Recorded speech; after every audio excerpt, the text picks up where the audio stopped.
Welcome everybody to day 2 of the 12 hours of SPA-FRANCORCHAMPS powered by Hankook.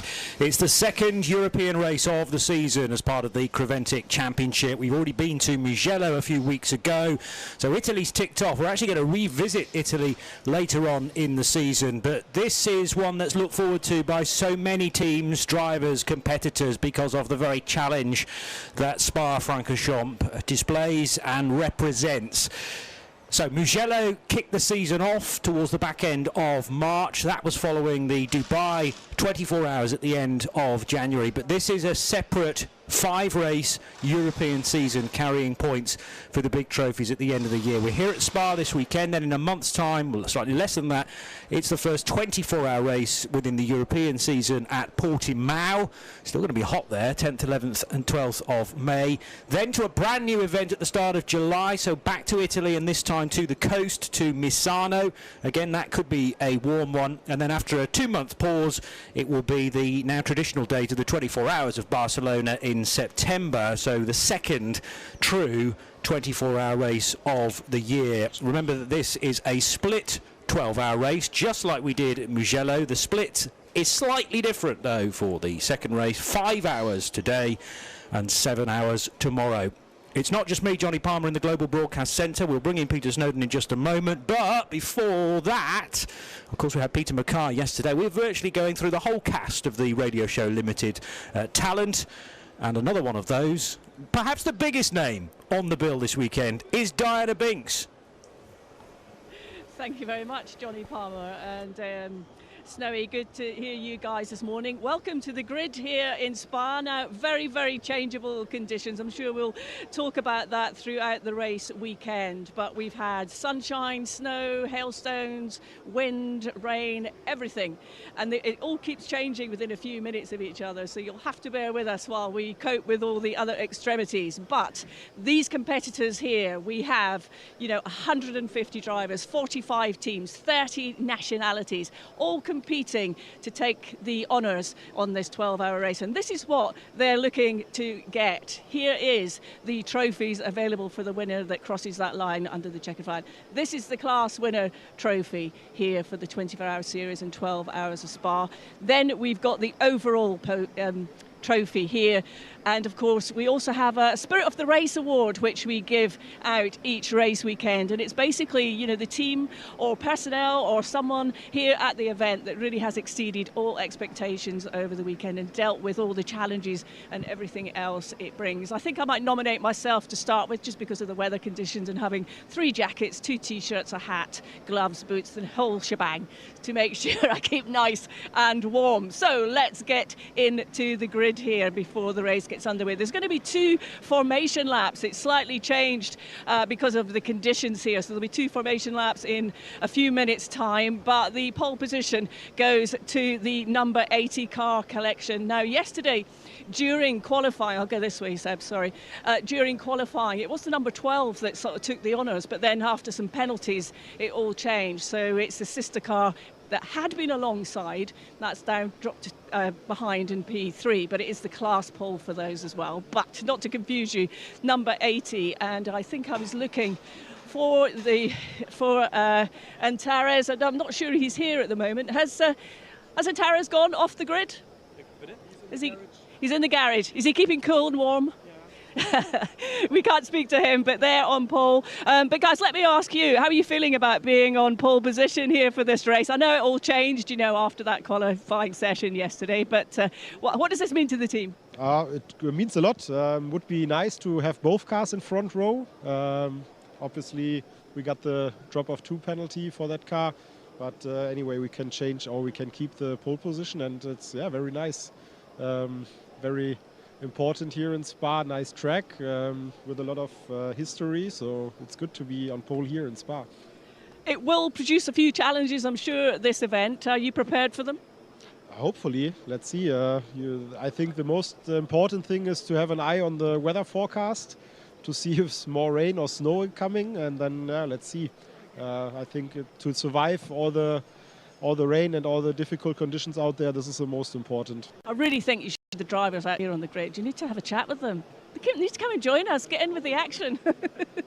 Thank you very much. Now, in second place is the number 44 ARC Bratislava team. They line up alongside, and Matteo is going to start the race, I understand. So we'll have a quick chat with him. Matteo, how are you feeling today? Well, very good. We started in the front row, so it's always a good feeling. But yeah, let's see what the ring brings us. It will be a good race for sure. How are you going to approach it? Well, you know, starting in the front row is a very big advantage because you don't have the spray of the cars in front of you. So yeah, basically just take it step by step because it's a big track and each sector can be a bit different. But yeah, let's go full push and go get that P1. What's going to be the biggest challenge here this weekend? Is it going to be the weather conditions and then how that plays out with the strategy for the tyres? Because it is so cold and it's been so unprecedented, hasn't it? Yeah, I think the biggest thing will be the strategy because with the changing conditions, you never know. So it will be important to pick the right tires at the right time. Are you looking forward to it? Yeah, of course. Matteo, thank you very much. We hope you have a good race. So in third place on the grid, the other car collection car, the number 12 that we told you about just earlier that had actually set the quickest time, but then because of penalties dropped back. So they are just behind the other team. Let me see if I can just have a very quick word. You happy to have a quick chat? How are you feeling ahead of the race? Yeah, very good. Good weather, good spa weather, and we'll see. What's the sort of plan strategy-wise for yourself and the other drivers? The plan is to stay on the track in the moment, and now we'll see how the evolution of the weather will be. Yeah, it's pretty tricky, isn't it? It's quite unpredictable, so I guess your plans will change. But how are you going to approach the start? Yeah, we'll see. I think we have our second car on the front, and we'll be collaborate and to don't make mistakes. How tricky are you expecting the conditions to be and the sort of track, you know, as it evolves in? I think now they are the worst condition, and then will be improved a little bit. I think maybe slicks, but on the second part of the race.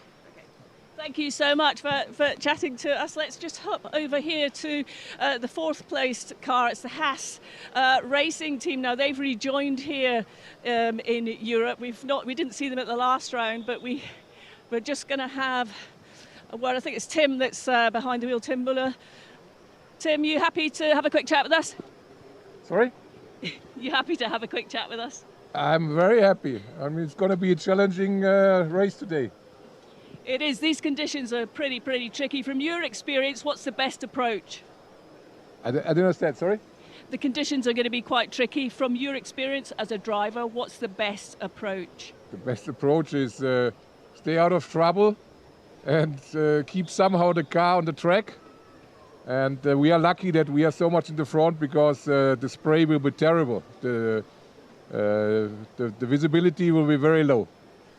And will it be important to manage the tyres as we sort of see the evolving conditions? No, I don't think so. I mean, with these temperatures, we expect that you can easily do double stints with the tires, so tire won't be a problem. Visibility is the key. How would you describe this circuit? Tricky, very tricky, because you have to see if there is here and there water on the track. In the training it was tough because down to Eau Rouge you had here and there water, so the car really got unstable, and this is what you have to manage well. So what will the approach be from you? Sorry? What will your approach be for the start? For the start, as usual, stay out of trouble and keep as much in front is more important than ever because of visibility.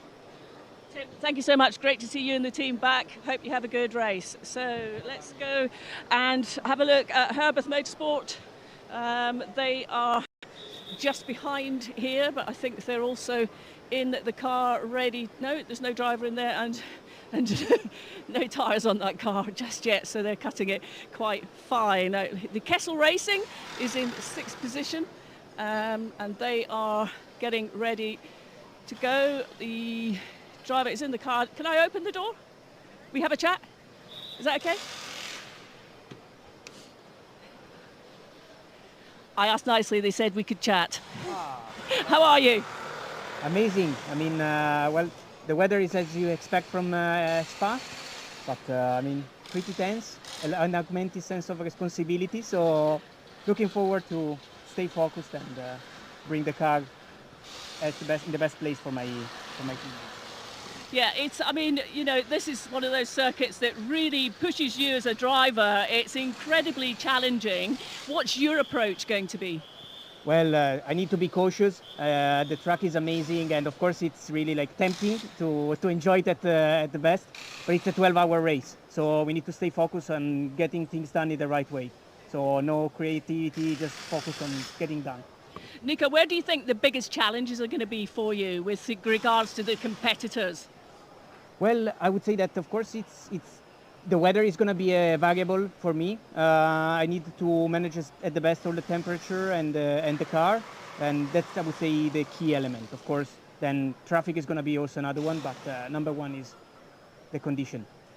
How much are the characteristics of this car suited to the Spa challenges? Well, it really feels good. It's amazing the downforce that you can get. So that's why I think where you can make the most out of the aerodynamic especially on the mix. Ferraris have had a lot of success here. Will you be looking to emanate that? I'm not going to say anything, but I have some wishful thinking.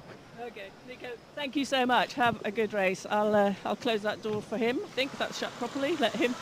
So, Johnny, I'm going to hand back to you because we're winding up a little bit here at the moment. I'll make my way further down to the grid and come back to you, but we can have, I think, a look round the track with you at the moment, and I'll go further down and see who else I can find before the buzzer goes and I'll have to leave the grid.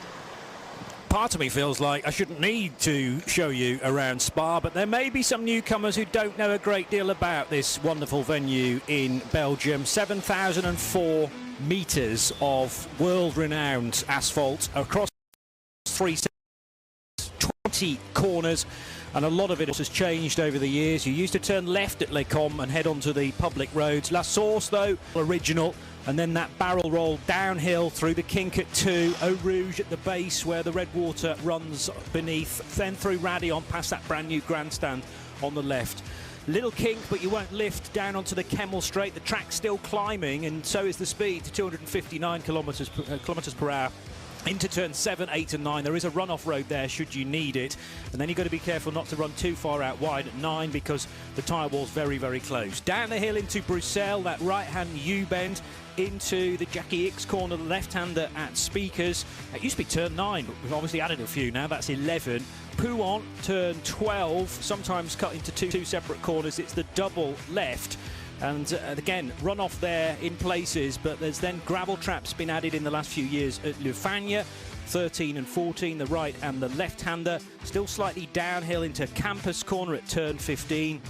Now, Peter Snowden will still call this Stavelot, but we renamed it Curve Paul Frere a few years ago. Stavelot is the nearby village down from turn 16, and then you're fully flat in the dry at least to Blanchemont Corner, turn 18. The old bus stop used to be a left-right, right-left.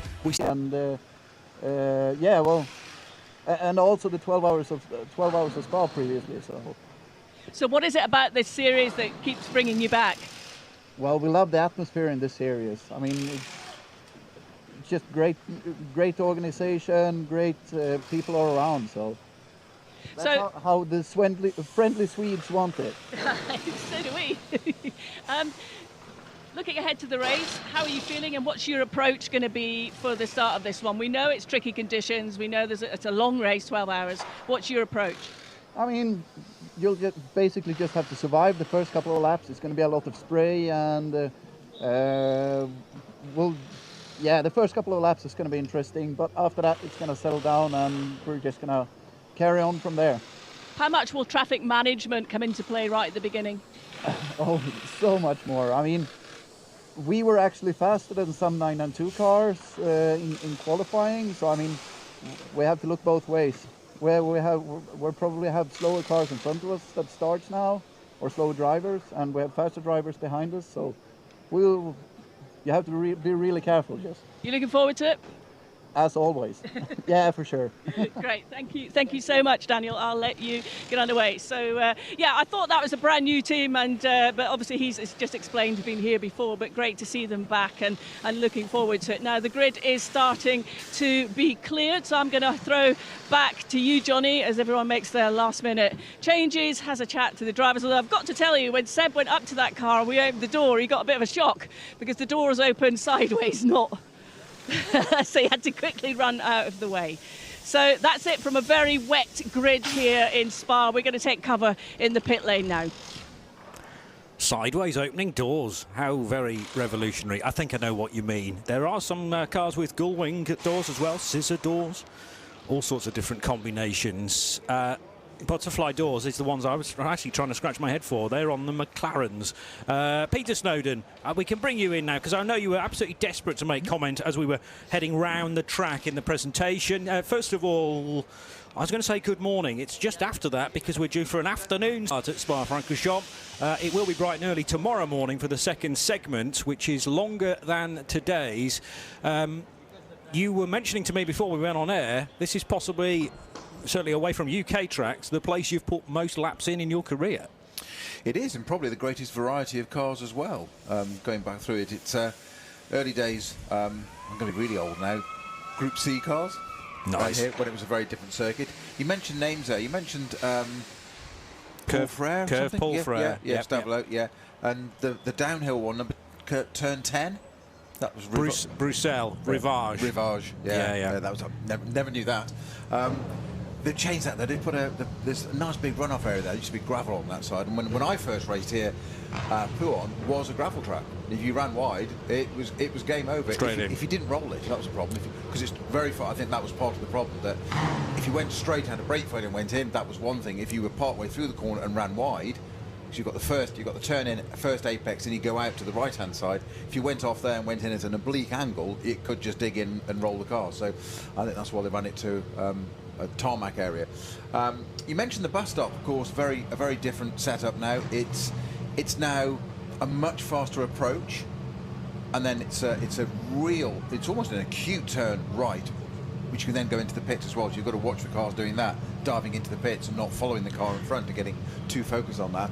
But there's a lot of camber there as well. You go over that first curb and a lot of twist and back in onto the main straight, and then it's a slower start over the start-finish line, whereas the older pit stop was a fast left-right further back. Literally, it got called the bus stop because it looked like one. And then the exit of that was super fast past the pits, which was part of the problem, and it wasn't as good a spectacle, hence the grandstand there. So, I mean, that was not a change that had a major problem to it. But you talk about rain. It's I think we commented off air earlier, John, that I did a few 24 hours here, one of them 21 years ago in a Viper, and it was biblical rain for 20 of the 24 hours. And I've just noticed when Diana was interviewing the driver in the Lamborghini number 400 on the roof, Swedish flags and the name Roos, and it's Daniel Roos, and I wonder if it's the son of Henrik Roos, because if it is, that's who I drove the Viper for 21 years ago, and that would be quite logical if it would be time-wise. Henrik also Swedish? Correct. Well, it's fitting so far, isn't it? Yeah, it was Roos Optima. Optima batteries were the title sponsor of the team. It was Roos Optima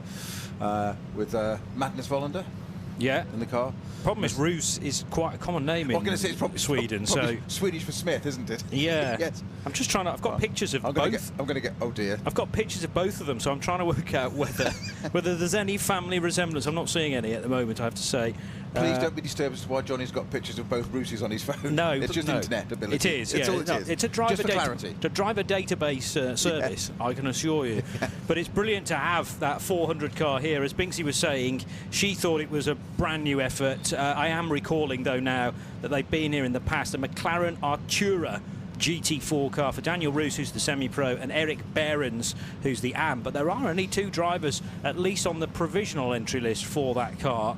I thought there was an additional name on the roof. We will get to the bottom of that in due course. I've also, at the start of the weekend, was handed a sheet of paper that told me that there was going to be one formation lap, but I have it on very good authority that it will be two. I suppose probably because of the changing weather conditions. It's been wet for most of the time. There has been a bit of dry running, though, as well. Unfortunately, we lost 2 support races early this morning when Euro Cup 3 should have run, and then after that the first race for the Prototype Cup Germany should have been a 55-minute race plus a lap, but that unfortunately has had to be cancelled, as has preemptively tomorrow morning's Prototype Cup Germany race as well. So unfortunately for everybody who's travelled to take part in those events, they had one qualifying session yesterday that Peter Mackay and I covered, and nothing else has happened since. So they'll be very much looking forward to the rest of their season, which takes them to the Lausitz Ring next at the end of May, and they've got trips to Zandvoort, to Hockenheim, Nürburgring and the Saxon Ring as well. Predominantly a German-based championship, but they had this round and Zandvoort as their away days, so they can look forward to the beach in the Netherlands later on in the year. The windscreen wipers are on intermittent and in some cases on the sort of lower setting at this stage. As mentioned, there's been changes to the grid, and this is all stemming from a drivers' briefing meeting, as far as I can gather, that some drivers, a number of drivers, either chose not to attend or got their timetable a tad mixed up, and it meant that certain drivers weren't able to get there or did not show. And once all of that was interrogated, crucially the pole position car from yesterday, the car collection motorsport machine, has been docked 2 places on the grid, but 11 cars have been handed grid penalties owing to at least one driver per team failing to attend the mandatory drivers briefing. And among those 11 entries, the number 12 Porsche of Alex Fontana, Ivan Giacomo, Yannick Mettler, and the driver simply known as Hash, who didn't take part in qualifying yesterday, is going to be driving today, but that car instead will have to start from 3rd position. So everybody else shuffles up a place. That puts the number 80 car onto pole, which is the AM car collection car of Antares O, Jonathan Hui and Kevin Tsay. And also a great result, if you like, for Gregory Servet, Xavier Nauf and Tim Muller in the Haas RT Audi, which will now be on the front row. So many times it's argued to me really how important is qualifying for a 12-hour race. But I would say, Snowy, in weather conditions such as this, it's very useful to know where you're going. And the thing is, from the front row, you can. Everywhere further back, it's going to be spray all day. That is going to be exactly the issue, and of course in traffic. And it's one of those unique circuits where you have a short but still quite punchy start and into a very, very tight hairpin. It is incredibly tight. You literally hug the pit wall there, a bit of concrete, a photographer's delight, because they can virtually lean over the wall in complete safety. Cars are at roof levels almost just in front of you, but they're great for photographers there, and you'll see them all gathered there, and say perfectly safe place to take them. On the left-hand side, though, of course, you've got a bit of runoff. That used to be more grass and a barrier, and of course they've moved it back now. And there's also, so if you're coming down the left-hand side of the track at the start, you almost want to be on the left-hand side, because if it all bottles up into a pinch point in the middle of the track at that apex, you can get clear of that and go all around the outside and save any damage at the start of a race. You don't want damage at any point, but certainly not on the very first corner. It's not very popular with the team radio, I've discovered over the years. I've stress tested that one. It's not popular, I know, but you can get around the outside and then you get a run down to Eau Rouge.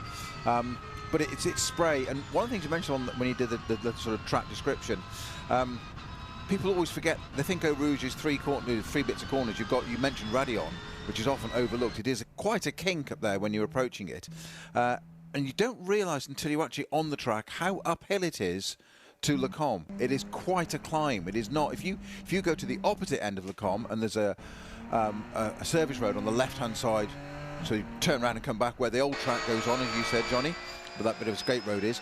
Turn round and look back down there, and it's noticeably downhill to Eau Rouge. You don't realise the topography and gradients in this circuit, and that's part of Pouhon is a very fast downhill double apex, very slightly cambered, but it's downhill as well. And you sort of, you know, when you're running too fast in a field and your top off is running quicker than your legs can do, it feels like that sometimes. And your braking point, you're ruckling up the tarmac at the front to trying to get into that braking point, because it's vital to the next few stages of the lap there, that corner.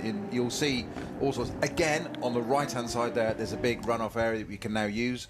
But first lap, lots of spray. I just want to be at the front of this. Yeah, I know. Even one or two car behind is going to be problematic. Once we're into that field of that first corner, getting that braking point right for that very first run into La Source is going to be absolutely super critical as to whether you're in the race or not anymore. Here's the adjusted grid then, putting the number 80 car from one side of the front row to the pole position, Antares O to start the 80 car collection motorsport GT3 AM Porsche, and alongside it, it's another AM car from ARC Bratislava with their Lamborghini Huracan GT3 Evo. The car collection motorsport car who thought they'd taken pole yesterday put back to third position alongside the Haas RT Audi for Tim Muller to start. Then it's Nicolo Rossi, who we heard from on the grid, with Binksy.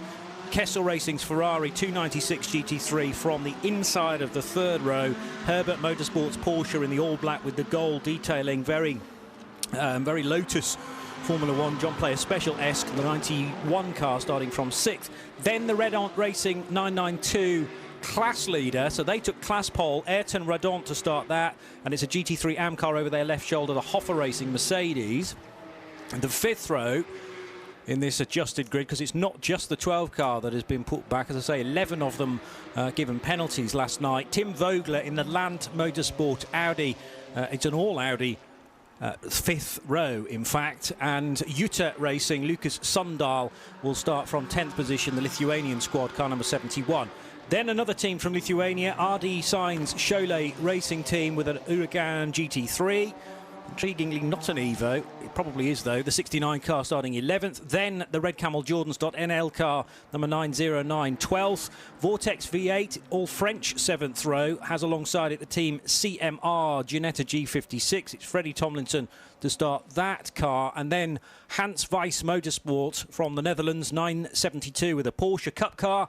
And the E2P Racing GT3 Porsche from Spanish squad, who had a big crash at Mugello a few weeks ago. Not sure whether that's the same car or they've had to source another one. Red Ant Racing, Mikael Havrens, the 904 starts from 17th with Bas Kooten Racing alongside 925. That's Bob Herber. Holmgaard Motorsport from Denmark, number 902, starting 19th for a Porsche Cup car. And the MP Racing Mercedes, 20th. HRT Performance and NKPP Racing by Bas Kooten have a 992 AM each, and they start on the 11th row. And then CP Racing Mercedes, I think that will get better through the course of the race. 23rd position for qualifying, at least. Charles Espenlaub to start that alongside the Hankook Competition Porsche of Korea. And Stephen Show will be starting that from 24th place. In 25th, we'll be shortly hearing from Rick Broikers. We'll just do the rest of the grid. Neuhofer Rennsport, the 985, will be started by Felix Neuhofer. Then Lauren Mischbash for Orchid Racing Team. The Alfab Racing McLaren, 27th. The SRS Team Sorg Rennsport Porsche, 28th. Ahead of Porsche Baltics version, the Simpson Motorsport, BMW M4 GT4, RPM Racing and GDL Racing in 992 AMS. And 17th row, it's Lion Speed and Bugera, Vortex V8 and Speed Lover on the 18th row, Hamofa Motorsport and 9 und Elf Racing with a BMW and a Porsche, Seb Lajou Racing by Duvo Racing and the CWS Engineering Ginetta, 20th. And there should be 4 more cars. Here they are, MRS GT Racing, EBM, Alabama Motorsport, SRS Team Zorg Rennsport, HY Racing and the Santalot Junior Team Audi on the back row. And hopefully Diana Binks has kept hold of Rick Broikers for news. Yeah, he wants. Go and watch it, I'll come back. Oh, she sent him away. And that just as I handed to her as well, I've noticed that the race clock has just started to tick down. So actually, the original plan, I believe, was for one formation lap. The race director has clearly said we'll do 2 because of the very trying weather conditions. And at the start of the second formation lap, the race technically began. We're not allowed to overtake, of course, until they get to the start-finish line, but we've had nearly 4 minutes of the race already. Yeah, I mean, it's kind of academic. It's often the race director's decisions that they allow a second formation lap, green flag lap, because of such a change of conditions from, say, qualifying, so you get your eye on, as it were. It gives you an idea where the spray is, and a little bit of standing water is what you're really looking for. Front cars kind of irrelevant, as we've said. Front couple of rows, not too bad. But those in the back, you'll get a feel for where there's extra spray, i.e. you'll see a car in front suddenly creates a greater mist, means there's quite a bit more water on that part of the track, and try and avoid that. You haven't got as much traction. Now, there is a choice here as to where you start the race, but we're going to be starting it as the Grand Prix does, on that straight between turn 20 and turn 1. So La Source is the big challenge as they fan out to 1, 2, 3, 4, 5, 6 abreast. It is Antares O who just about can outpace the Lamborghini, although the Lamborghini's braking a lot later. There's gravel now on the outside of La Source that wasn't there 2 or 3 years ago, and thankfully the driver of Lamborghini ARC Bratislava, Matteo Larena, who we heard from on the grid, was wary of that, got out of the throttle and concedes the lead back again to the pole-sitting car Antares Au. This is the big test at the base of this run at Eau Rouge, and then the run back up Radion, the steep path. It looks like everybody's just about hanging on, and the 34 car sensibly heading out of the spray. Car 34 has been started by Tim Vogler for Lant Motorsport, and just the chevron formation on the Kemmel Straight for the first time, as I say, just to be able to see where you're going as the Audis are side by side, Snowy. Yeah, just watching the Lamborghini there, I'd mentioned about that runoff area at La Source. They've added further gravel, so what there used to be completely a tarmac area, so you could actually run completely wide, virtually gain an advantage. So what the officials have done now in circuit owners is there's a safety bit, so if you overshoot you can run into that and not compromise yourself, but you can't gain an advantage because it runs out, it expires, and all of a sudden it's gravel, which we saw the Lambo driver do exactly that, of just, oh, tuck in, I've got to do that. So he nearly got round the outside. Not quite. Door handle to door handle for second and third as the Lamborghini almost losing out to Ivan Jacoma, and that happens as they head into Pouhon. So it's now a Porsche and a Car Collection Motorsport 1-2. The Lamborghini of Bratislava into third, and the Audis were shoulder barging each other as well into the Jackie X corner, but Tim Muller just getting ahead of the second of those Audis, which is a hard-charging Tim Vogler, already up to 5th place. And he didn't start there. He crossed the line at the start of the race in 9th. So obviously La Source went very much in his favour. As now the Car Collection cars, one is a Pro-Am, that's the chasing number 12, one is an Am, the 80 car, and the last thing they want to be doing is touching each other on the first lap of a 12-hour race. These are team cars, remember, but just a polite reminder from Ivan Jacoma, I'm quicker than you right now, Antares, and I want to get by, and into the race lead he goes, but there was just the merest tap there which massively unsettled Antares O, and clearly he's still recovering from that because he's just lost second place as well to the Lamborghini of ARC Bratislava, Matteo Larena. Yeah, I just heard that on the ticker that the race start is currently under investigation. Not sure what for, so we'll keep you updated on what that might be. It doesn't look too bad until they get moving, does it? And they've got all that spray is just phenomenal further down the order. Lamborghini dropping away a little bit. In fact, our race leader coming across the line with what, a couple of seconds maybe already? Yeah. So it's Jacoma that leads. 1.3 seconds over Matteo Larena. Very tight line approach to La Source for Antares O, the Hong Kong driver of Car Collection Motorsport. And also right up there is the Kessel Racing Ferrari of Nicolo Rossi. So look out for the 296 in its bright red and white colours. Just did the spray behind the white and blue Audi with the Kirchhoff sponsorship. Johannes Kirchhoff, Dr. Johannes Kirchhoff will be driving later on, but Tim Vogler has started that. You want a driver who is very comfortable behind a car that is moving beneath them on this Spa circuit, so someone who's a track specialist ideally, and Ivan Jacoma clearly very happy to run out front because of the rewards it can gain you. 3 cars absolutely together again. Tim Vogler in the wheel tracks of O and looking for a way by. And again, there was a little bit of a touch, I think, there between the Porsche in 5th and the Audi looking to get by in 6th. And this could be Tim Vogler on the approach to Bruxelles, Rivage, on the inside of the corner. 34 will get the place. Yeah, that was a bit touch and go, quite literally touch and go there, wasn't it? But it's the Audi's through, but running a little bit wide there in the, what we used to call Rivage 2. I don't think it had a name, actually, so it was just Rivage 2. Fair enough. The left-hander running down to Pouhon. And again, that's another corner it's slightly deceptive, because I've always described Bruxelles, as you call it now, what is now properly named, as and the Audi very, very sideways going through Pouon, that's a Code Brown moment. That's early in the race. Proper drift mode in the R8 there, coming through Pouon in the second part. And that Audi, I was just noticing there, quite a few parts of the corner, quite the circuit here, it's running quite wide. It's keeping way clear of any apexes. Not in a bad way. They're painted, so you don't have a lot of grip on unloaded wheel. That's fine, but when you've got a loaded wheel on wet paint, it tends to snap a car around. Certainly a mid-engine type car. So keeping well away from everybody else there. But fabulous drift for the Audi through Pouon there. The second part turned in the initial bit okay. This is the 34 number Audi.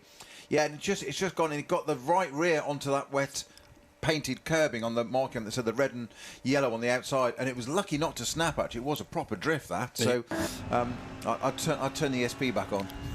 Well, Audi are famous, of course, for their four-wheel drive, their Quattro cars. I can assure you that 34 car does not have any drive through the front wheels, but it might have appeared so for a moment there. Just the merest touch of the tyre, the rear right tyre, touching, as you say, that painted surface, and with this amount of rain around, it's like ice. So Tim Vogler surely was half expecting that, and we didn't have an onboard at the time from Tim Vogler, but he would have been on the lock stops, steering right to get out of that drift through the double left-hander at Pouon. But he lives to fight another day, didn't even lose a place, and stays in fourth. In fact, the timing screen tells us he actually overtook somebody on that lap, which he did earlier on, Antara Zoe. So the Audi's now ahead of the second car collection motorsport, Porsche. So it's Ivan Shokoma opening the gap up. What have we got now? 4.5 seconds over Matteo Lorena, with Tim Muller looking to cut that gap back to the first of the Audi R8 LMS GT3s. That's the Haas RT car from Antigua and Barbuda. And the Tim Muller driven car comfortably ahead of Tim Vogler, also in an Audi. Kessel Racing Ferrari down through the gears once again. Antara Zoe not quite as quick as Nicolo Rossi, and clearly not as quick as Ralph Bone, who's just managed to get ahead. So the Ferrari's going to have to be careful here. Thought about an inside line down the hill into Bruxelles corner, but that was closed in the face of Rossi. Clearly that the Swiss is a little faster than the Hong Kong driver, and he's just going to have to bide his time to eventually get through. As we enjoy the fourth lap of this 12-hour race, split across 2 days, let's get our first update in race from Diana Binks. I'm with Rick Breukers from the 909 red camel car. Now, during the sort of installation laps, Rick had to bring the car back in to the pit lane and into the garage. Rick, you had some problems yesterday in qualifying. Was it a throttle issue? Yeah, we have a throttle problem, but we don't know exactly what the reason is or what is causing the problem. We thought we fixed it yesterday, but today on the way to the grid we had the same problem again. So yeah, we cannot do the race now. It's really disappointing. That's incredibly disappointing. The guys, I think, were working last night, weren't they, till 11 o'clock. But from yourself and obviously the other drivers not to be taking part in this race, how do you put that into words? Yeah, it's really difficult. I mean, I think it's the best circuit of the calendar, and I would have loved to drive in these wet conditions. Normally, I really enjoy these conditions, so it's really a shame that I couldn't do the start. And is it a case now of actually finding out what that issue was? Because this was a new car. Yeah, we're working together with Porsche to solve it as soon as possible and to be ready in Portimao in a few weeks. You don't think you'll get back out again this weekend, maybe tomorrow? Maybe just to see if the car is okay, if we have solved the problem, but I don't know yet. Great, thank you. Thank you. That's a real shame, because it would have been one of the favourites to do well in 992 AM, even though it is a brand new car. And sometimes when, I mean, I know they were effectively hiring a car in for Mugello because their regular car was stuck on the boat, the ship that was stuck outside the port at Rotterdam and couldn't get in time to get the cars to Mugello. They now have a brand new car, but sometimes the side effect of a brand new bit of kit is that it misbehaves in the first few events, shall we say. Yeah, exactly. You just never know, do you? Just looking at the times there, Johnny, our race leader, Ivan Yakoma, in the car collection Porsche, 2:44.003. That was about 3 seconds quicker than Matteo Loreni in the ARC Bratislava Lamborghini in second place. He's come down to a 45 now, so there's not too much of a difference in lap times. But it's nearly 6 second gap already. But just to give you a barometer of how soaking wet it is out there and how that's affecting the times of these cars. Modern GT cars around Spa in the pouring rain are lapping about as quickly as the historic cars do in the Spa 6 hour in September. 50, 60-year-old cars. Yeah, wow. They're doing it's about the same as those in the dry. So that's how much they're being compromised in terms of their ability and pace ordinarily. They're way off the pace. Yeah, no, it's an interesting notification or interesting moment that you've picked out there to compare lap times. And yeah, there's so much time to gain if, of course, we get a gap in the weather. But as far as I know from the forecast, that's unlikely to happen today. Bright and early this morning, there was actually snow falling at the racetrack. So to show you how cold it's been, because it's not just the dampness, but it's also the ambient temperature, which is not helping with tyres. That's part of the reason why the prototype races this morning and indeed the qualifying session was not able to happen, because tyre temperature, you just would never have been able to reach the operating window. So a moment or two ago, we had yet more action on the racetrack. And so much, of course, to keep our eyes peeled for at various points. Thankfully, the track nicely covered by 021's cameras. So this was the start of the race, and the Lamborghini just running a touch wide and kissing the curb. And that did rather unsettle the yellow Lamborghini, the ARC Bratislava entry, together with the car right behind it, the Porsche.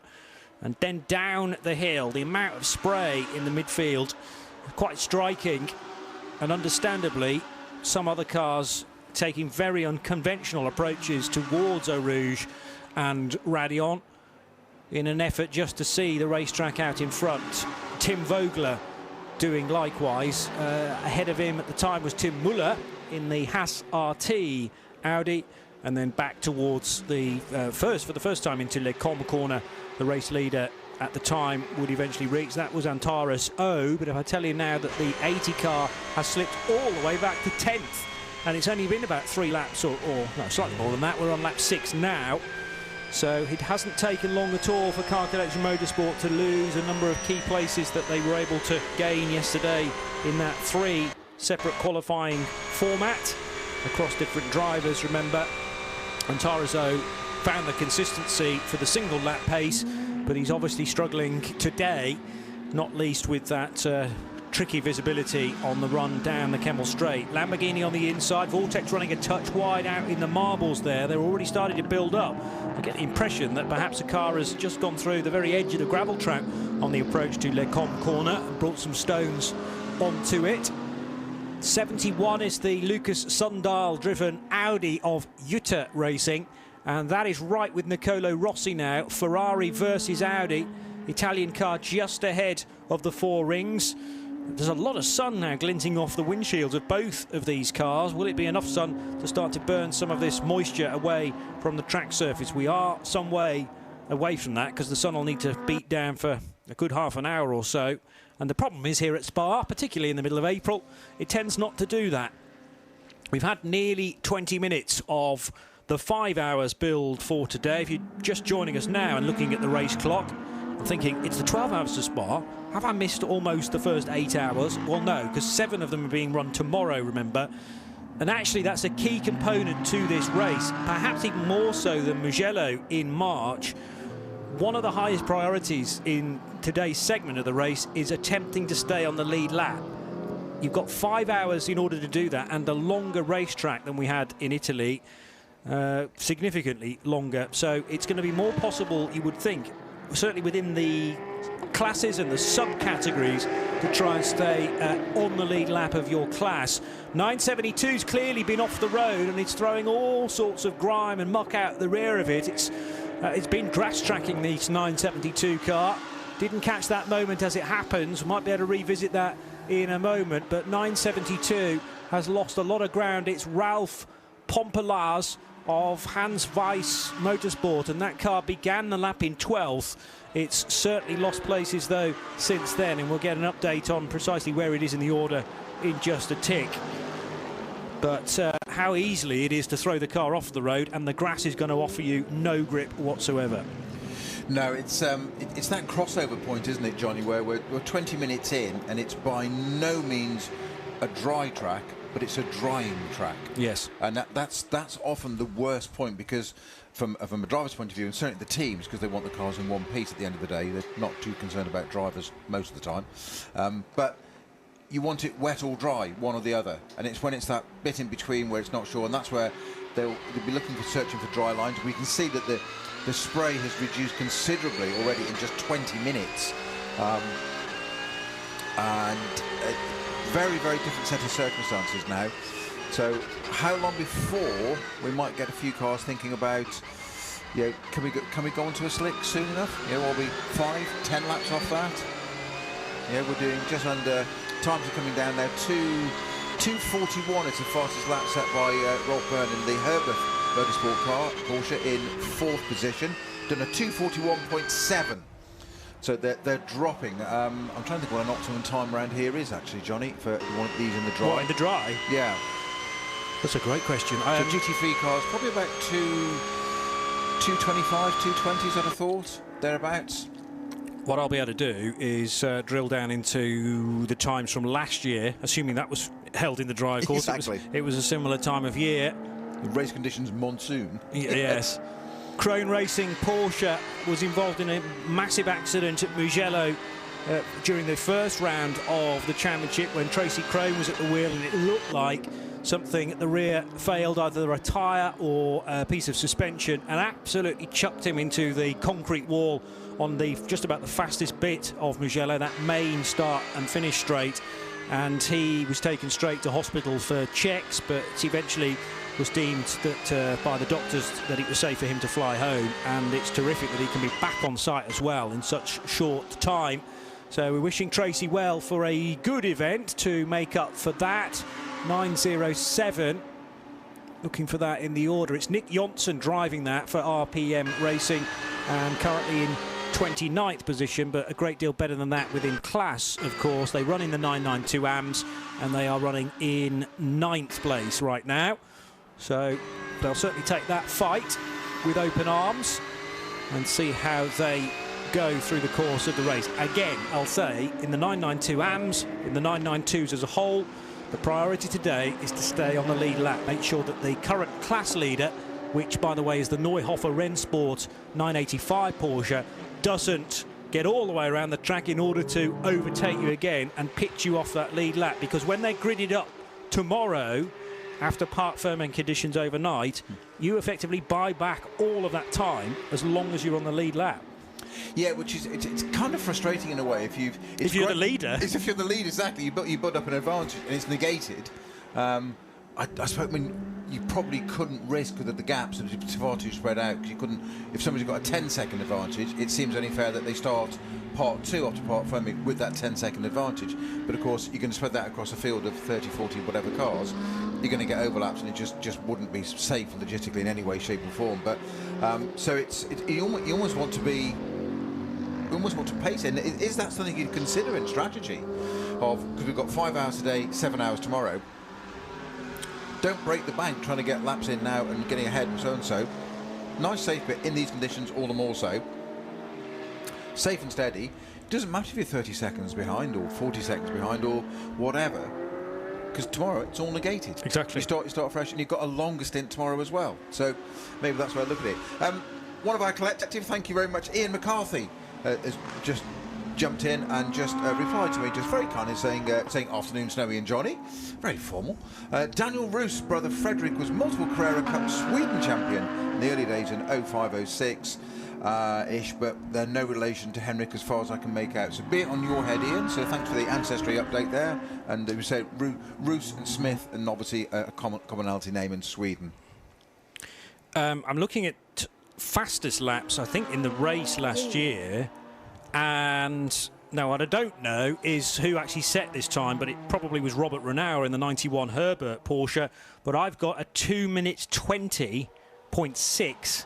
So did you say 2 minute 20, 2 minute 25? I said 20 to 25 probably, yeah. 2:20 we managed at least last year, and I would imagine that was pretty much in the dry. Did somebody ever just have a big moment? I was looking No, at it's just very close. The Audi and Porsche that are just coming across the line now, which is, of course, Tim Vogler in the Land Motorsport car. No, it's the other one. It's the apologies. Hassar T car. My apologies, you're quite right. And Ralph Byrne. They were having a fair old ding-dong through, I hope it's still called Blanchimont? Yes. Yes, still, thank you. I don't know whether another update I'd missed, but it is still called Blanchimont, which is a corner not to be underestimated. It is super, super quick. And Some drivers call it, oh, not this again. yeah. Hold tight. Yeah, exactly. And it's you've got to line up correctly for it. It's not really an overtaking place. You've got to be super, super confident in your skills and abilities and the cars to overtake there. It can be done, but... And again, it's one of these races when we do 24-hour races. Now, when I did this 20 years ago, it was only 2 categories, GT1 and NGT. And on that note, by the way, that tells you how much things have evolved. Our race pace 20 years ago, and I'm talking Vipers and Lister Storms, so big GT1 cars, top category at the time, our race pace was 2:25, and our qualifyings were 18s, 19s. Wow. So Yeah. GT3 cars now are doing that 20 years on the GT1 cars were in the day. But we didn't have traction control and fancy electronics, and we had gear levers and things. Remember those? I do, and I'm all for them coming back as well, but it feels like we're kind of only going one way in that respect, making things easier for race drivers. And unfortunately, we waved goodbye last year in the World Endurance Championship to the GTE category, which didn't run with ABS.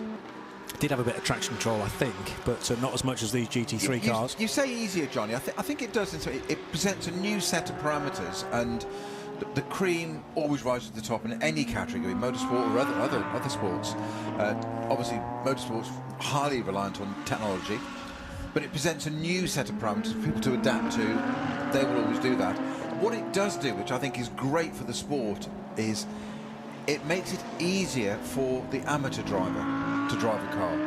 I think John and I covered this last weekend at Nürburgring, particularly about Aston Martin, this new evolution, and I was talking to David Pittard about that, and he was saying that what they've got is that the performance window of the outgoing Aston Vantage was quite narrow. So a pro could get their bit out of it, but an amateur wouldn't as easily, because they didn't have as much seat time, and they've got jobs to go and do during the week, and they have less seat times. Not remotely a criticism, they don't get as much seat time in the car. What the new Vantage does, and I'm sure this is what all manufacturers want to do, is they've opened the window of performance to make it easier for an amateur driver to get to that pace quicker.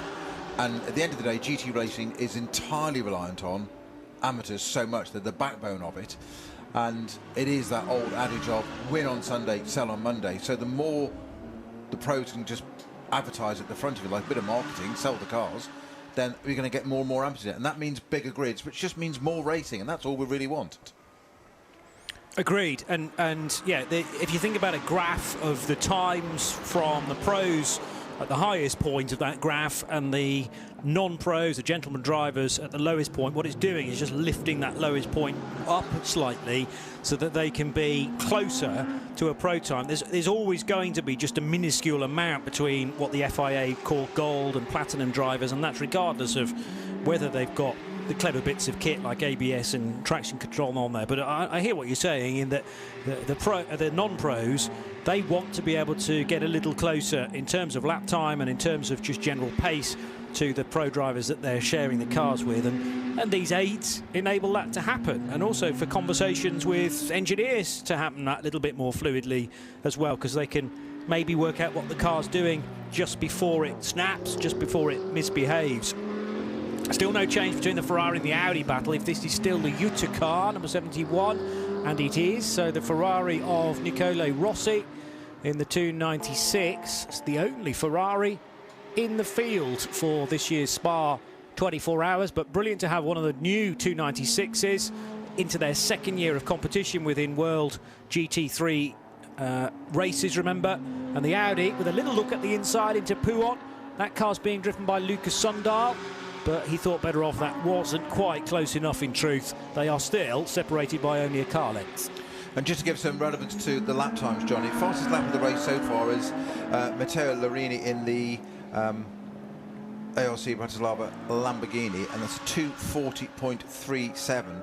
The current GT3 lap record for Spa was set at the 2022 24 hour, so 2 years ago, and it is a 2:17.480. So that's how far off they are. It's And sorry, to remind me what race that was, the 24 hours of Spa last year?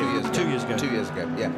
So 2:17.4 is the lap record for a GT3 car around here in the dry. Okay. However, nobody's told these guys at the moment, and they're still pushing on as the track conditions change. I think we're going to see quite a few pit callers in this race. I think Diana's going to be busy fairly shortly. She's probably in she deserves a cup of hot chocolate right now for that pit walk alone. Did admire that she got the bobble hat on though. Well done, Diana. Yes. Well, it was one of her trademarks. It was one of the first things in the suitcase, I think, when knowing she was coming to Spa this weekend. Oh, she brought it to Dubai as well in January.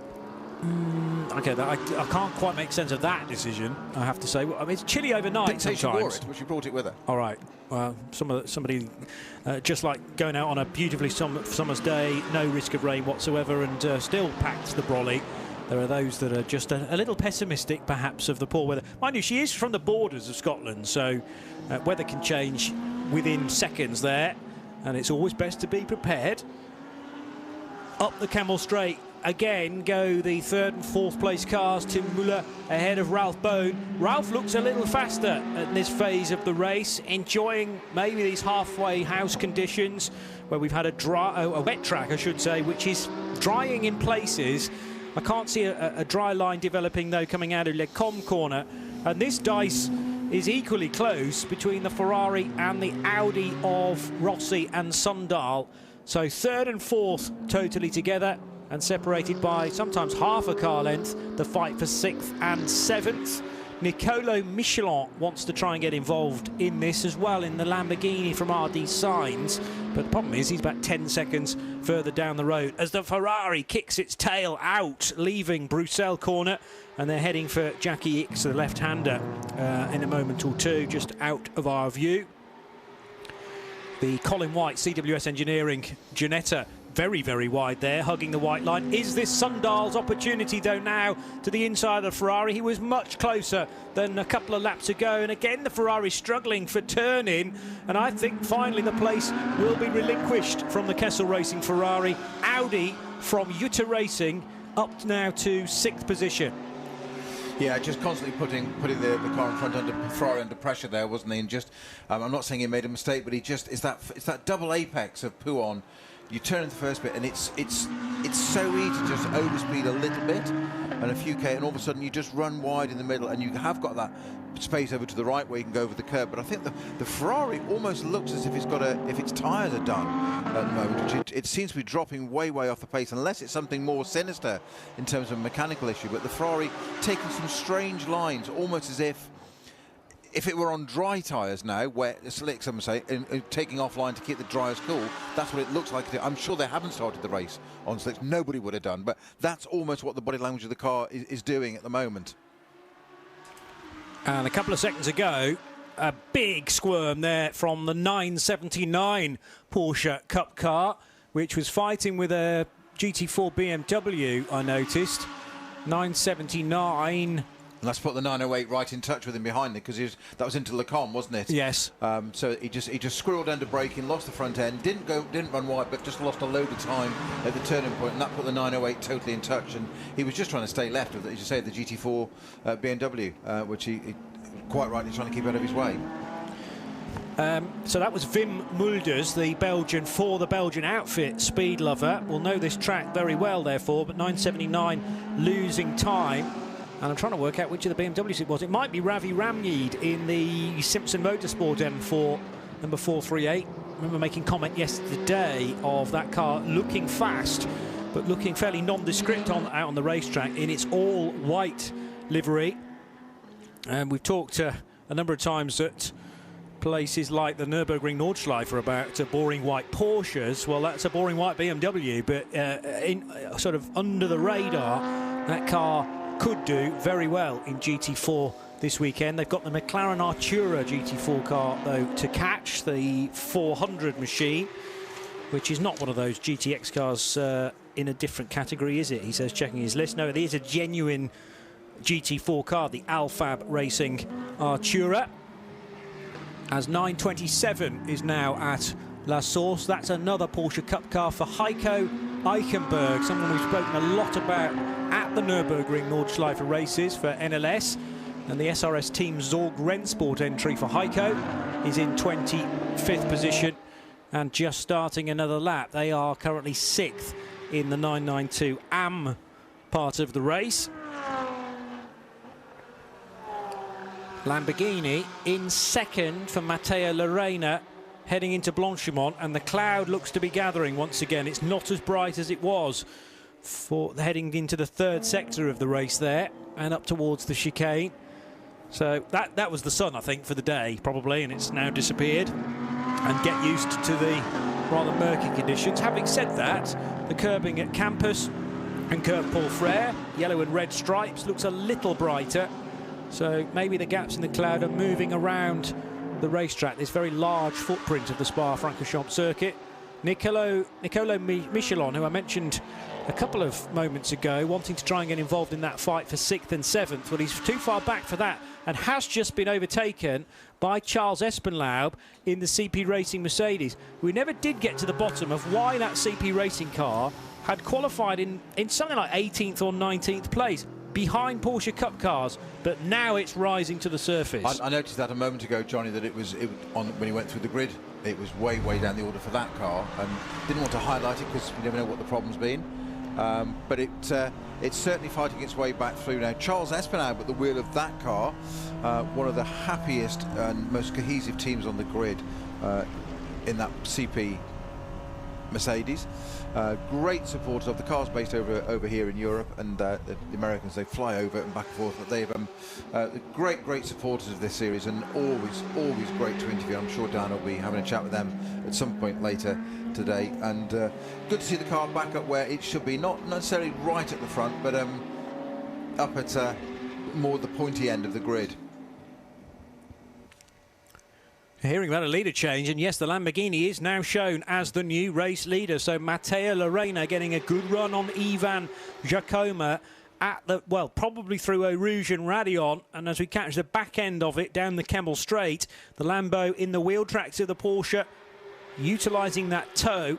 And the 44 car is another car to be out front. The first time that Lamborghini, well, unless you count the first corner of the first lap, where it braked slightly later than the number 80 Porsche, and was very slightly ahead as they were turning through La Source corner. But now this is a legitimate lead for the Bratislava team. Lamborghini Huracan GT3 Evo. There's a few Lambos up and down the order, including the RD Sainz example, but Porsche locked out the front row, at least they thought they did last night before the changes and the penalties. Now Porsche, though, slightly on the back foot. They've still got the Car Collection Motorsport example of Ivan Jacoma in second, but what's the gap back to the Audi, the Haas RT Audi? It's about 5.5 seconds, and Tim Muller starting to find a bit of a rhythm now as well. So the complexion of the race is changing this early on, Peter Snowden. Yeah, as we predicted it would do, and I think it will continue now. Of course, the weather, I haven't looked at a weather forecast as to whether this is going to continue as is and continue to dry.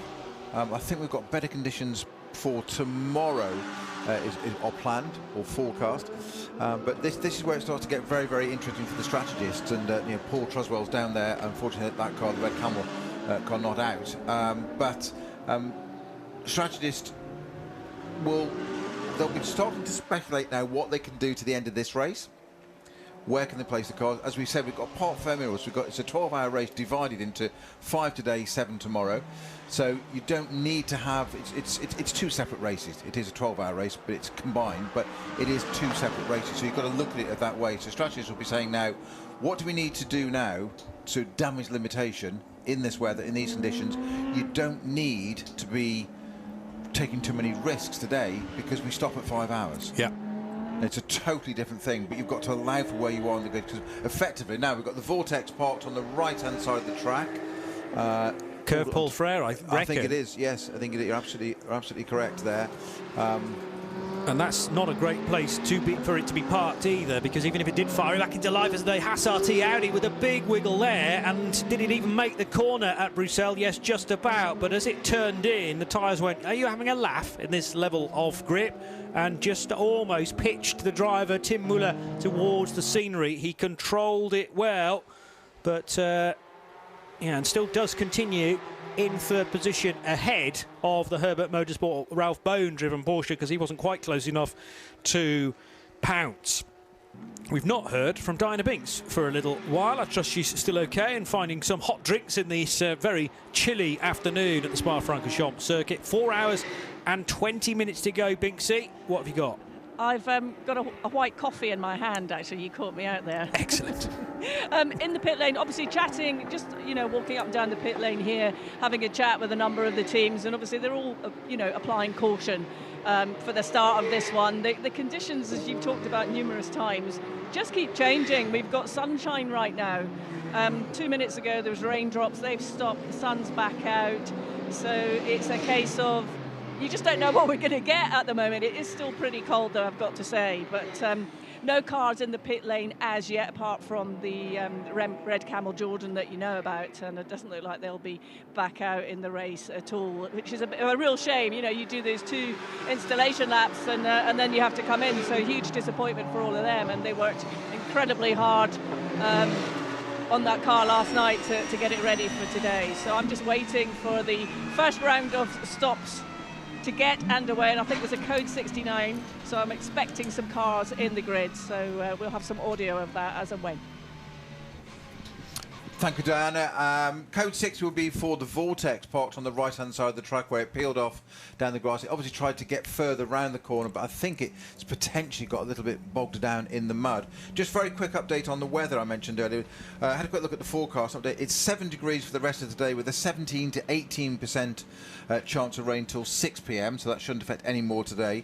Then it goes up to 30% and 55 overnight. So even if it's not raining tomorrow, race looks like it's going to be about 13% chance of rain when the race starts tomorrow, but we've had a downpour overnight, and as you said, Johnny, it's going to soak the grass as well, and if cars do run wide, the problem then is that you get into all that. Cars pick up speed on grass. It's not helpful. It's not ideal.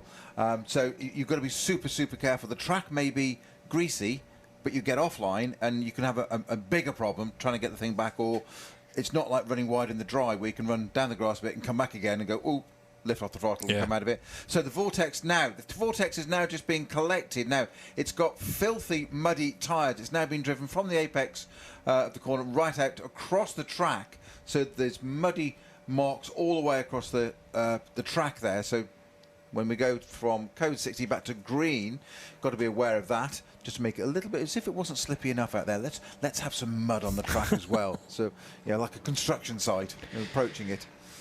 Yeah, and well, there's very little Olivier Gomez can do about that. A, because he's being towed, and B, he wants to be back in the race. So they certainly the route from the grass to the track surface is the only way that they can do that. And he potentially is going to be towed all the way back to pit road. That is allowed in this championship, even if you've had outside assistance. It wouldn't be, for instance, at the 24 Hours of Le Mans or in any of the ACO rules set, because as soon as you're towed anywhere, unless you're being put back onto hard standing in order to continue under your own steam, you're kind of out of the race. But the intervention vehicle, well, that has been given sufficient time to tow that car to a point of safety, because we're already back to green. Now, as Binksy was saying, we haven't had any cars in the pit lane so far. That's when the code 60 came out, and I thought, I bet there will be a few takers, and there certainly have been, because Tim Vogler came in the Lance Motorsport Audi. Lucas Sundahl for Jutta Racing also pitted in the number 71 Audi, and Martin Rump in his EBM Porsche, which has absolutely rocketed to the front as well. I remember reading the EBM Porsche's name being on something like row 20 odd, and now it's come into the pits in 8th. So the Estonian driver Martin Rump, who's a big talent, he's a semi-pro, had got it up into the top 10 before that car eventually pits.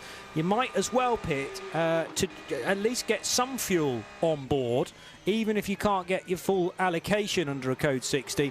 It's also worth mentioning, which I don't think I have done all weekend, there were terrible problems in Mugello getting the right kit to Italy, getting the clever 2.0 pumps, as John Hindhoff put it, which do the clever calculations and send the telemetry back to the race organisers in terms of how much fuel you can take on and at which point in the race. Those pumps were still on the ship coming back from Dubai and couldn't get to Mugello in time. That is different here at Spa. We are now back to the expected fuel pumps, and thankfully we don't have to worry about mandatory stops on both Saturday and Sunday, which we had to incorporate into the regulations, the supplementary regulations at Mugello. So back to expected pump flow, fuel flow mixture and all that, as we concentrate on now the new race leader Matteo Lorena the continued race leader Matteo Lorena for ARC Bratislava, and get another update from Dynabix in the pit lane. Hi Johnny, I've got Martin Rump from the number 84 EBM GT3 Pro-Am. Martin, you look like the first driver to come in and change, but let me just ask you about the start, take you back to the start. How would you describe it? Oh, it was like in a movie. I was basically right at the back of the grid. We started 42nd. We had a different car than yesterday. So the boys have been doing such a great job. The boys and girls in EBM Motorsport, they made all of this possible overnight. And just to be here racing, it's already such like a cherry on top already, on top of the cake. And then, I just made my best to come through the field. It's super slippery, but it started to dry up, and the lap times were getting better. The tire pressures went through the roof, and then I don't know if it's okay to say this, but I was actually happy that it started to rain again. And then it started to cool down the tires, and I think I made my way through from like 42nd to maybe P8 or P7, so right to the back of the GT3. So yeah, happy with the stint, and let's see how we go. Yeah, that was a superb job, but you mentioned there that the car was completely different from yesterday into today. Could you explain to us what the differences were?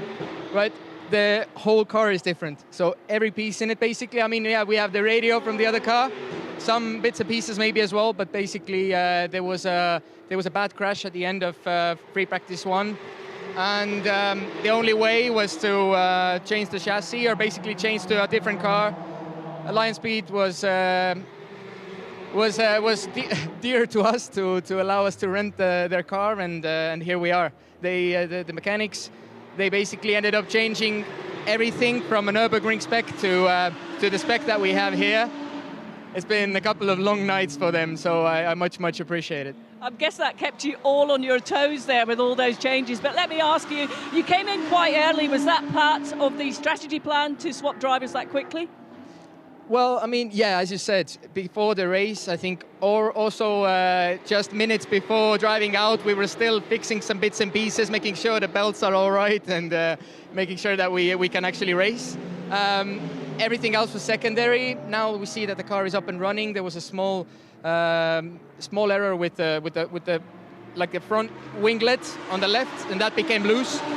But luckily it didn't fall off, so the mechanics again did a great job during the first pit stop to fix it. Now we're driving. Shay is in the car. I was always meant to do the first full stint, but because of the code 60 we decided an early change. And yeah, let's see how it goes. I think Shay and then probably Adrian in towards the end of this part of the race, I don't know. Okay. Well, thanks for that information. Look, you go and get yourself a drink now and catch up with the team. Yeah, thank you very much, and keep tuned. Keep tuned. I like that from Martin Rump. By the way, fans of the Radio Show Limited Network may hear the name Shay and automatically think, Shay Adam, next in the car, is she not busy at Long Beach? Well, yes, it's not that Shay. It's Shay Davis, the Australian, who's the AM Plus, and Adrian that Martin just mentioned, Adrian Da Silva, who's the AM. So they've got Da Silva, Davis, Rump, AM Plus, Semi-Pro in that order for EBM running in the GT3 Pro-Am field. I think that was the sensible thing to do, to put the semi-pro or the silver driver in those very difficult conditions, particularly once the car had been receiving such significant repairs. They didn't even appear in qualifying 1 yesterday. They did do Q2 and Q3 from memory, but because there weren't 3 different times in the qualifying sessions, that's the reason why the car had to start at the back of the field. And as Martin mentioned, a tremendous first stint, 45 minutes. We went from 40-something on the grid to then be 8th by the time they pitted. Yeah, and a quick update from race control here, which I'll explain the context of in a minute. Two cars, one of which is the 84 car, you just mentioned the EBM with Shay Davis at the wheel, and the 903 Red Ant with Ayrton Red Ant at the wheel of that car. Both have been asked at the next pit stop, in capitals from race director, check the cable between Lumirank and RaceLink. Now, that may not appear too serious now, and I'll explain why. Lumirank is the indicator in the top of the windscreen that says what car it is, what position, where it is in class, but it's a vital link to race control. Has to change, you have to update it, so it can be, if it's not working properly, it's kind of like the transponder. It's not, you can get penalised for this, so they basically, what they've been given is a warning of, your two cars are not operating properly, check it can just be a connection, we've had this before, on the car, but it's got to be repaired, and if they can't do it at the next pit stop, there is the possibility they'll be asked to come in and rectify it and do not continue until it's rectified. So just keep an eye on those two, 84 and 903s, the EBM, the car we were just talking about, and the Red Ant Porsche. Yeah, definitely, that could get more serious. They'll probably be given until the next pit stop in order to sort it out, so they won't have to do an independent and separate pit stop, and there's a little bit of slack given to competitors in the Creventic series for that reason. You might not get that in other global categories. The 917 Porsche with a good tussle with the 907, so that's within class. Two Porsche Cup cars, Orchid Racing Team and Laurent Misbash duelling with Nick Johnson in the 907 still. Jutta Racing running a tad deep into the Bruxelles right-hander. It's definitely darker overhead now, as the number 71 Audi has made a stop and is battling with, I'm trying to work out which one of the Porsches that is. Is that the EBM car, in fact, of Shay Davis? Could well be. The 71 Audi looking quite a bit faster in this phase, even though it's lost places. Now remember, the 71 car was battling for 5th and 6th in the opening stages. Lucas Sundahl stayed at the wheel after the pit stop, but has dropped back to 27th. So all of those pit stoppers, even though they stopped in a code 60, they will not see the rewards of that until a little later on, probably well into the second or indeed third hours. Matteo Lorena leading the race in the bright yellow ARC Bratislava Lamborghini Huracan from the all-black Porsche of Herbert Motorsport, a similar livery to the Jutta Racing Audi. Tim Muller in the Haas RT Audi did not pit during that code 60, so he's hanging on to third, and even Giacomo still there in fourth for Car Collection Motorsport. But those stoppers have now emerged, well, in the case of the Jutta Racing Audi, into some traffic. And we were talking about overtaking at Blanchimont. You probably don't want to overtake a fellow GT3 car, but sometimes you're forced to overtake runners in the slower categories, Snowy. Yeah, and that was the Krone Racing Porsche that stayed to the right there and just allowed. Is it the Audi? Yeah, the Jutta car, 71. Jutta car just straight through, and I think good driving on both parts there. The door was opened, it was there, and the Krone car just stayed out the way, and it's, you know, nothing to worry about there. Interesting to note, a good barometer of who tends to read races well and do strategy quite well, and you cannot rely on it. You need someone like Paul Truswell, ideally. I'm not sure he'll always tell us exactly what's going on because it's team sensitive, as I understand. But I mean, he's potentially for hire now this weekend because unfortunately their car looks like it's not going to do much running. So yeah, Truswell twiddling his thumbs on a Saturday afternoon can be a dangerous thing. God, yeah, anything might happen. Former Q here. Exactly. Yeah, you've got to pay the appropriate fee, of course.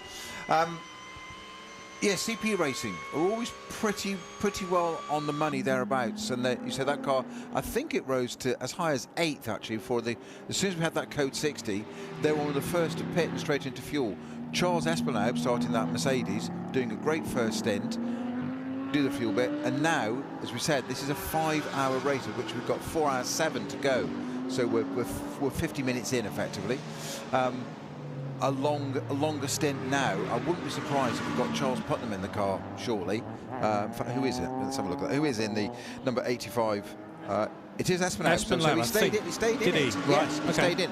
Now that car is, I'm going to say, languishing. It was 8th. It's now 33rd, but it's done a pit stop, so it's in hand. So give it a few more laps, and I think in the next half hour we're going to see quite a bit of shaking up of the orders. People start. They're going to have to fuel. Of course, they're using a lot less fuel in these conditions, so even under green is your point. Under green, there won't be as much, full throttle. While you're very, very brave and got very certain parts of anatomy to go flat out around Spa in full throttle in these conditions, but some will. But it is drying as well. You mentioned Blanchimont there, Johnny. It's significantly drier through that element of the track. Of course, it's quite high up there, coming to the bus stop on the pit level. It's when it drops down a little bit again. The other parts are a little bit damper still. So, but it is starting to dry out, and there's a little bit of spray we can see coming off the cars, but not nearly as much as there was at the beginning. So, I think we're getting closer and closer to that crossover point of what we run on tyres. And just looking at the fastest laps of the cars now, but still 240. They haven't actually improved a great deal yet. That definitely is the EBM racing car, that or EBM Motorsport, sorry, Alabama Motorsport without the racing bit, from New Zealand, the team, but Shea Davies, the Australian, and the Porsche number 84 looking to try and make some ground back up again, getting ahead now, that Orchid Porsche Cup car. But as you look away into the distance, it's certainly looking bleaker from our high position camera over towards Le Com corner from the paddock. So, as I say, we've had that window of sunshine. Things might have been a bit more promising over the next 30 minutes or so, but it does look like if the rain's not already begun around most of the circuit, it will be shortly. And of course, from the bottom of Eau Rouge out and down the Kemmel Straight and up to Le Com and all that area, it's heavily wooded. So the trees hold the moisture, it doesn't clear as much as some other parts of the circuit. So it's not quite like the Nordschleife where you can literally have different corner to corner and different sectors, but it's still a long lap around here at Spa, and you will have lots of differences. This is the battle for the lead, folks. The Lamborghini didn't quite get the traction it required coming out of La Source, but now Ralph Bone being incredibly brave in the spray from Matteo Lorena. And Ralph Bone clearly far more comfortable at the wheel of the Porsche than perhaps the Italian is driving that Slovakian prepared Lamborghini Huracan. They were overlapping on the run out of La Source and down towards Eau Rouge. In the end, Ralph Bone didn't ideally want to go door handle to door handle with the Lamborghini into the base of Raidillon, so decided to get out of the throttle, and I think that was a sensible thing to do. Binksy saying the weather definitely changing in the pit lane. The rain is absolutely pounding down. But this is the point where the race starts to properly spice up. Now, has the Lamborghini maybe had a moment somewhere to create that gap of only half a second at the start of the lap? Lorena forced into this, whether he likes it or not, with the windscreen wiper not quite on the full setting. It's certainly consistently swishing from left to right, though, in that centrally mounted wiper. Now at Pouhon, with the McLaren Artura just ahead, and the McLaren getting the blue flags. Marshall's reading this race perfectly and well aware that the race leaders are right behind the 400 car now as they head through the double left-hander at Pouhon. The other thing that's happening is Tim Muller's not very far away from this leading duo either. So we may well have three for the lead at the end of this lap. Only 3 more minutes to go before the first 60 minutes is in the book. And this is high-pressure stuff, purely to keep the car on the black stuff, but also who wants to be the race leader going into the second hour. Binksy, you've just sent me a very quick video of how things appear from ground level, and the rain is once again pounding down so quickly. The conditions can change here, Di.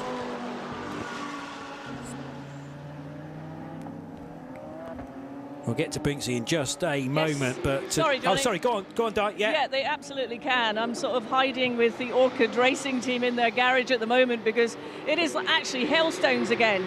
It started with rain, now it's hailstones, and I guess it'll pass again as it does in a few minutes. But all of the teams are now coming out into the pit lane to have a look, just looking up at the sky, trying to work it out, but we can't. We're just having to deal with it minute by minute. Well, not if it's hailing. You don't want to be looking up at the sky because you might get one right plumb in the face. Exactly, it would ruin my makeup. Exactly, ruin the makeup. It'd be a nightmare. I'd look like Coco the clown. You're just talking about me, though, aren't you? Ruining the makeup, let alone you. As the Lamborghini is completely sideways. There's also a stopped Orchid Racing Team car rolling backwards down Raidillon as the Lambo very nearly threw the race lead away, and the worst case scenario would have been that it would gone sideswiping its way into the Orchid Racing Team, which was stopped on the outside. But now, pardon the pun, Eau Rouge has turned into a river on the road surface, not just beneath the racetrack, the home of the red water. So the Porsche didn't squirm and slide quite as much as Matteo Lorena. Maybe Ralph Bone was able to ease off the throttle because the Italian having his moment was a big enough warning. But Tim Muller is right with the race leaders now as the Orchid car, thankfully, is moving again and we don't have to go code 60 for the second time. But Lauren Mishbash, you do not want to be sitting there for any longer than about half a minute as the Cayman is also having an incredible moment at exactly the same point. Porsche Cayman number 424 from the GT4 category, and Patrick Kolb, terrific car control once again. We do now go into a code 60, perhaps purely on safety grounds, as the Kessel Racing 296 did lose it big time and turned left at Radion off towards the barriers. I'm not sure whether it connected or not. We will find out. It wasn't Radion, Johnny. It was the bottom of Eau Rouge going in, coming down the pit straight past the old pits, as it were, straight ones, into there. It's obviously hooked the curb on the left-hand side there, and as I said about that wet painted curb when it's wet, it's kind of just hooked it round, and just you do go down, you hug the pit wall, blend left, and then it's just pulled it round and gone off onto the left-hand side. And I'm hoping it hasn't, I can't see if it hasn't connected with anything there, but we haven't seen it reappear. The Orchid car had a complete reset. We're at code 60 now, obviously, because of that. That's going to be because of the Ferrari that's off on the left-hand side of the bottom of Eau Rouge. I'm convinced. Intervention vehicles, yes, going down to that scene now. I cannot believe that Ferrari's escaped without connection to the barriers. So incident vehicles, all sorts on track at the moment, and it's suddenly got spiced up. But exactly at 4-hour mark, 3 hours 59, just literally just tipped into now, 30 seconds ago. So just Diana sent us that update from the pit lane. So good was the update. She actually sent us a little video of the rain precipitating into the pit lane, and just as I was talking about it drying out, becoming that crossover point, no such luck. It's now just like somebody's turned the taps back on. The Lamborghini having a massive moments into Eau Rouge there, and it's struggling to keep control of that, and a great job, but running what just when the little replay there where the Orchid Porsche was stopped at the top there on the left hand side. I noticed on that car, by the way, it has its hazard on. It did an alt control delete, complete reset. You can always tell by the headlights. It cycles through, turns them off, back on again, and got it going again. But it is returning very, very slowly to the pits. That's the 917 Orchid Porsche. So Nicolo Rossi is the Kessel Racing Ferrari that we have concerns for. The 296, I'm 95% sure, was the car that speared off to the, or was it the Lamborghini? The Lamborghini just ahead of it. Then Patrick Kolb with his moment at the bottom of Eau Rouge, and the car was thinking, I'll go left, now I'll go right, now I'll go left, and Kolb was just about keeping up with it. But that was the true definition of a tank slapper that then continued at the top of Radion. Because he did that curb thing again. So you got the left and the right, and then the left of Eau Rouge. That with his Radion, that start of Radion, and again, it's just because of that moment coming into the bottom of there. He hasn't got the car quite square and pointing where he wants it to go. Back on the power, which is what you want, certainly use the gradient, get the car squat so it's pointing straight, but it's just blended a little bit left and touched that curb on the left-hand side, which once again has skewed the car offline, and he's had another moment at the top of Radion. So just when he's gathered it all up, he gets a second one. Talk about heart rate, that'd be great for his stats.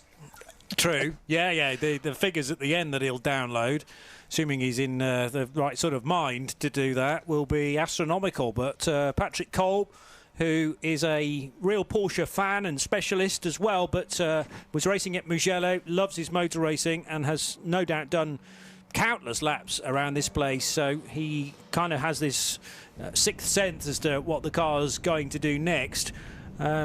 As mentioned, though, Nicolo Rossi still not come across the line, and the other slight doubt is about the Car Collection Motorsport Porsche number 12, because the expected time that he was about to cross the line, clever little system here where the numbers count down and preempt the car over the line, but obviously those times are going to be well out of alignment now because of the higher lap times. And it does appear at the end of, which is number 20, into the pit. So that's why it took him a little bit longer. The question mark is alongside Nicolo Rossi. So I have identified Racing Ferrari correctly. That's the one that steered left because of the aquaplaning from the 296. And questions remain as to whether that car will be able to continue. Giacomo into the pits. You're getting more and more cars now down pit road, Di. Hopefully found some shelter, maybe still with Orchid, but these pit stops happening in front of you. No, I've moved away from Orchid now, Johnny, because obviously happened to be chatting about them, and then that situation happened on track, so they were looking and trying to speak to the driver. But I've come up to the other end of the pit lane. I did see the Haas team come in and do a stop there, so I'll go, and there seemed to be a slight delay to that stop, so I'm just going to find out what actually happened and come back to you. But there's a few cars coming through and a few cars have left, so I haven't caught them unfortunately, but I know the code 60 is still in operation. Yeah, and it's a prime time once more to get some fuel on board. Even if it's not your full allocation, you may as well take the opportunity. The refueling area, by the way, is in the historic pit lane, so beyond La Source, the downhill old school pit lane, which is different from the Grand Prix pits, where all the teams are doing their driver changes and the tyre changes should they require that. There's not a great deal of room because it looks like the fast lane in places has actually been coned off. Oh, that's probably to allow cars that don't want to fuel their way by too. So it'll be 20 kilometres per hour the speed limit in the fueling area, 40 down pit road, and on the racetrack we have this speed limit of 60 kilometres per hour, which is kind of like a virtual safety car, just that we won't have a safety car at the end of it. But everybody tootling round at 60 k's, and that should mean that any gaps we had going into the caution will be just about the same coming out of it to green flags. So the number 5 Ferrari, we've got the answer. It did connect with the barriers, and it's taken most of the back end of that car off. So that's most definitely out for the rest of the weekend. I didn't think it could have escaped that. So very sad to see that car. That's Nicole Rossi in the Kessel Racing 296 that is now out of the race. So that's put the question mark that's on the timing screen to answer for us. Let's go back to Binksy. What have you got? I've got Tim Muller, who's just jumped out of the number 1 Haas RT Racing, and we spoke to Tim on the grid at the start of the race as well, if you remember. Tim, we had a quick chat with you at the start of the race. Go back to the start. How was it? It was good. Everybody was very civilized, so nothing happened, and yeah, I could maintain my position, I think, and somewhere I could take over and became third, and I could hold it all the time and could control it very well. So it was good to go.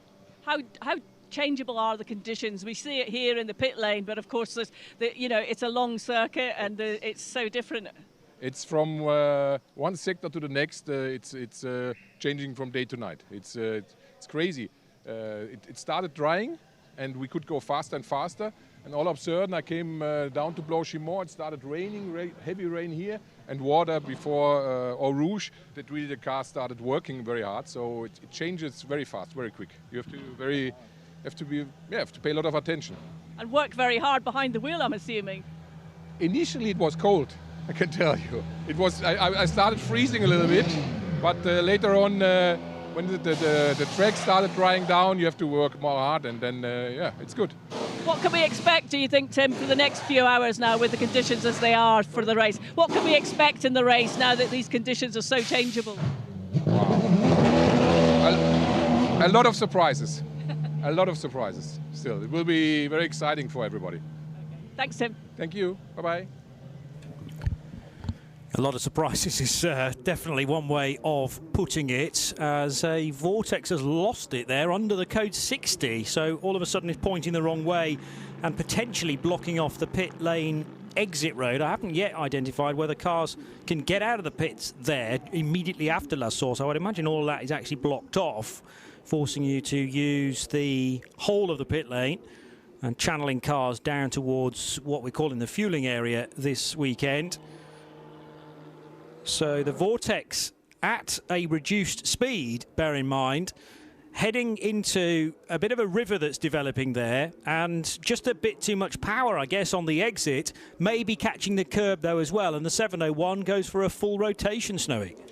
Well, very lucky that he did it where it was. I'm not sure there's water there, but it's so you've got a 2 pit exits at Spa. So you've got the main F1 pits, and when you turn right to go down to, you described the historic pits, there's an opening there. It's where the F1 cars normally come out and rejoin the track. This group, and as with other races, continue around past that. It's coned, as you say, down the hill, and out at Eau Rouge. The vortex there, getting on the gas and rotating around, and ordinarily any other part of the circuit there close by, it had clouded the pit wall, but as is that exit for the F1 cars, which is coned off this time, he's managed to actually park it very neatly between a couple of cones. No harm done apart from a bit of pride, and away you go. You mentioned the historic pitch, Johnny. One of the things that you forget about this is it's incredibly steep downhill, which presents its own problems when stopping and refueling, driver change in a car of downhill. And when the first time I arrived at Spa, when it was donkeys years ago, all those sepia photographs, and we arrived late at night and pulled up at the bottom on a campsite, literally then on the outside of Eau Rouge, on the left-hand side, and there was a FINA illuminated sign, which I thought was just in the sky. Yeah, and I remember sitting there and I said, "What's that?" And somebody went, "That's the top of Eau Rouge." And you're just like, "Sorry?" And you're standing here, and until you actually physically stand in front of it and look at it and go, "So that's the bottom where we've just seen the Castle Ferrari go off, and by there's that gradient, and it's." Try doing a circuit walk. I mean, on a bike ride around there, if you cycle around here, which I've done in the past, it is hard work going up Eau Rouge, even when I was fitter, and days gone by when I had dark hair and a waist. Those days are long gone. But it's you cannot believe until you see it actually there just how steep it is. So in the wet, in a GT3 car, in spray, with standing water, no wonder they're having moments, whether it's Caymans or Ferraris or whatever it is, they're doing a stupendous job. But back to green, if you ever do get a chance in the times where there's not any racing or track action going on here at Spa, if you ever find yourself there, maybe the evening of a race meeting, and get the chance to walk from Eau Rouge up Raidillon and towards the Kemmel Straight, you feel it in your legs, because it's actually quite tricky to walk up, so steep it is. Another rotation, this time for the number 11 Mercedes, very similar to the Vortex. That might have been at the point we were going back to green, actually, and it's Maximilian Partl for Hoffer Racing that's had that squirm on the exit of La Source, but does get going again as we've entered the second hour of this year's 12 hours of Spa-Francorchamps across 2 days, 5 hours today. Stay on the lead lap, the main priority before the cars are gridded back up again. Somebody going pretty slowly there on the exit of Raidillon, I notice, as the Hoffer car goes by. And then we'll do a further 7 hours tomorrow. Obviously the Kessel Racing Ferrari number 5 in a very bad state of repair, but I hear that Nicolo Rossi is okay after a worrying looking incident. Obviously we didn't see the car make connection with presumably the barrier. Maybe that was tyres, maybe that was actually Armco barrier. But Jasmine Muller, grateful to her, who's looking after the press and the media with Kessel Racing this weekend, reporting that Nicolo is fine, and that's the reason why the car was recovered so swiftly as well on the flatbed. So Herbert Motorsport will continue to lead on 24 laps, 23 completed. This is the 24th circuit, but there's potentially more drama now at turn 12, which is, well, I thought Pouhon, the entry to Pouhon, because we're calling Jackie Ickx corner turn 11 on the track map this weekend. Looked to be clear, though, with cars going through Pouhon a moment or two ago. GT4 side by side, BMW the 438 on the inside, and it's the Cayman that will still be being driven by Patrick Kolb, brilliantly well in his moment at Eau Rouge about 15 minutes or so ago. They're still side by side within GT4 as we go into Code 60. Now, who's going to stay ahead here? Because they were virtually level pegging into Blanchimont. Well, the Porsche stuck it in, didn't it, around the outside, managed to hold on to, you say, he escaped those magnificent moments at Eau Rouge and Raidillon at the top of it. One of our colleagues, Phil Anson, you can't hide anywhere these days, can you, Johnny? I've just used the phrase about when I had dark hair and a waist, and he said, he's just replied to me, "Stop stealing my lines." So, Phil, nice to hear that you're listening, and all credit to Phil Anson. It's actually one of yours originally. The royalty check's on the way, my friend. Well, you were global commentary booth colleagues at the Dubai 24 Hours, were you not? We were the second round of this series. You had a busy one that weekend because you was pit lane and then up to the commentary booth and back to the pit lane again, but keeping Phil company in the Middle East at the start of the year. And rain at that race as well. And I've just taken over from Diana in the pits at 9 in the morning, and quite literally just swapped our radio mic. And I just look at it, I think, when you can't quite process something, you're thinking, is that spots of rain? I know we've been up all night, but are those spots of rain? Surely not. And within a matter of seconds, it was torrential, as is happening again at Dubai at the moment. This last couple of weeks, it's been made the news everywhere, hasn't it? You've got no drainage, and that was like, that's everybody's strategy out of the window. In that's a full 24-hour race, as in constant no break. And at 9 o'clock in the morning, all of a sudden, it's just torrential. And of course, they haven't built the drainage out there in Dubai as have other places here in Spa. They're not used to it as much, so they don't need it. So the track, not only is it wet, it doesn't drain away, so it becomes a major problem. Let's wonder why our track dryers out. A fabulous tractor going out with a massive, basically, leaf blower of industrial scale bolted to the front of this tractor.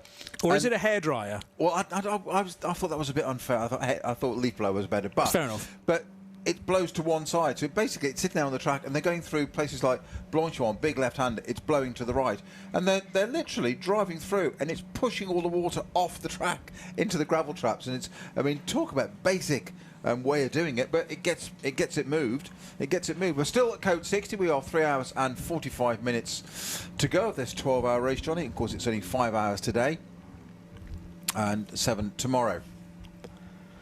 Phil Anson, though, will be, or has been, experiencing some very Spa-like weather, as you say, highly unexpected at the world's second busiest airport, Dubai, these days, and yeah, several flights cancelled to all places in the world because of the amount of the depth of water that has been created there with so much downpours, and as you say, the drainage, certainly at the racetrack, not normally expected to need to be that efficient. We discovered that big time in 2020 when only 7 hours and change of the 24 hours of that race could be run when the heavens opened.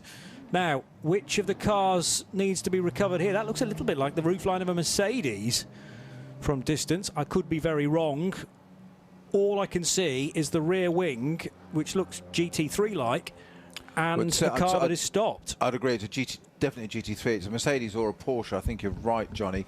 I was quite surprised at a quick look across the camera shot then. I thought there's a bit of a tug-of-war going on, literally at the side of the track, and it's the fact the intervention vehicle's only got so close to that stranded car, we don't know what it is yet, then they're having to pull the rope out of the front of the winch of that car, and that's why the marshals and the driver in crash helmet, I genuinely thought it was a real tug-of-war going on at the side of the track. Yeah. There was not enough racing going on, and they're actually pulling it out. Could be an Audi, actually, having said it's definitely a Mercedes or a Porsche. I mean, you know, why not just mention every GT3 car that's in the race? Other brands are available too. I'm just wondering whether the Code 60's been listed. T12, I said, didn't I? 925 stopped in the grass at turn 12. Well, that rather suggests it's a Porsche, but not a GT3 car. 925 sounds like a Porsche Cup car. Bob Herbert is being shown as stopped somewhere on the racetrack for Baz Kooten Racing, and they're in a 992 Cup car. So you were right with the Porsche. I was very wrong with the Mercedes, if indeed that is Bob Herbert's car. 35th in the overall as Jutta Racing pits now at the end of their latest lap. Ivan Chacoma's just been in and back out again, and Ralph Bone from the race lead, Herbert Motorsport. No, that's not a Porsche Cup car. It's coming into sight though now. Still not sure. There's a barrier in the way for those just listening to us on radio. My car ID's not normally this bad, but I can only see the roof and the rear wing. It's almost Mercedes, BMW GT4, but the wing's too big. The 438 BMW is still running because Ravi Ramyeed's just been in the pits, and that Simpson Motorsport car's returned to the racetrack. That was a rotation for another Porsche Cup car, though, right at the end of the lap. 971 car. Again. 971 for a quick loop and has missed the opportunity to pit. Apologies, 917. Now, I didn't think that was the Orchid Racing Team car. It might have been Lauren Misbash. It was a similar colour, but I thought it was maybe the 911. I think it is 911, yeah. Stephen Cho in the Hankook competition. I saw the number and then immediately forgot it. Yes. Yeah, no, you're absolutely right, Johnny. So, yeah, we finally get 911. So that is the entry from South Korea for Hankook competition, and Stephen Cho, the Canadian, with a very slight error, but it's so easy to do with this amount of water on the racetrack, that little amount of grip around as well, and even when you're not needing to do a heck of a lot, going round at probably 1/3 of race pace at Code 60. It's still easy to spin the wheels on the exit of the uphill chicane, and that's precisely where it happened, coming out of turn 20. So this is already Code 60 number 3. You would have expected a high probability of Code 60s and a number of them before we got underway because of the forecast, as the fuel is still going in with the black and gold Audi as the black and gold Porsche. The race-leading Porsche from Herbert Motorsport now arrives on the scene, and Ralph Bone doing what Herbert tend to like to do through the history of this championship. If there is a Code 60 out on track, and if they're close enough to the pit lane to take advantage of it, and they'll get in for as much as fuel as they are allowed. And that might bode well come the checkered flag later on today. The other thing is about the overnight stop. Remember, going into part ferme conditions as the cars go for their sleep overnight, and then we prepare ourselves for 7 more hours tomorrow. Do you want to get the fuel fill done before the break is the question. I have to say, Herbert pulled off an absolute blinder at Mugello in that they were right with the race leader with maybe 15 minutes to go, decided to give that up, though, in favour of fuel, because as long as they stayed on the lead lap, they would actually get all that time back again when the cars are gridded up for the following day. It was brilliant, brilliant tactics. Exactly so, and that's where the strategists come into play, isn't it? And maybe Diana, if she's got time, we can find Paul Truswell. He might give us a bit of insight into that, because one of our radio show veterans, team members, Paul Truswell, acting as a strategist this weekend, but of course the car, as you say, he's available for hire, gun for hire if you like, strategist for hire. I don't think anybody wants the car right now because it won't move, unfortunately. But yes, the strategist could be to allow himself to head away. The hope from Rick Breukers is that they might do some running tomorrow, so they might need trussers for Sunday. But otherwise, yeah, he may well be able to be hired out, let's say, by Red Camel Jordans.nl, depending on what Ivo says, of course. He has final say, Ivo Breukers. The 69 Lamborghini Huracan is in the pit lane. That's Nicolo Michelon making a stop from 2nd position. Now, it might be that Nicolo chose not even to stop with the team there because he's literally in for fuel and fuel only. And that RD Sainz car about to head down the steep slope on the other side of La Source. Oh, we're back to green, I've just noticed, within the last few moments. So anybody that has gone in and committed to a pit stop, the problem here, of course, is they're now going to lose out on green flag running on the racetrack.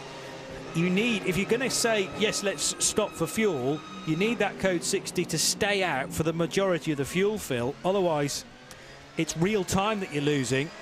And depending on how much fuel Michelin needs, maybe they're just going to press the abort button on that and say, forget about fuel, just get back in the race because we want to stay on this lead lap. On the other hand, if the fuel tank is empty, he doesn't have a choice, and he's just going to have to sit there patiently whilst cars whip by on the left-hand side. This is the delicate tightrope that everybody is walking at this stage. The Herbert car did get out, though, just in time for the green flag. They even did a driver change there, because it's now Jason Hart at the wheel of the Herbert car. That means Ralph Bone's just got out. A stonking stint from the German, I thought. He'll be very pleased with that, to be leading the race before and after the pit stop. And I'm sure Binksy's not too far away from Herbert to grab a word with Ralph and offer our compliments. But it is now the semi-pro Jason Hart at the wheel. And to answer the question about the RD Sainz Lamborghini, Nicolo Michelon has indeed stopped at the fueling area. So they are burning real time now, as everybody else in GT3 is back to full pace. So the only thing to do there is that if, in fact, the Code 60's ended, as you say, so real time, it's now to absolutely brim the car, especially in these conditions. They're all going to come back into your favour because you've got a lot more fuel on board. You can now just have a solid, steady run now with the next driver to do a driver change as well. Or, as you say, Nicolo Michelin might stay in the car, but play to the advantages. Just play to what's happening. That's all you can do at the moment. And sometimes those decisions go for you, sometimes they go against you. There's no point dwelling on it, I suppose. You know, you've made the choice to pit, and you then have to live with it. But there's still scope to make that work in your favour. with 3 hours and 36 minutes to go. Well, there's a phrase that our colleague Joe Bradley uses quite a bit about endurance racing, and he often describes it as a race is a high-speed game of chess. And it's a very, very good description, because it constantly changes. Somebody moves, somebody changes. There's a code 60, there's a curveball, there's a different layer, and all of a sudden everything you've got laid out on a spreadsheet all seems absolutely logical if it all runs. And of course, a race is a living thing. It's a creature. It's got its own identity. It'll do its own thing, and it can be somebody can just spin. And not even a code, somebody just rotates in front of you, like the Mercedes say, they're all the vortex, the source, and the car behind, and you're the leader, has to slow down. That can affect you, put somebody else, and all of a sudden the whole thing just changes. And that's what's so fascinating about this kind of racing for me personally. I think it's just extraordinary. Never mind these conditions. Just looking at the spray there, going down the Camel Straight of. No wonder the Lamborghini staying to the left-hand side, trying to keep out of the spray. So they say, well, where's the corner? It's down there somewhere. And they're doing 270, 280 clicks down the Camel. Yeah. Maybe a little bit less in the wet. It's still significant. It's what's the phrase? 100 and plenty. Yeah, it's quite a lot. Adequate. Speed. Exactly. And it's and again, the Lamborghini have a little front end problem down through Bruxelles, is it? Bruxelles. Which is the French way of saying Brussels. Brussels, exactly. Yeah. Now I've got it in my head. I can see it now. Yes. So I need to visualise it. It's a reference to the capital city of Belgium. I don't know whether it's the corner closest to Brussels. I need to work out which direction the track is pointing in relation to that, but it might be. Oh, the Lambo's again sideways. By the way, the car that it's just overtaken, that was lapping the 84 rather than being for track position. So that was Shea Davis taking things as quickly as he is comfortable with. Shea, remember, is an AM+, so might not be quite as quick as Matteo Lorena. I'm going to remind myself now, in the 44 car, Lorena is the semi-pro, yeah. So Lorena probably able to offer a bit more consistency than compared to Shea Davis, and that's not being derogatory in any sense. Everyone's got a level that they are comfortable living at. And we've already had a dose, remember, of semi-pro action from Martin Rump at the wheel of the EBM car. So now some AM+ and eventually some AM driving time will need to be burned, because the EBM car is entered into Pro-Am for that reason. So Martin Rump will be able to do a fair segment. Might be as many as 6 hours, actually, as a semi-pro. No doubt the Estonian will do more running behind the wheel of that car tomorrow. 7 hours, remember, to get through on Sunday here at Spa-Francorchamps. This is lap 27, though. Jason Hart leads in the 91 Porsche of Herbert, ahead of the ARC Bratislava car. And then the next nearest rival for Matteo is Ivan Jacoma of Switzerland in the German-run Car Collection Motorsport Porsche. So we've got a Porsche leading a Lambo, leading 2 more Porsches, and then the best of the Audis now 5th. After Haas RT for a long time were up as high as 3rd position. Javier Nauf, though, driving the Haas RT car, so they must have made at least one stop as well, because he didn't start that car in the number 1. It was Tim Muller who spoke to Binksy not that long ago. So Muller out, Nauf in during the first pit stop, and that again is some AM time being burnt on the clock.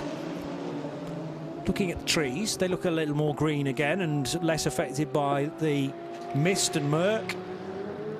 So once again, conditions changing. The Lambo of Hoffa Racing braking a little later than the BMW from the GT4 class, the Simpson Motorsport BMW.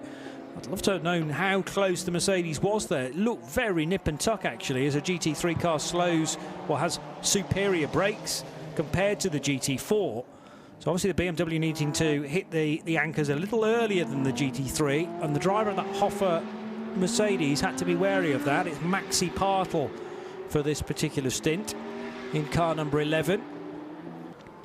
Nearly another half an hour ticked off. So 90 minutes virtually in the book, and the 3.5 hours still to go today, Snowy. Yeah, and I'm just looking at, just thinking about this a bit, because there's different rules for Creventic, who the organiser of this series are powered by Hankook, the 24-hour series. If a car, I'm just going to double check this, but if a car enters the pit lane under code 60, there's a different fuel, you remember these pumps, that allows a certain amount of fuel in. You can only take a certain amount of fuel under code 60. If I was saying you need to fuel it to the end, take the max, I don't think you can. Because I think if you come in under a code 60, you're allowed a permitted amount of fuel. Whilst you're refueling, if it goes back to green, it doesn't change. You're still only allowed that permitted amount. But so to my knowledge, that rule has changed slightly. Well, that's why I'm questioning. Does that still apply? But So only in the sense of where you are when the code 60 comes out. It used to be entering the pit lane. Now I think it's entering the fueling area, right, which is different. But you'll need to get into the actual rules to know that. Either way, I think the Lamborghini was committed, because they'd crossed the line into the fueling area, and it is then labelled as a code 60 pit stop. But the point being that under a code 60, you're only allowed a percentage of your fuel allowance, and that's all stated in the bulletins. If you've started to take that on board, you're in the fueling area already, and it's, let's say, 50%, and it goes back to code 60, you're kind of scuppered, because you're still stuck at the code 60 50% restriction. So it works against you. So it's a difficult one. So as you say, you can come down the pit lane, do something else. There will be tables and charts and much wailing and gnashing of teeth as these strategies work all this out. And I'm sure they go up and down the pit lane and compare notes. Not. Well, you don't want to give anything away, No. do you? It's like being back at school, so putting your hand over your homework so the person next to you can't see your answers on the desk. I've got the sporting regulations here. I'm now trying to whip all the way down to item 27, which is fuel and refueling. You even know which item it is. Well, only because it says it in the contents. I haven't banked that to memory, I promise you. So, right, well, yeah, talk amongst yourselves. We'll do a bit of commentary as well as the Porsche Cayman goes a touch deep into Le Combe corner. That's still Patrick Kolb leading GT4, and he has got stories to tell from this stint already. Bear in mind the driver time you can do in one slug is only 2 hours, so Kolb completely, well, I was going to say out of control. He just about knew what he was doing there, but the car, he was chucking it into Le Combe corner, and there wasn't the amount of grip that he'd expected at the end of the long Kemmel straight. I think it's fair to say that he's operating without a safety net, isn't he, at the moment? Too right, but if anybody is capable of doing that, then it's certainly Patrick Kolb.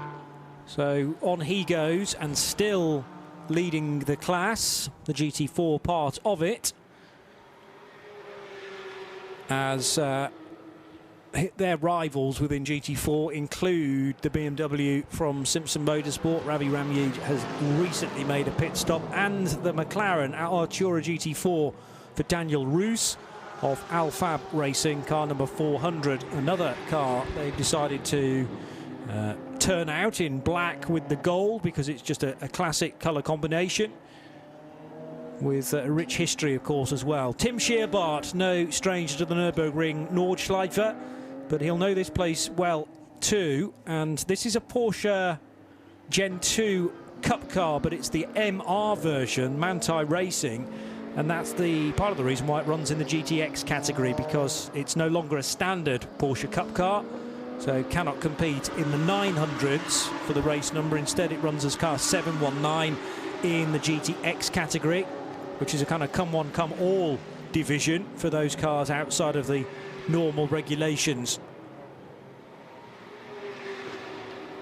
Still looking for the absolute line about fuel. Very kindly, Phil Anson, that's over all these things as ever. He's just messaged me and just said that, of course, it's when the card is activated on the pump and it goes, you've got purple and green lights on the pump itself to replicate green track conditions, purple code 60. And I'm just asking the question, but our point is, yeah, we get that, but if it's purple and the track goes back to green status, can the pump change to green status during the same time? Is it simultaneous? Which apparently it is.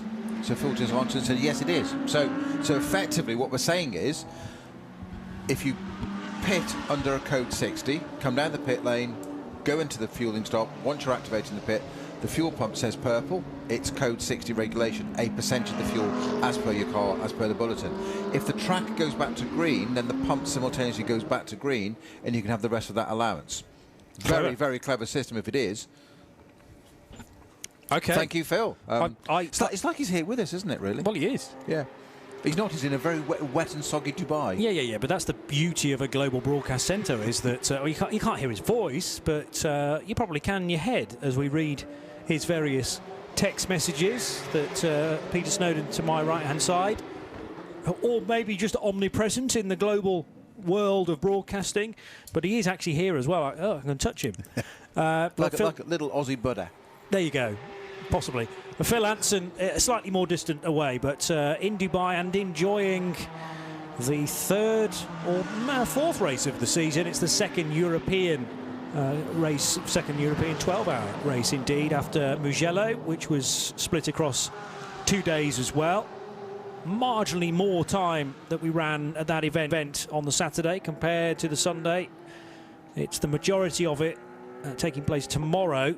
And that's why on a long lap, the crucial thing is to stay on the lead lap within your category today.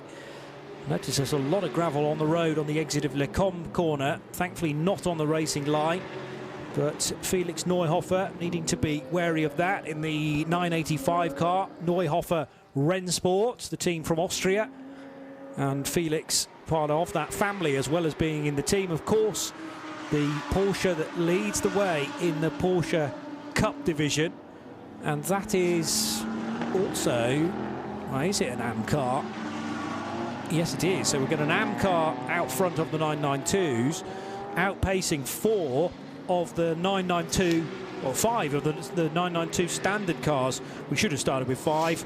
The 909 Red Camel Jordans.nl car, though, sadly was not able to take the race start. It remains to be seen whether it can get any running this weekend after a throttle problem, which they weren't able to get to the bottom of in time. It did actually go out for some formation laps, and at that point they realised the car wasn't sufficiently repaired. They hadn't quite got to the bottom of the issue, and it wasn't able to take the race start. And Rick Roykers very politely detailing that to Diana Binks just after we began today's segment of the race. Now, what happened a few moments ago at the chicane at the end of the lap? That's the 84 car and the 85. So 84 and 85 getting together on the exit of turn 20, the final chicane on the lap. 85 is the CP Racing Mercedes. 84 is the Porsche from EBM. And Shay Davis, together with Charles Espenlaub, I believe are on the same lap. Espenlaub has lost a place as a result of that to Gijs Bessem in the NKPP Racing Porsche. Tricky to tell precisely what was going on there, because we were peering over the barrier, Snowy, but the Mercedes is now carrying damage.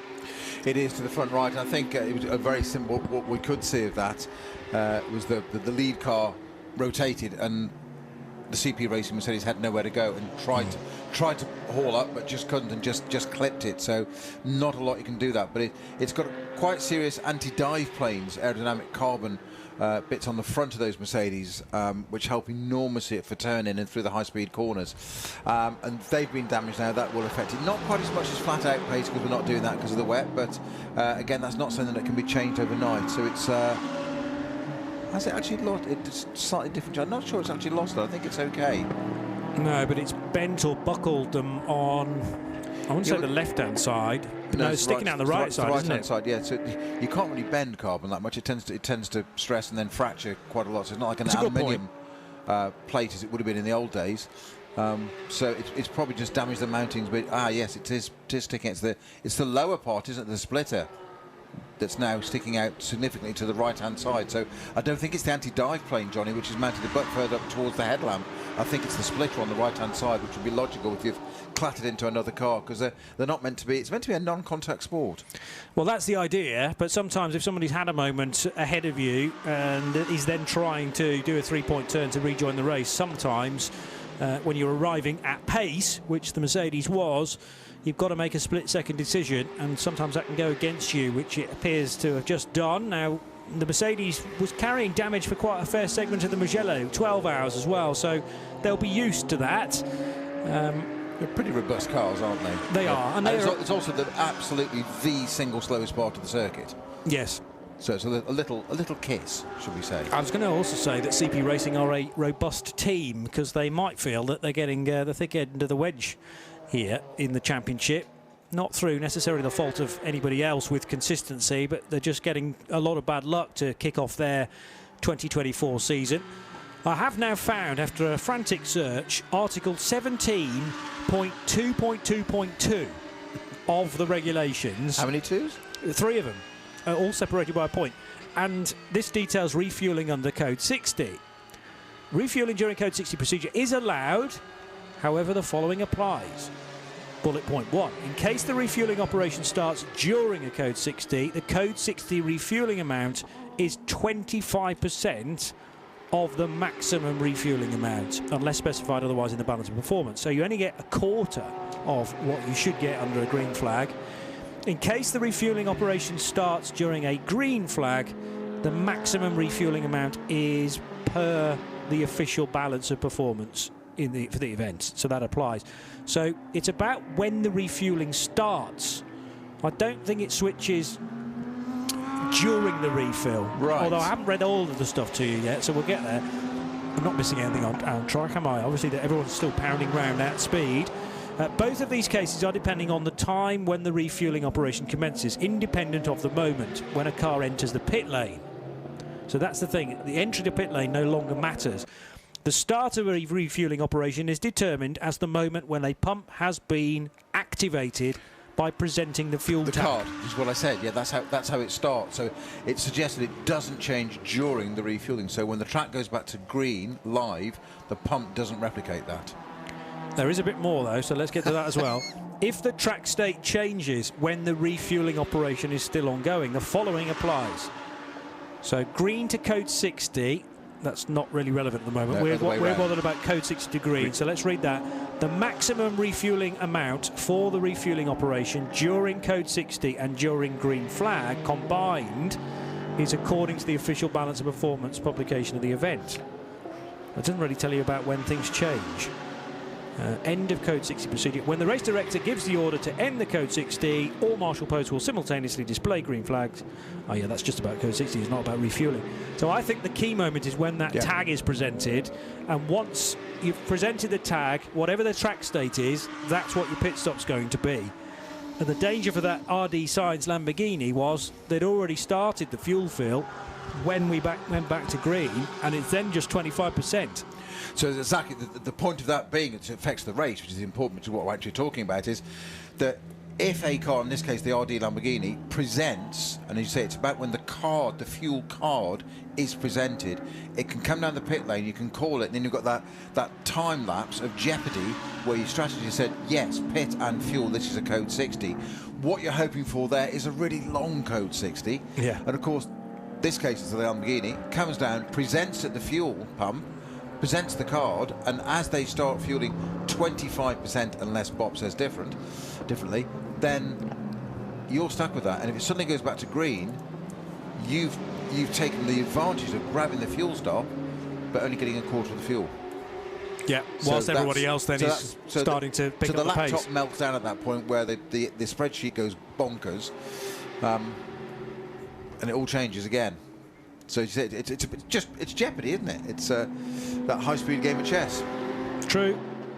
And just because it's not gone on your way on one occasion, that doesn't mean it can't flip around later on in the piece. But you want that scenario to happen nice and early in the race so that you've got the majority of it to try and recover. But yeah, RD Science will find that they have dropped down because of that. It might take a bit of time to sort of manifest itself. I'm now peering to see how that car's doing. It's the Lamborghini, there it is, of Paulius Pascavicius, car number 69. They're running in 22nd, so they have fallen behind a whole chunk of Porsche Cup cars. 71 and 84. Well, I was just going to say, those they are on the same lap, I reckon. And 85, having a nice little three-way battle there. That's Arunus Klaus in the Utah Racing Audi, Shay Davis in the EBM Porsche, and Charles Espinel in the CP Racing Porsche. Mercedes just switched Brandfield in there quickly. Sorry about that, boys. And they're having a lovely little dingle. They're catching up with the Vortex at the moment. Arunus Gessi Auskas, I reckon. Although I've had plenty of practice at that one. The Lithuanian names are a joy when you get them right.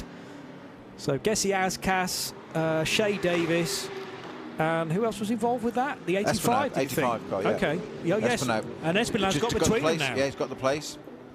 So Espinal in the Merc, ahead of Australian driver Shea Davis, who took over from Martin Rump, you might remember. And they are behind Gessi Askas now in the all-black 71 Jutta Racing Audi. Herbert Lead from ARC Bratislava as now the E2P Racing Porsche of Antonio Sainero has just left Binksy for the fueling area, as we can head for Dye now for an update. I've just come down to talk to Shane Lewis from CP Racing just while you were having that discussion there at the moment. Shane, how would you describe your race so far?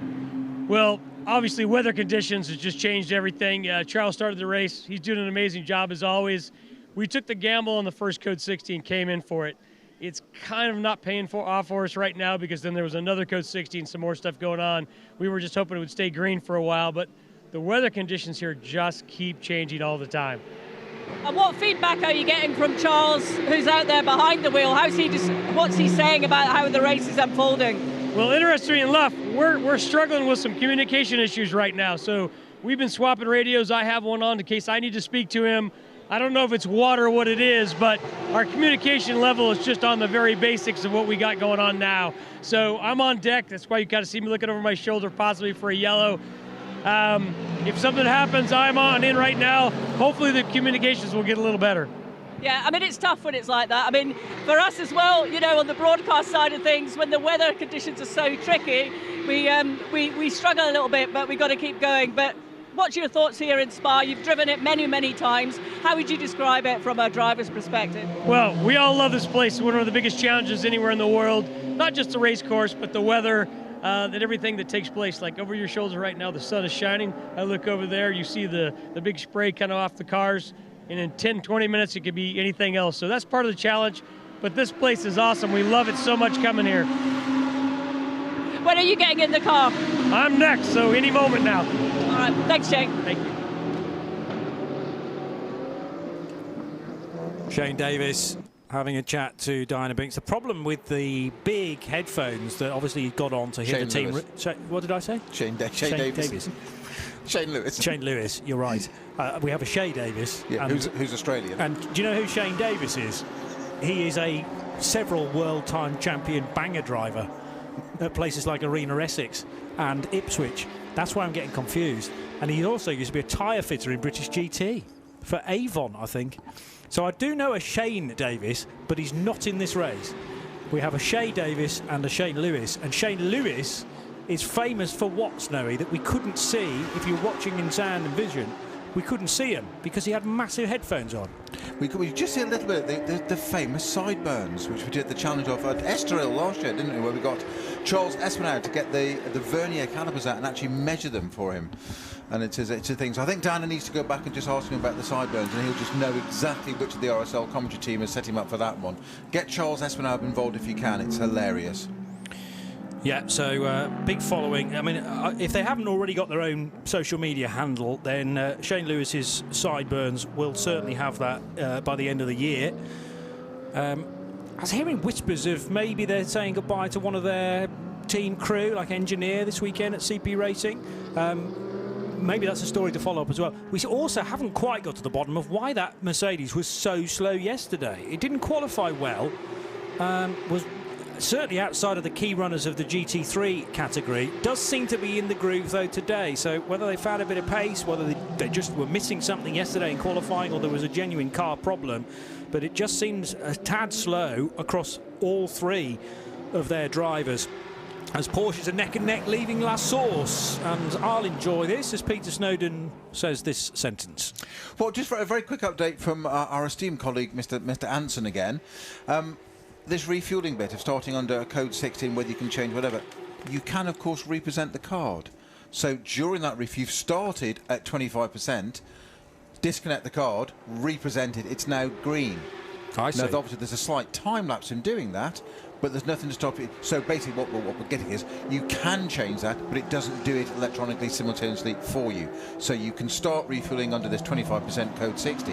If it goes to green, you take it away, represent the card, and it is as per the track conditions.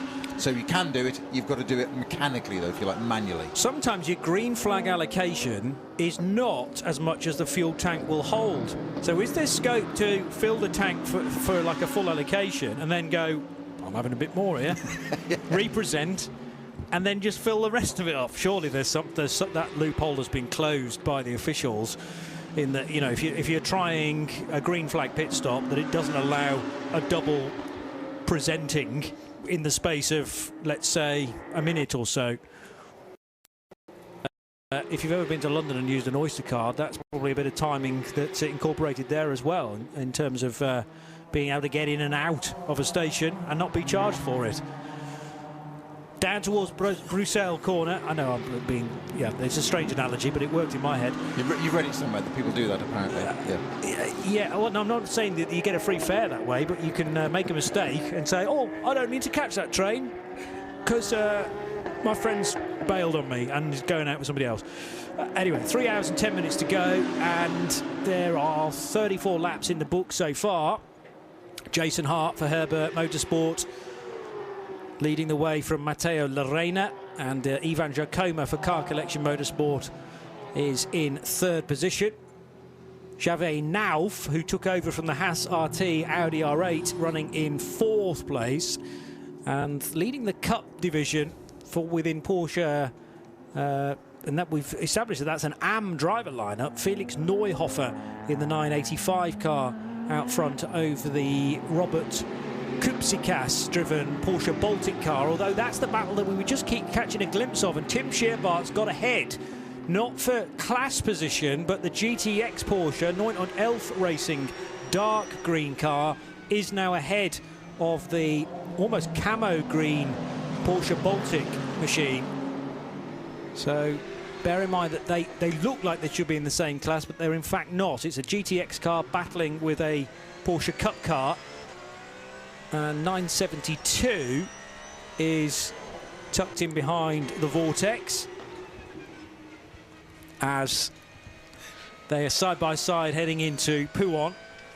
I thought public transport and Oyster card comments might spark our producer Tim Gray into life. I haven't read his message yet. I'm not sure sparked, I think triggered is perhaps the more appropriate. That might have subconsciously been why I actually went in that direction. Of course it is.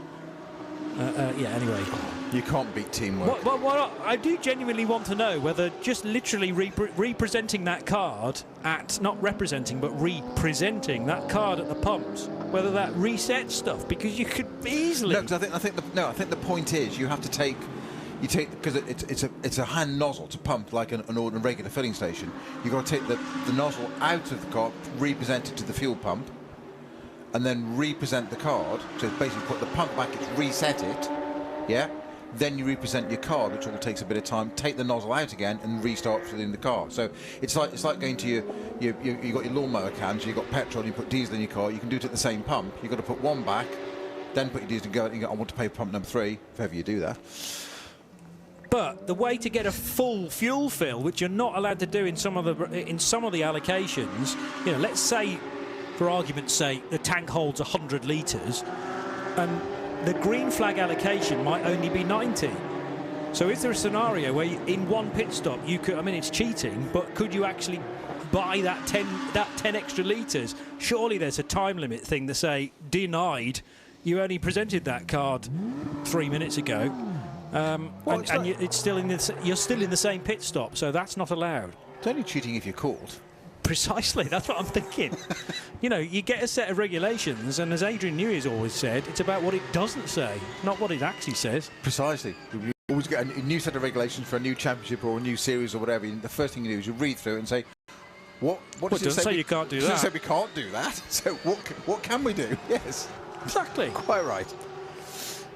So anyway, maybe RD Signs know that there is a way around getting a green flag pit stop when you're then coming out of a code 60, and perhaps they were able to get the full allocation. Only they will know at this stage, as now this is the Patrick Cole Porsche Cayman that's coming. I think it is, yeah. Finally doing a driver change. Is that it might be Henning Eschweiler, though, in the 127 car. I can't see the number from this point of view, but that's also a Cayman GTS that's in the race.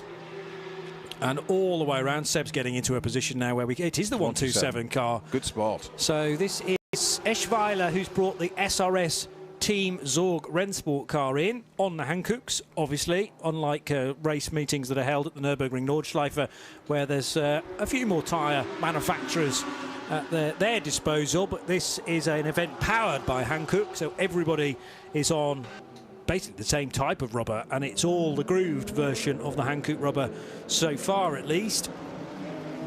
Nice little sideways drift there from the Porsche Cup car leaving La Source corner, heading back down the hill. And 3 cars in the fueling area, the other side of the concrete wall in the historic pit lane. But Audi number 34 pressuring the 967 Porsche from the Cup class. That's Linus Diener, Swiss driver. And who's piloting the 34 at this stage? That again is further down the order we might expect. 34 is Max Edelhoff for Lant Motorsport, running 12th currently. So this again is a move for position, and the GT3 car is able, as you might expect, again to overtake the Cup car. Through the twisty stuff more so, because a Cup car not running as much aero will be supersonic down the Camel Straight, but not a match for the GT3s when you get to Les Combes corner and the complex there. So being a man of leisure this weekend, Phil Anson has had time to delve even deeper into the regulations, and he's just sent me a message just saying Johnny is correct, which is why it's taken me a little while to get to that point, because I've actually had to say that on air, live. But I can retire now. Exactly. You've made it. You've arrived. A pit stop for this purpose. So basically, you're going to take on the amount of fuel as indicated in the balance performance. Yeah. A pit stop for this purpose is defined as the period of time between the car crossing the pit lane entry, and the pit lane exit. It is the responsibility of the team members to control the amount of refueled and not more than allowed. In the case of a malfunction of fuel pumps, then its race director can obviously adjudicate individually. But that is, there you go. Yeah, I mean, obviously the pump malfunctions, that's a completely different kettle of fish, really. But if a team, for instance, the Johnny Palmer team arrived, and I'd obviously told all of the they wouldn't people... be granted an entry. You've just been ridiculous. You've gone to the world of fiction now. Yeah, well, they're easily done with me. But straight away I'd think, well, I'm not going to be on the pace with any of these, so how can we cheat? And that's obviously to present the car twice, but they've already seen me coming. And that's not possible, because the car needs to have crossed the timing loop at the end of pit lane before you can get another green flag load of fuel. So was that the chrome Porsche I saw in the pits, or just different similar colour? No, 907's on the track. 907's on the track still, but there was a car being tyre changed there. And I just noticed they were coming up to just over 3 hours to go, Johnny, of this first stint of this 12-hour race, and I just noticed that they're still putting on wets, so there's nobody. It hasn't been. We had that drying bit, and as soon as I said it started to dry, it came heavy again. Unfortunately, that took out the Kessel Ferrari, that downpour at Eau Rouge. But nobody's... now a stop-go penalty there for the 967 Porsche. Now, mercifully, their pit box is number 6, so very, very early, so they've taken their pits. So the stop-go penalty has just come into the pits on the right-hand side at the top there, and they managed to get down to their pit. I don't know what that penalty was for. And so this is the 967 entry, which is the HRT Performance GT3 992.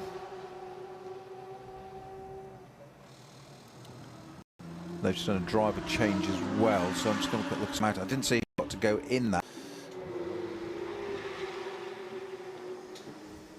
The 967, I'm just trying to find it on my list. It's had Linus Diener has just exited that car, running in 14th position, but as I say, with the addition of a pit stop penalty, it's actually running in 6th in 992 class at the moment. And that's its third. So back to Diana in the pit lane, who's got Linus Diener with her. Yeah, you were just chatting about that, the 967, and Linus has just jumped out of the car. The team are now just sort of having a look, checking the tyres. But Linus, how was that stint?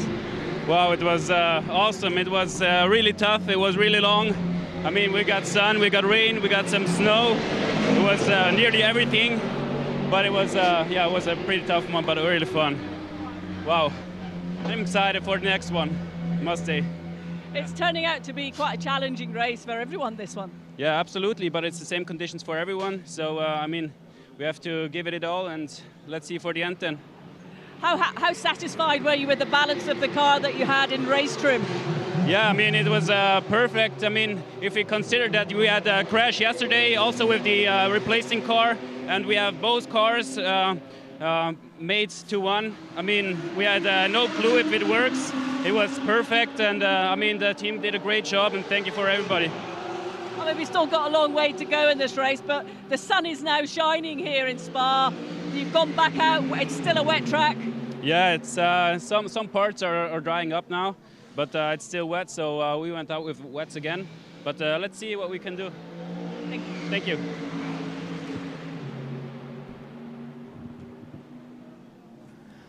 Thank you, Binksy. Linus Diener chatting to Diana Binks as, is it me, or is it looking a little clearer now at the top of the circuit? The sun... don't tempt fate. Well, I feel like we're past that now because we had snow this morning, for goodness sake. There's definitely a bit more sunshine glinting off the road surface, but we're nothing like getting back to dry conditions and the need to reach for a different type of Hankook tyre. Fuel going in on a vortex. If you're wondering what that big barrel is on the other side of the car, that's the air vent, effectively, isn't it, to allow the fuel to go in on one side and the air to escape on the other. Yeah, exactly so, because otherwise it gets the fuel in quick, even though it's a pump, standard pump nozzle. Obviously, every competitive advantage you can get, so you can get fuel in quicker. If it's just basic physics, you've got to get it. Got to push air out the way, so you've got a vent bottle to get rid of it. You don't want it into the atmosphere because that's not ideal. Hence, you have a vent bottle. I can tell you a story about Group C Jaguar at Le Mans and having an issue with that, and it cracked the chassis. Yeah. What, because of the air pressure? Well, yeah, it was actually Win Percy driving the car, one of the Silcott TWR cars, and it was being refueled in the middle of the night, and he thought there was this almighty crack. He was staying in the car. He thought it had dropped off its jack or stand and whatever, and Walkinshaw sent the car out. And it turned out that because it was the vent man, it was a bit too tired. Early hours of the morning, just hadn't engaged quickly enough, and basically it overstretched the bag tank, which was around the back of the monocoque behind the seat, and it split physically, stretched so much it split the monocoque. It actually put a tear in the monocoque right behind the seat. But as he said, Walkinshaw sent it out again because there was a race to run. Well, clearly, yes. And until it can go no further, split literally. Get over it. You're supposed to be a driver. Drive around it. Exactly. Drive each independent bit of the chassis separately. Why not? There's another Code 60 out on the racetrack, and again, you know, at which point are you in the fueling area? At which point are you engaging the tag? This could be crucial as to why the Code 60 is out. Something's happened at turn 12. But I was looking at you because you were talking about Win Percy at Le Mans and a cracked chassis, so apologies if I've missed it. But something clearly has happened at turn 12. It may well be listed elsewhere on the live timing information we have. But this is Code 60 number 4. And we've had the best part of 40-odd minutes since the last one. Currently 9 minutes to 3 in the afternoon. It's a 992, the number 992, which has spun and stopped in the gravel at turn 12.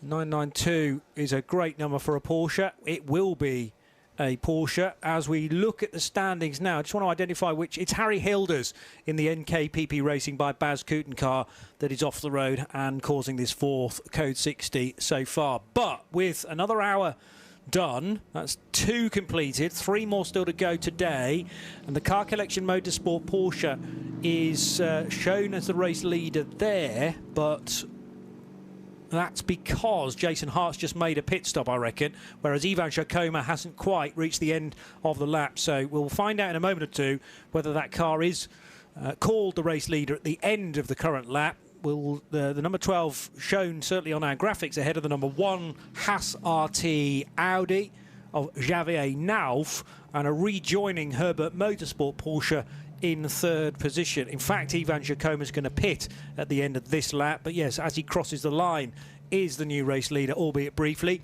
985 Neuhofer Rennsport leading 992 AM, and the 992s as a whole, in fact, and Felix Neuhofer has done the majority of the driving to this point. Hankook competition, despite a spin under a code 60 for Stephen Shaw, is in 5th place overall and 2nd in the 992s. That's car 911. Red Ant Racing with their 904 992 Cup car is in 6th place, ahead of the Lanz Motorsport Audi for Max Edelhoff and Charles Espenlaub, a GT3 AM lineup for them. CP Racing in 8th. 9th place is, as we continue to see cars in the fueling area, that's the Herbert car, as I said, that has now rejoined. Jutta Racing for Araunis Gesiauskas in the 71 Audi is in 9th, ahead of fellow Lithuanian squad RD Sainz Cholet Racing Team for Paulius Paskevicius, number 69. Car Collection Motorsports GT3 AM car that started from pole position, now running in 11th place.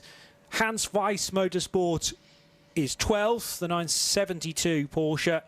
9 und 11 Racing will be the GTX race leader. Tim Scherbart having a good stint in the 719, 13th overall. And Robertus Kupsikas for Porsche Baltic 993 running 14th. Then it's Ayrton Redont for Red Ant Racing 904. EBM Alabama Motorsport Shay Davis number 84 is in 16th place. 17th position for Mark Smith in the GDL Racing 969. Then it's Team CMR, the Ginetta G56 for Lawrence Tomlinson, Freddie Tomlinson and current driver Mike Simpson 795. Then it's the 90 car E2P Racing in the GT3 Pro-Am category for superstar driver Alvaro Parent, normally associated with McLaren's, but he's driving a Porsche this weekend. Alex Prinz in the Hoffer Racing Mercedes is in 20th for car 11. SRS Team Zorg Rennsport in 21st, 927. Then the former race-leading ARC Bratislava Lamborghini, Anton Chiaba at the wheel of that right now, 44, 22nd, and in 23rd it's the HRT Performance Porsche number 967. 24th place, MRS GT Racing number 988 for Amadeo Quiros. Then it's Seb Lajou by Duvo Racing number 908 for Ben Roy. French squad with an all-French driver lineup. Orchid Racing Team of Switzerland the 26th for Daniel Gillios. And then Tracy Crone back at the wheel of the RPM Racing 907. Fantastic to see that, considering incidents and the huge crash that Tracy Crone had at Mugello. NKPP Racing by Baz Kooten. Harry Hilders, number 992, is 28th. Holmgard Motorsport for Martin Vedel Mortensen, 902 is 29th. The local crew, Speed Lover, have Rick Renman now at the wheel of their 979 Porsche in 30th position. Santilok Junior Team, number 18, is 31st. And the Lion Speed GP Cayman in GT4 is 32nd for American Daniel Miller. Bob Herber in the 925 is running in 33rd, ahead of Karina Gosner. It's a Gosner, once again, family outing for MP Racing and their 58 Mercedes. They're 34th. Vasily Vladikin has taken charge of the Simpson Motorsport BMW from Ravi Ramyid, and the 438 car is 35th, ahead of Daniel Roos for the Alphab McLaren, 36th. Vortex and Gilles Courtois in 37th for car 701. Then it's Aliar Koloch for Bugera ZM Racing in the 416 car. We're going back to green, by the way. Colin White in the CWS Engineering Ginetta is 39th. And Homofa Motorsport for Rob Verhoeven is 40th. And the final few runners, SRS Team Zorg Rennsport has recently had a pit stop. That's their Porsche Cayman that we are eventually identified, number 127. HY Racing, driver simply known as Brody, in the Porsche Cayman 169 is 42nd, ahead of the second Vortex, number 702. The Kessel Racing Ferrari is now out of the race after that big crash for Nicolo Rossi, and the 909 Red Camel Porsche didn't even take the start of the race.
continues on as the GTX leader.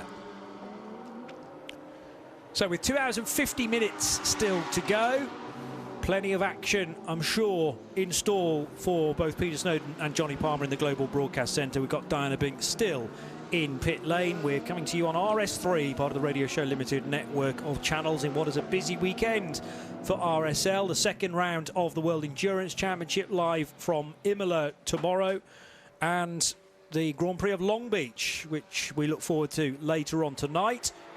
All covered live and free, in fact, across all three of our different channels. And if you're choosing one over the other two, remember you'll be able to catch up on the archive in the week as to all the other action that you might have missed along the way. Is anybody brave enough to have sort of 3 different speakers churning out all of the different coverage? It would just be a mishmash of names and drivers across 3 different championships, but maybe you can consume that amount of detail all at once. The driver, simply known as Hash, probably not his real name, is now at the wheel of the Car Collection Motorsport Porsche, and car 12, courtesy of that latest round of pit stops, is now back in the lead. So we've got a Porsche from Car Collection ahead of a Porsche from Herbert Motorsport, and that is partly due to the fact that the Audi from Haas RT has just made a stop, and Javier Nauf stayed at the wheel of that car. So there wasn't a driver change in the second pit stop for the Haas RT Audi. Now, Diana has just sent me a message from the pits that the number 18 Santalok Junior team, Audi R8, with no less than Pierre Caffer aboard, has taken on slicks.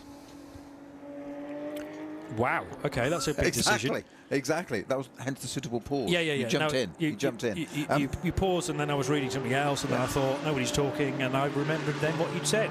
That's a big decision. Somebody's got to take, if you pardon the pun, the plunge to say, yep, the track is dry enough in enough places now to take slicks. Now, of course, we've told everybody else that that car's on slicks.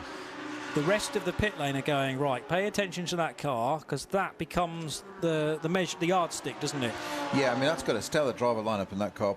Pierre Caffer in it now. It's got Michael Doppelmayr and Elliot Earhart, but it was Ernst Inderbitzen that had exited the car, handed it over to Pierre Caffer, and I say the first car reportedly to go on to slicks. So that's a very brave choice. But if anybody's going to be able to master that and control it in an Audi, it's going to be Pierre. Too right. He's got a bit of experience at the wheel of an Audi, hasn't he? Yes, and other things too. It's not his first barbecue, is it? Certainly not, and certainly not here at Spa either. He is German, but lots of races, many of them the 24 hours of Spa, I would imagine, through the years. So, yeah. Of course, the Nürburgring's only 60k away from here, isn't it? So, pretty close to the border. So, might be an interesting call there. So, Santalok Junior team first to do it. I wonder. Now, just looking at, there's a first hint, Johnny, there I've just seen from an aerial shot of the track. First hints of that ribbon of dry line starting to appear. So Pierre Caffer will make advantage. We'll see where that car is now. It is, as I mentioned, it is quite a way down at the moment. Having that pit 34th at the moment. And running 14th in GT3 class.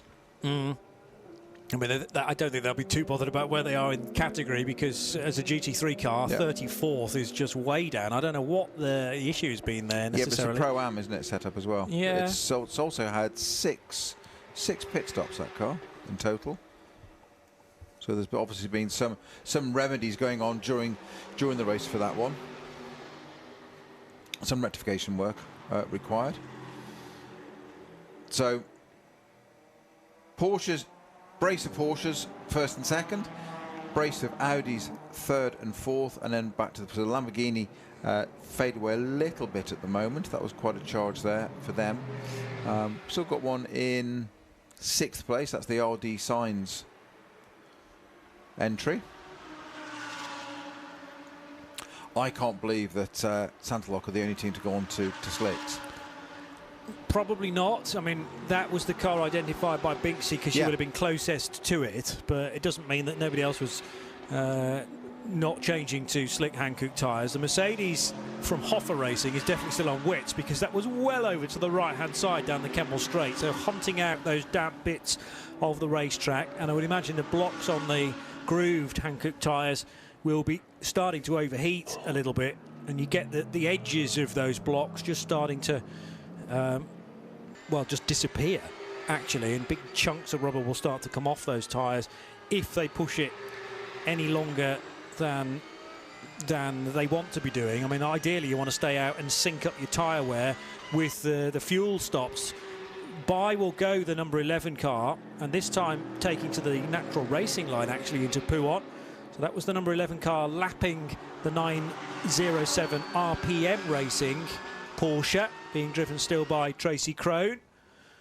And he again wanting, well, the left side of the circuit on the approach to Lefagna corner. I'm just trying to work out whether he's also hunting out for the damper parts of the circuit, taking more to the natural racing line though in 907.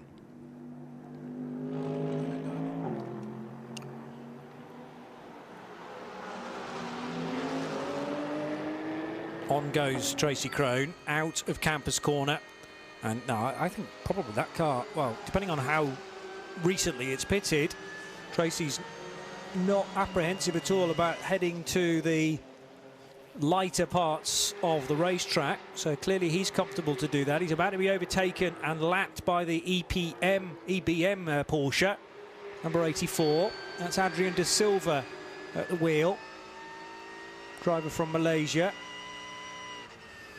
And Alex Prinz not that far away either. What's the gap between the two leading Porsches, just for reference? 25 seconds or so on this, the 43rd lap. But Hash for Car Collection, Jason Hart for Herbert Motorsport, just less than half a minute between them. New fastest lap of the race has just been set by the Hoffa Racing Mercedes with Alexander Prinz at the wheel with a 2:35 dead. So that's come down considerably. They're dropping a lot. I noticed that we're going to sort of 37s, 36s, now 35s. I'm intrigued to see, I'm going to keep an eye on Pierre Caffer, no pressure for him, to see what he does in terms of a lap time with it on those slicks in the Audi. But a new one, 2:35, fastest lap of the race. What did we say? The still a way off though. We're still 18 seconds off the lap record. Yeah. But it's bear in mind that we were doing high 40s, just under 250s to start with. So we've come down, almost 15 seconds already. Yeah. No, there's been a noticeable difference, and I can understand why teams are now embracing the slick tyres to say, well, we've got to change at some point if we don't get any more rain. And there are some teams that have been slightly braver perhaps than others, including Santilot Racing. So we are keeping a keen eye on Pierre Caffer and whether he can gain some of that ground back up again. The problem is if that car is a few laps down or even a lap down compared to the GT3 leader, it might take him a bit of time to make that ground up again. Yeah, it was more just a measure of what the circuit conditions are like. It's not going to make a lot of difference to where he is on the timesheet. But I'm just intrigued, somebody of his ability and experience in that car that he knows so well, somewhere he knows really well. It's just a bit of a sort of metric as to what he can do. If he suddenly starts popping in 32s, 31s, yeah, we know what it tells us more about the track condition than where that car's going to be relative in the field. Well, as I say, I'm sure lots of teams will now be grateful to us for informing them that that Santilot have chosen that. The other thing is, because they're so far down, you might as well roll the dice because you've got nothing else to lose. What have you got to lose at that point? Yeah, and you've got a quick car and a safe pair of hands, safe and experienced pair of hands at the wheel. Get on with it, and you never know. It's a two-part race as well. Mm-hmm. So we keep saying at 5 hours time, which is 2 hours 41 away. It's all going to reset again, and then do they go and relax and rest? No, all the strategists have a chat and there's lots of head scratching and working through the night. Just because you can't touch the cars, you don't just go, oh, well, we'll see you in the morning, boys. There's a lot to be done, and it's working out what you can do the next day, where we are. Because as we said earlier, any advantages you've had or deficits you've lost, it's neutralised. Yeah. So you've got a second 7-hour race tomorrow. It is a 12-hour race, but it's split. So you've got a second 7-hour race tomorrow. Yeah, and well, races in the past have been run in a sort of aggregate format, so that you have a 2-hour race and then another 2-hour race the following day, and you can add the times up. That is not done that way in this championship. It is a straight race to a checkered flag at 5 hours, and then the order is assessed overnight. And the good thing about the subcategories, this wasn't done in the very early days of split races within the 24H series, but thankfully it was rectified after a short period. If you're in the, let's say, the 992 class, and you're in second position, and the overall leader, the GT3 leader, manages to get between you and the 992 class leader, it used to mean that you were then a lap apart from the class leader the following day. But they have found a way around that now and made sure that the gaps are closed, so that if you're within 10 metres of your class leader when the checker flag is shown, then that is replicated by your class grid the following day too. So the pole sitter in 992 was the race leader yesterday, and the second place car, if you're still within that distance, not necessarily actual distance but time distance, if you're within that, then you don't lose out in the pause overnight. And a clever little sheet which is titled as the restart laps sheet is issued, and we can detail precisely who is on what lap when we restart tomorrow. And it's an earlier start, bear in mind too,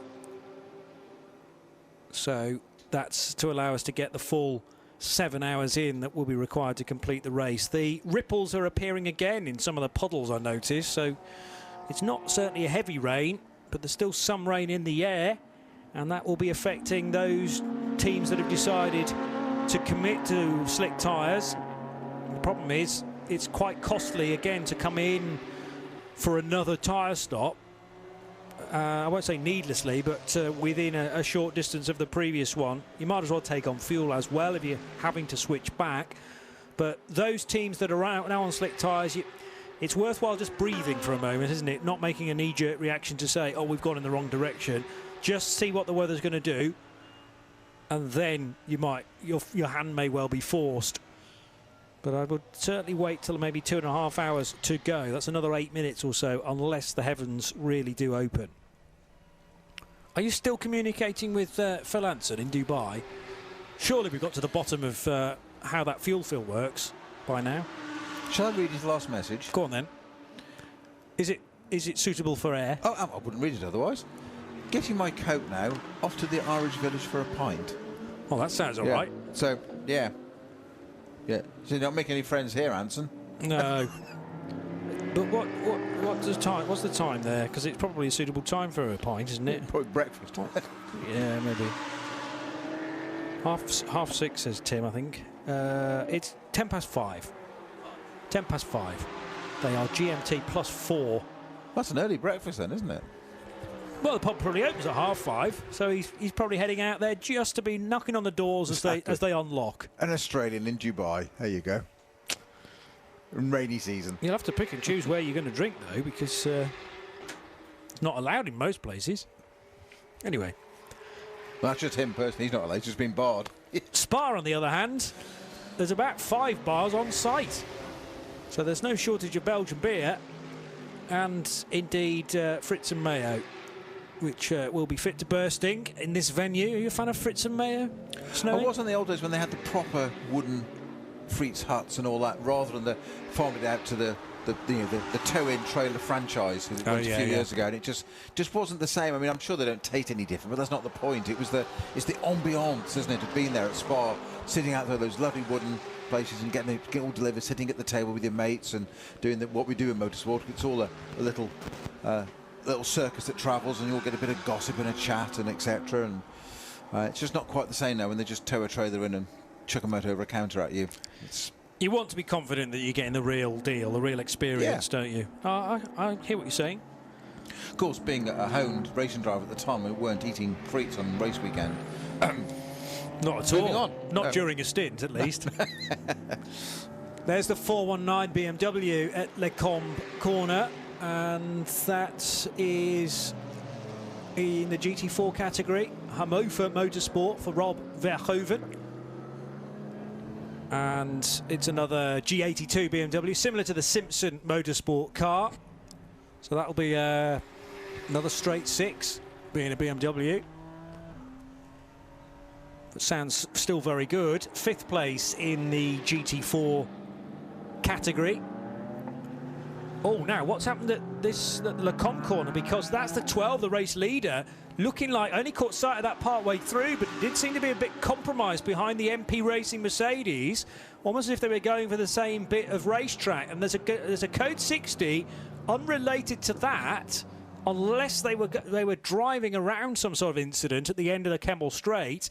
So MP Racing car, it was a spin for the race leader. So Hash, from the race lead, has made a mistake, and it was him getting going again, which I just caught the back end of.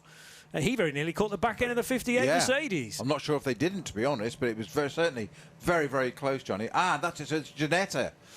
The Ginetta that's got... It's lost its tyre. No, that's wheel, front right wheel has come off the Ginetta. Is that the Mike Simpson driven car? I think it is. May well be. Yes. Yeah. 13th overall, or 13th in class, one of the two. Which is the better of the two? No, it's the other CW. Well, it's saying it's coming up at number 38, which is the CWS car, which I thought was that's the black one. It just flashed up SIM, so definitely Simpson. Yeah. I don't know the reason why that team. I think it's a rear. I think it's a rear wheel that's lost, actually. Okay, yeah, well, yes. It's its right rear it's lost. That team on our graphics, and I'm not sure whether it's the case on... Yeah, it's flagged as a French outfit. I'm not sure why that is the case this weekend, but Team CMR with the two Tomlinsons, Lawrence and Freddie, in their G56 Cup car, but Mike Simpson, who's been a development driver and indeed race driver for Ginetta for best part of a couple of decades now. And that car stopped at the beginning of the Kemmel Straight with the Verviers d'Apanage DAF truck appearing on scene, the flatbed, to stretcher Mike Simpson's Ginetta away. So we're still unsure as to precisely which wheel it is. It's certainly on the right-hand side of the car. And you reckon now a rear right rather than a front right? I believe so. We've got a long shot looking back at the track. You can say we can see the flatbed coming to collect it. It's the only way to get it on, and it appears I can see both front wheels, although it is not the best of angles. Mike Simpson, a very, very accomplished driver, and super, super quick in anything he drives. And of course, head of motorsport for Lawrence Tomlinson at Ginetta. This is a G56 Cup car. So we're going to... Dinah is in the pits with us with an update for us. The cars are now coming in. The 927 has just come in, and they're switching over to slicks. No driver change on that car.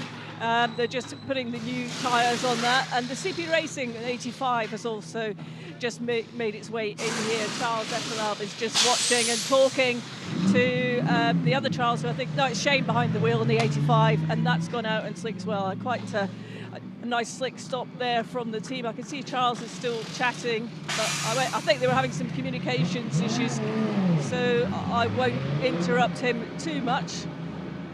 And further up the pit lane, if I just make my way up here, as you say, everyone taking this opportunity to come in, but it looks like the message on slicks is out. And that's the Home Guard 902 Porsche. They've also changed over to slicks. So driver changes up and down the pit lane at the other end. I can see I just can't make my way up there as quickly. But all going so well so far down here. Pretty slick stops despite this. Now, the weather we talked about earlier, we talk about this quite a lot because it's changeable. Seems to have got a little bit colder, but no rain yet, and a little bit of sun poking through. But obviously these conditions are pretty challenging for everyone with tyre choices and everything they're doing. But good to see quite a few changing over to the slicks.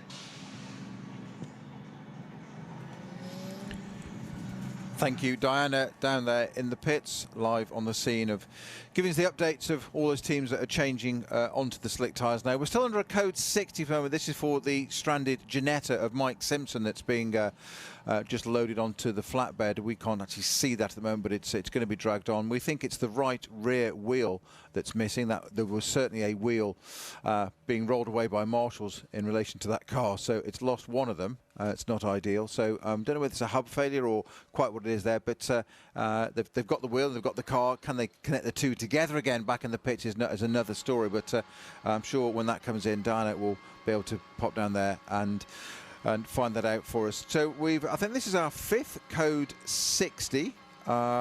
We've had so far, obviously it's counting, we've got 30 minutes under code 60 in total during this race, so it's not too bad actually. Nearly 2,000 laps completed by all the competitors combined, unbelievably, at that point.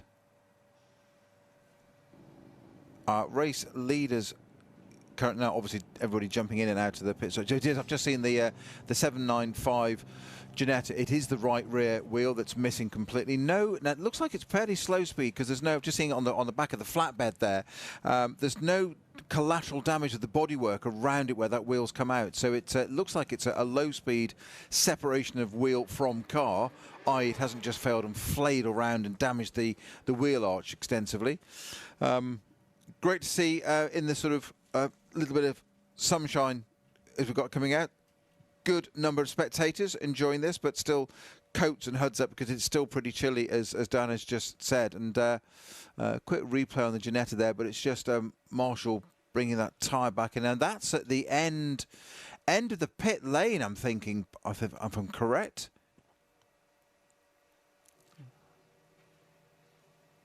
So at the beginning of Eau Rouge, I think it is, that wheel's come off. So basically the Ginetta got a long way to come back. So it looks like the wheel that was being, we've just seen a quick VT of the highlights there of the marshals collecting that right rear wheel off Mike Simpson's Ginetta, and it was popping it over the pit wall, the end of the old pit lane, the historic's right at the bottom, so i.e. the beginning of Eau Rouge, where the pit lane used to exit, by the way, at one time.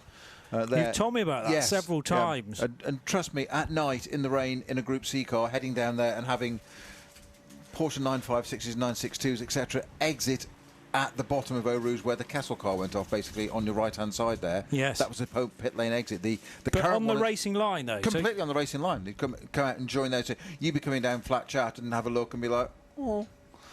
Yeah, it was an intake of breath, and they moved it to where it is now. I think it was 2003 this existing pit lane exit started.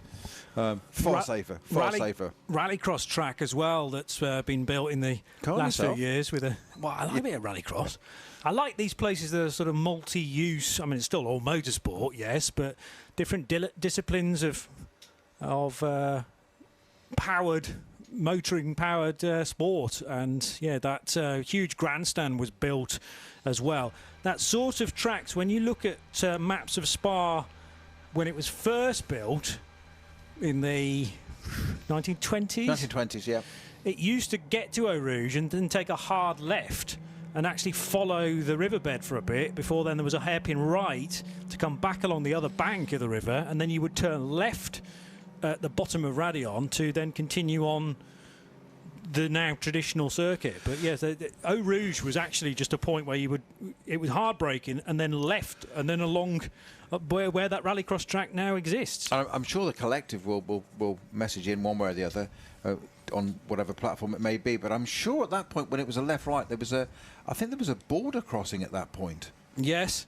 I'm sure it was true. a border crossing there of old. And if ever you do get to visit this extraordinary circuit, which is, I mean, it's still an amazing circuit. It's half of the original circuit. As you said on our track map at the very beginning, at the top of the show, Johnny, when you go down the Kemmel Straight, get to Le Combe, now turn right and left. You don't anymore.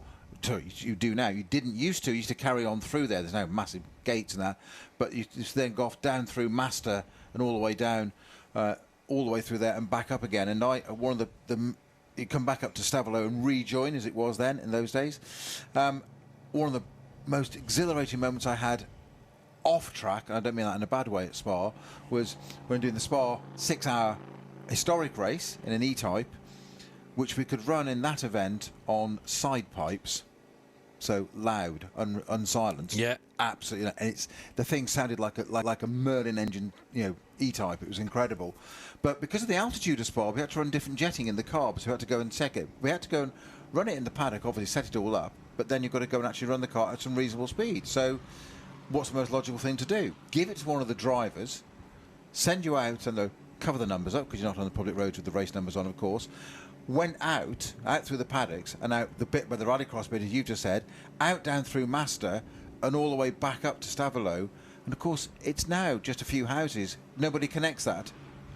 And you're basically driving up through that, and you've got a feeling of you're just that extraordinary, what it must have been like in the Grand Prix days there. We've got Diana Binks, is, I believe, with Lawrence Tomlinson. You were chatting about the Ginetta, and I'm with Lawrence now. Lawrence, we just had a quick chat there, and obviously it was obvious that the wheel has come off the car. But it wasn't after a pit stop, so you were sort of scratching your head a little bit as to what's happened. Yeah, we're just looking at the wheel, and all we can see is the wheel, so it just looks like a wheel nut's come loose. We'll know as soon as we get the car back.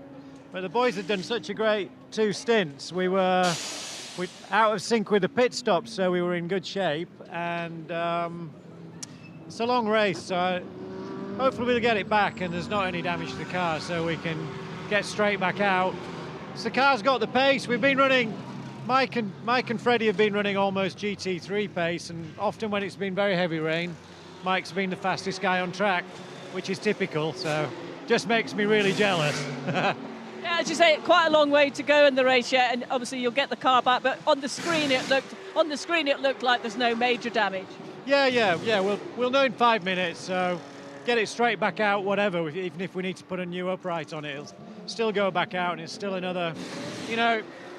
It's quite funny. After you get quite philosophical, having done so many long distance races. But even at this point, it's still like six 1-hour British GT races, and it'd be quite fun. It does feel like we're back in the UK with this weather. It's worse than the UK. Thanks very much, Lawrence. Lawrence Tomlinson there. So they're just waiting on that car to come back in. The ARC number 44 Bratislava, that's just gone out, and I didn't see what tyre choice it is, but I'm pretty sure they're on slicks as well. The 178 CWS Colin White car is just in for a pit stop, and Colin is just watching. Hello, Colin. Watching with beaded eyes this pit stop going ahead with the guys. But how are things going for you so far? Very well. Touch wood. Yeah, everything's going good. What I was just looking at there, they're changing the settings on the guns when they undo them, and I'm thinking one's right hand and one's left hand, they could change the tools over to make it quicker. But they're all doing a good job. How much do you enjoy these events, Colin? Yeah, tremendously, yes. It's good, isn't it? We've seen you many times here at Spa. How would you describe the race so far here this year? A lot more professional. Everybody's driving a lot better. The tricky conditions out there, and the flags and everything's really, really good. It all warns you of what's ahead of you. We can't see a lot, or we can see some flags. So everything's really good, much better. What does it take to get it right here? Patience. Don't do everything in a hurry. No, you can't be doing that. But it's a great circuit, isn't it? Yeah, super beautiful, isn't it? It's one of the best ones in the world to come to, isn't it? And it's got its own quirky weather system here, isn't it? Which makes it all a bit of fun, makes it interesting. When are you getting back in the car? Another hour. Yeah. Okay. Thanks, Colin. Bye-bye.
on the racetrack. Jonathan Hui has just reached Le Com corner and slowing down to code 60. Try and get you precisely the reason for that in just a moment, but the decision has been made to once again just temper the pace. It's, as far as I understand it, just debris on the racetrack. So at on the nose, 3:30 in the afternoon, debris at turn 16, or a fair chunk of debris in fact. That looks like a splitter or maybe a section of rear bumper which needs collecting by a brave marshal. And there's a bit more as well just out of sight too. I think you're spot on the first call of that, Johnny. That looks like remarkably like a splitter with a bit of end plate on it. I just wonder, my first thoughts there are the 85 entry CP Racing Mercedes that had that contact earlier on at the bus stop with another car. I think it was a Porsche that spun in front of it, and we commented there was a bit of damage to that there. So people are seeing it. Obviously at code 60 pace, they're coming through and being able to see it. Porsche's just avoiding that on the track. And the intervention vehicle, marshal vehicle, is there now, just collecting that. Yeah, it's a rubber splitter off the front of. Oh, something off. Splitter's going to be at the front, isn't it? And there's still bits of debris on the track. So Marshall bravely gathering all those sorts of bits and pieces out of the way, running furiously. A little bit of a mini marathon there. And as we've said, the grass is turning into mud in certain places because it's had to soak up so much rainwater over the last few days. Truck nearly drove off there without the marshal, but he was able to get on board with the door still open, in motion to get going. Let's hope that bit of bodywork doesn't fall off the back of the truck. It's just about hanging on. That would be calamity, wouldn't it? There would be an irony in that. Have a code 60 to pick up debris off the truck, put it in the back of the truck, and it falls out of the truck. However, we saw the outcome of that. Of course, what was the cause? Why did that splitter come off in the first place? So I'm wondering if a car's run wide and got onto the grass and bounced, that will just tug the little bits of rubber off the front very easily and fire it across the track. So I just wonder what caused that to be there in the first place. But it's caused another code 60. And whilst we're doing that, I've had a latest update from Phil Anson. And I've just got to read you the whole thing here because it's absolutely said. So okay, is he now live from a Dubai pub? Correct. So I've got to give this in credit to him. So Phil, thank you for this. Absolutely brilliant. It's obviously concerned him how we are with this, with the fuel and what it's right and what's wrong. So he's put, okay, the fuel stuff. Once you enter the pits and cross the pit entry timing line, that allows you to present your fuel card. Brackets only once. To take on fuel at whatever condition or state the track is in, green or purple. Purple being code 60, of course. If the track status changes, and this is the key bit, Johnny, whilst you are refueling, you are committed to take on only the fuel allowed by the track state when you triggered the pump. You must exit the pits to close the pit timing loop before you can refuel again. And his last comment? Waiting for my pint to settle. Now, the drone is circling the number 12 car that is one of the key players stopped at the chicane. I don't think I've ever seen race coverage of that before, being able to spot the race leader, or at least one of the big cars in the race. It's no longer the race leader because it's made a stop, but Hash has had another moment.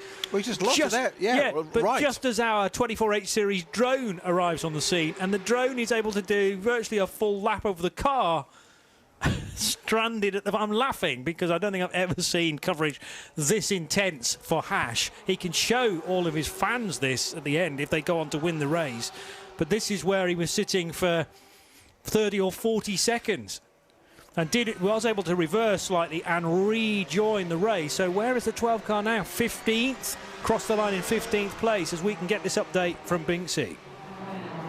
Yeah, just while you're chatting, I don't know, I had to take my earpiece out for a second, but the 992, the NK PP Racing by Baskuten Racing car with Besson and Hilders, that's in the garage at the moment. I don't know if you've noticed that it's off the timing screens. Not sure if you've just discussed that. No? No. Anyway, No, you carry on. No, we may have touched upon it, but you yeah. know I just far wasn't more than sure. us. Yeah, but the car is in the garage, and they've basically had to replace the radiator. They think it's gravel or stones have got in there, and as they took it out, I could see it's got a hole in it basically. So they're replacing that. Harry is still behind the wheel, so he's waiting for them to do the repairs. They're working quite frantically on the car, and it looks like they've more or less got it back together again, from what I can see. So that should be going back out. I don't know how long it's been in there. I sort of missed it as I came up this end of the pit lane, but I suspect it's been in there a good 10, 15 minutes or so. But, they just said to me, look, it's racing. We're going to do what we can, get back out in the race. We love Spa. We want to keep going. Thanks, BC. Yeah, they will continue to fight another day, no doubt about it. But 15 minutes in pit road will certainly put paid to a good result today. I suppose it might be possible to come back from that, but we'll wait and see. So the Harry Hilder's 992 Porsche, which caused a code 60 earlier on in the piece. And I'm trying to remember how that car actually got back to the pit lane, whether it was towed or whether it did it under its own steam. But nevertheless, that car going no further at this stage. Tim Vogler, the Lant Motorsport Audi, is now on an outlap. Jason Hart's Herbert Motorsport Porsche, though, leads the way from the Javier Nauf Haas RT Audi. And Paulius Pascavicius getting the RD Sainz car into the top three. So all of that stuff we were banging on about, the number 69 car, and would it have to pay for part of a code 60 pit stop, 25% overlapping into a green flag segment? I think they've massively got away with that, probably by presenting the card again at the crucial time, because they now feature in the top three. They certainly do. And just going back to that, before we went to the bit with Diana about the number 12 Porsche, the car collection, or having that little spin at the bus stop, we mentioned when you're doing the circuit map to start with, at the beginning, the top of the show, you go into the bus stop there and you turn right. There's a bit of camber, and it goes one way and then turns the other. So it's right-hand, left-hand camber. As he's got onto that, he's just got on the power and just done almost a 90 degree. The problem with that is you're effectively blocking the pit lane entrance there. So anybody wanted to get in, mercifully they didn't, but you would be blocking it. The issue he had from that was, because it's so cambered, if he'd gone forward and driven onto the grass, you could actually do quite a lot of damage to the car, or even ground it. Yeah. So you can't get onto the grass and rotate it and flick it round as you would ordinarily.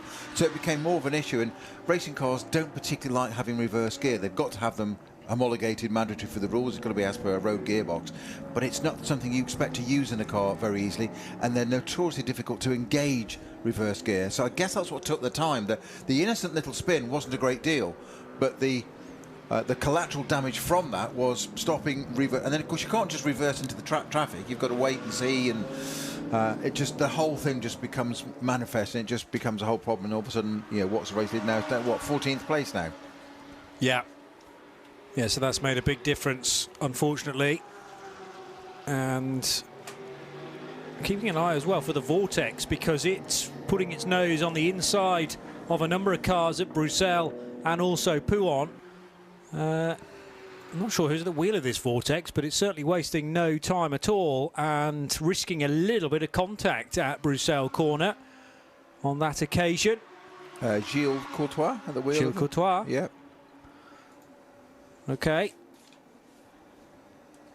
And the battle for third between RD Sainz, Cholet Racing Team, and the Jutta Audi, trying to work its way into Le Com corner. The 71 Pascavicius still at the wheel of that the Audi. They're doing the chasing, and the Lamborghini in third position.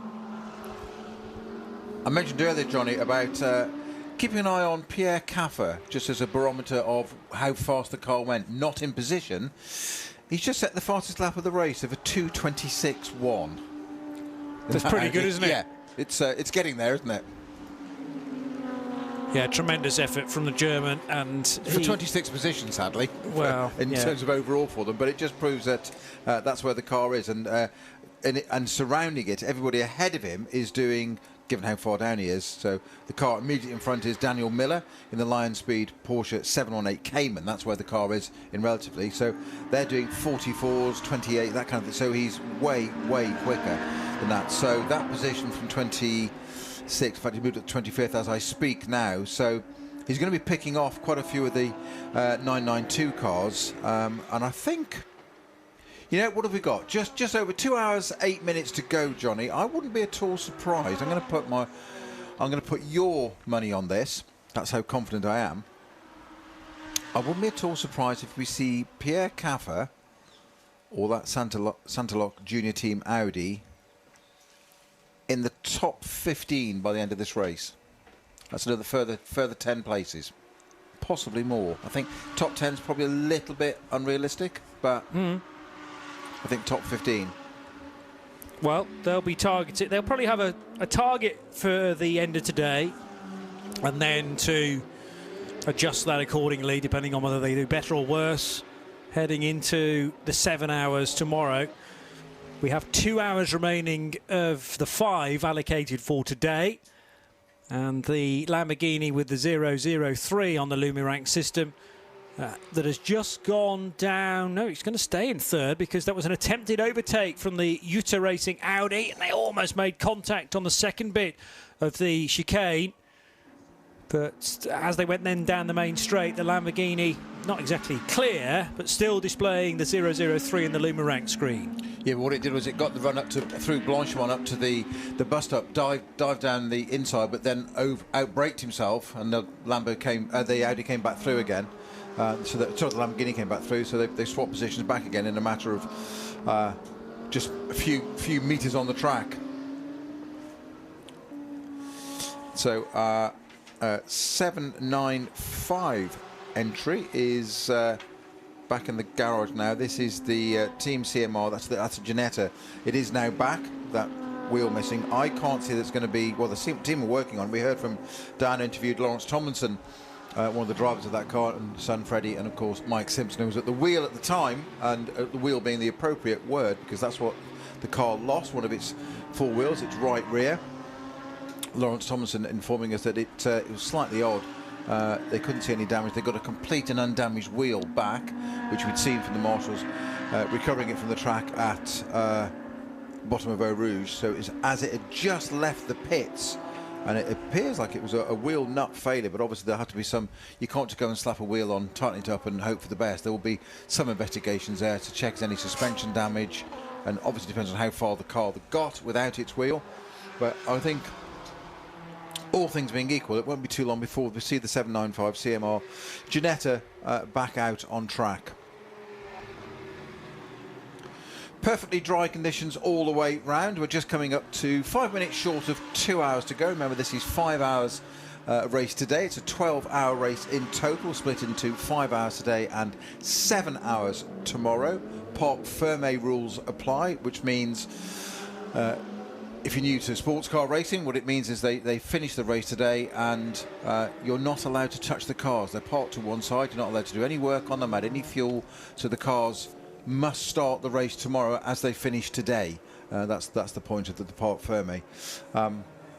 What it does mean is, as Johnny and I covered a little bit earlier, though, you can be in the lead by, say, 10, 20, 30 seconds over, let's say, second place or class, or wherever it may be, or the next car in line, and that is negated.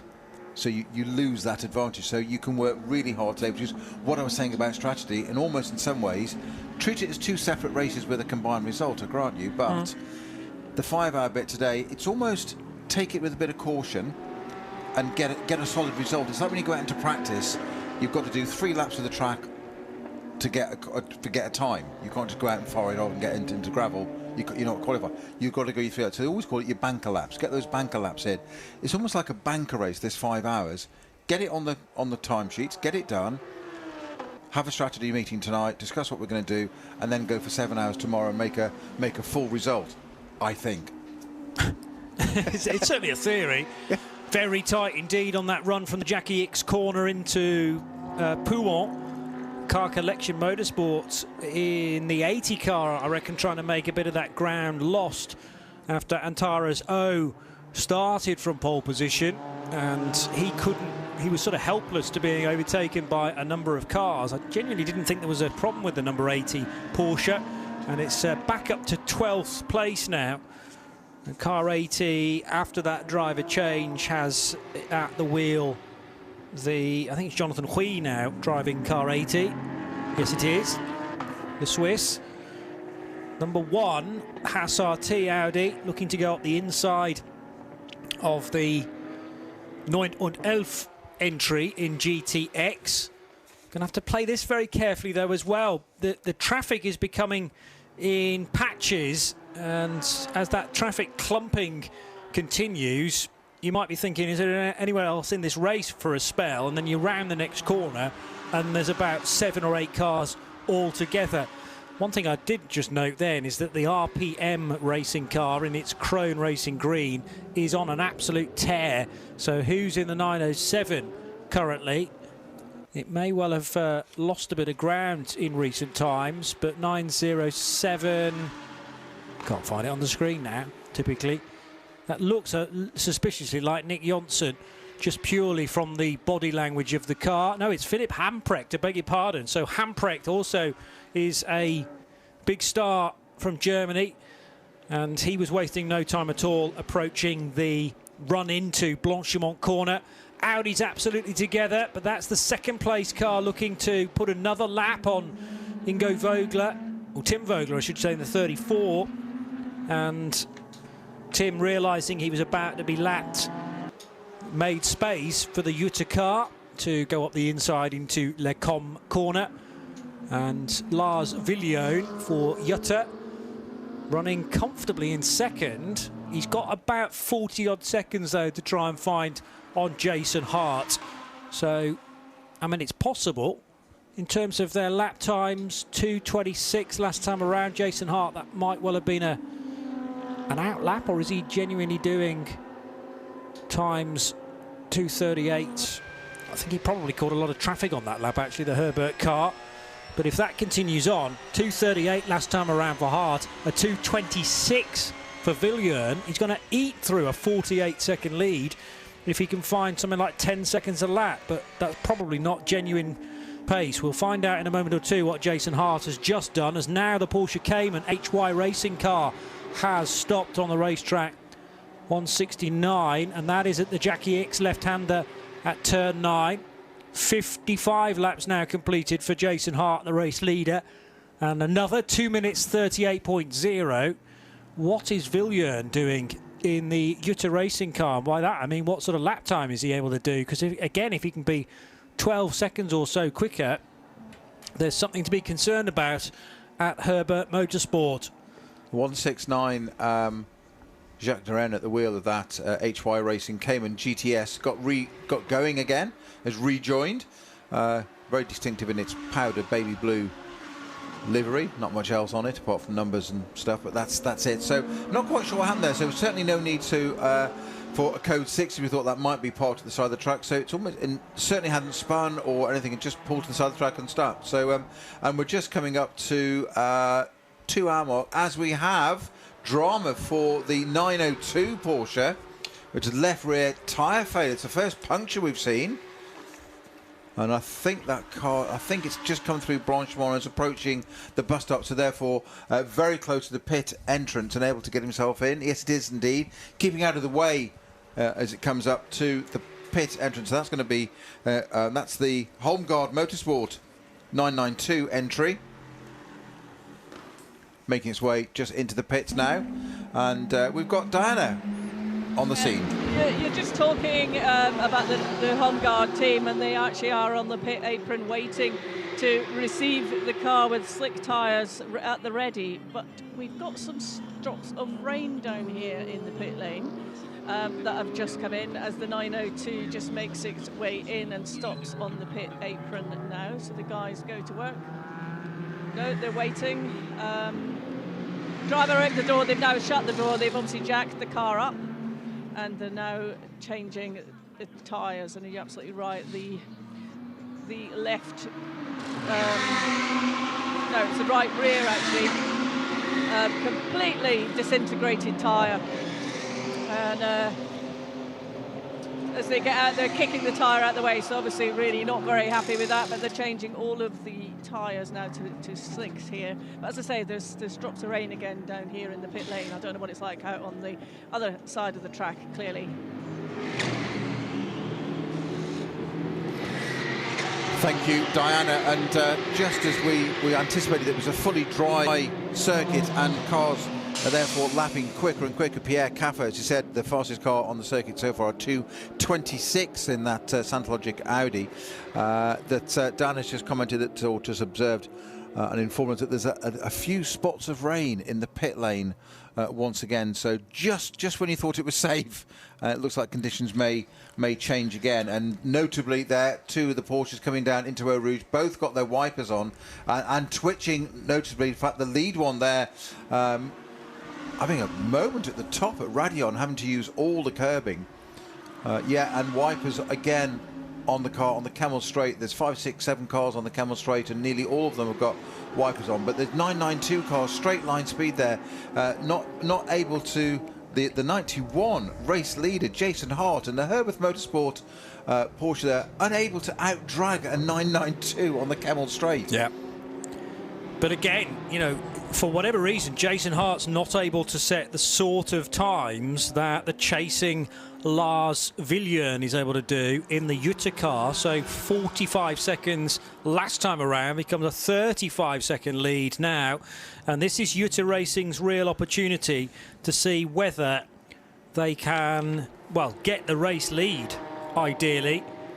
Driving time rather favours Lars as well, because he only took over 34 minutes ago, whereas Jason Hart needs to get out of that car in the next 25 minutes, and Herbert might choose to pit it before the lead change comes around, because, well, first sector, not actually a great difference between Jason and Lars. A second favouring the chasing Brit. But I think it's in the longer sector 2 where Jason Hart might be struggling. And now it could be tyre related. I don't know what sort of tyres they put on that Herbert Motorsport Porsche during the last stop. And bear in mind as well, it's a GT3 AM lineup compared to GT3 Pro Am.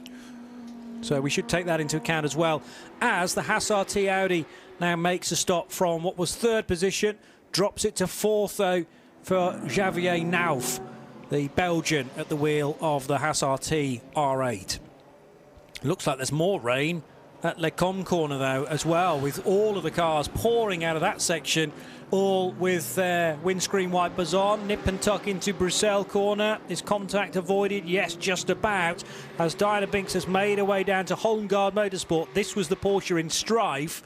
It looked like a puncture die. Yes, I'm with Marlon Menden now, who's just jumped out of the car. Marlon, it looks like a straightforward puncture to the tyre there. When did you feel it begin? I nearly felt it at the beginning after the code 60. That there was like something not 100% on the car, but I talked to the team and it felt like it was something with the tyre. Also, I was losing seconds and seconds per lap, so I knew there was something not correct. Yeah, but that's the worst thing you could expect. So I saw your frustration when you got out of the car because you just kicked the tyre. Yeah, of course. You give everything outside, and in these conditions now it's like full raining again. We had like 20 or 10 sunny laps, and now we're back to this. But of course it's frustrating to end the stint so early and losing so much time now. So the plan now is to make back up that time as much as possible? Of course, it's always the goal. We keep pushing. Thank you. And as we chat to Marlon down here, the rain is just throwing it down again. So I'm back in a garage, I think, for a minute. I'll have to go and get my raincoat. Go and find Orchid again. They seem to have great coffee this weekend. I think that's where you grabbed your... There you go. They do, but the last time I was in there, then that happened. That incident happened, didn't it? So I sort of thought, is that typical commentators thing where I'm in the garage chatting and then something happens? So I feel like I need to avoid it for a little bit. Yeah, maybe don't go back if they start to associate you with cars stopping on the racetrack. I'm going to go and get my rain bobble jacket. hat normally brings good luck, I thought. Okay, yeah, so go and find some shelter if it starts to really pound down again. And they often say at Spa, it's either raining, or if it's looking like sunshine right now, it's going to be raining in the next few minutes. We always get changeable conditions, particularly at this time of year in this part of the world. The Sonax sponsored 902 heading now through Puon Corner. That's the Holmgaard car that was suffering from that puncture not too long ago. And Martin Vedel-Mortens has taken that car over from Marlon Menden. And Marlon making a great point in that you try for, well, over 3 hours at this point to try and get the car into a rhythm and well up the timing screen. And that is undone through no fault of your own in one blink of the moment. And a tyre going down can be such an issue. It's about how you come bouncing back, I suppose, rather than letting it affect you. Well, exactly so. You can't do that. Just a quick note, Johnny. Pierre Caffer is up to 20th already. Well, you told me he wasn't going to go up the timing screen that much. No, I said he was. I said you said he's a good yardstick, and I'm not really expecting him to go up the screen a great deal because he's so far back. And I thought, to which then he put the times in, and I predicted, if you'd listened, that he'd be in the top 15 by the end of this race. Oh no, you did say that. Yeah. Yes, thank you. But I didn't expect him to be in the top 15 by the end of today, and possibly by the end of this hour. Oh no, I meant today. But today's race. Oh yeah. It's one race, one love. But I know what you're saying, 5 hours today, 7 hours tomorrow. It's a continuation of the same race. But some teams may well approach it, that they've got to break the back of the 5 hours, win the 5 hours. There is no trophy, though, at that point. Merely the bragging rights in one of the Spa bars later on tonight to say, well, you know, we're leading this race. But it's only half the work done, not even half the work done by the time we get to this evening. The Herbert car that has done so well to this point still is out front, but Jason Hart looks to be either struggling or he's just going by his own speed. But Lars Viljoen, how much did he catch up last time? They had similar lap times actually, but there's still another 2 seconds or so come off the gap that separate Jason Hart from Lars Viljoen. Paulius Paskevicius, which was the challenge from Lithuania in the RD Sainz Cholet Lamborghini. That car is now in pit road, though. And are they starting to back time their route to today's checkered flag? Because if they're pitting with an hour and 52 minutes to go, they might be able to go in these conditions another, let's say, 65 minutes. And that will leave them with about 45 minutes still until the finish. And again, have they thought about where they want to be in terms of a fuel load when the checkered flag falls this evening? Do they want to have the majority of the fuel in the car tonight in readiness for the best part of a stint tomorrow, or are they happy to take the fuel just as soon as we get underway tomorrow for the first of 7 hours? Holmgaard's Porsche isn't quite to the speed of some of the other Cup cars around it and allows one to slip by there at Bruxelles. We very briefly, in fact, we still do have yellow flags being displayed at turn 17. That's late on. That's Blanchimont, because we've got something in the... It's got to the end of the... Oh, and that's just restarting. Is that the CWS? Jeanette? No, it's not. The rear wing's too big. But there's something that's just managed to lose it at the end of Blanchimont on the approach to the bus stop and escaped the gravel. And now, I mentioned about cars getting bogged down on wet grass earlier, Johnny, and it's got moving again. We've got a long shot here. We're going to go to code... We have gone to code 60 just as we speak.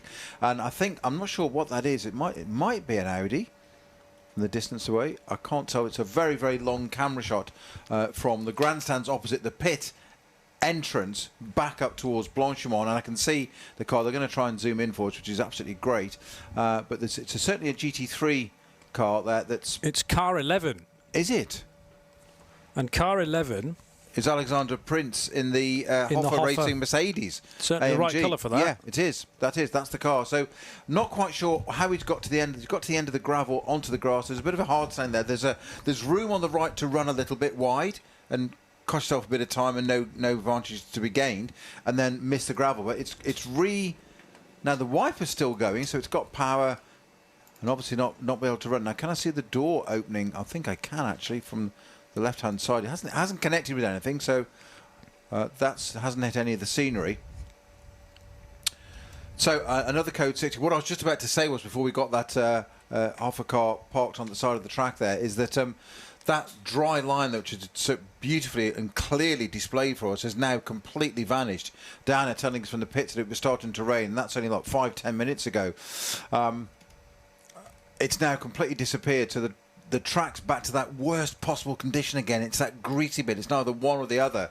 It's definitely not slick, so you've got to go and change tyres. Now is the moment to do that. 1 hour 48 minutes of this race to go. Our 5-hour race today. Intervention vehicle is now just coming down to tow this Hoffer Racing Mercedes back to the pits with our Swiss driver Alexander Prinz at the wheel of that. And that was... was it a eighth position? It still 8th position now, still, isn't it? Yeah, it's dropped down to 9th now. I was going to say, as cars come across the line, that will alter the position of the Hoffer Mercedes because it hasn't completed its latest lap. You reckon that's touched the gravel bed then? Because there is a little bit of gravel that's on the concrete surface as well. So it may well have just skirted through the gravel in a spin. You don't normally have a small spin at Blanchimont, so presumably it's rotated a number of times before coming to rest there. And whilst this latest Code 60 continues, let's get to Binksy with this update.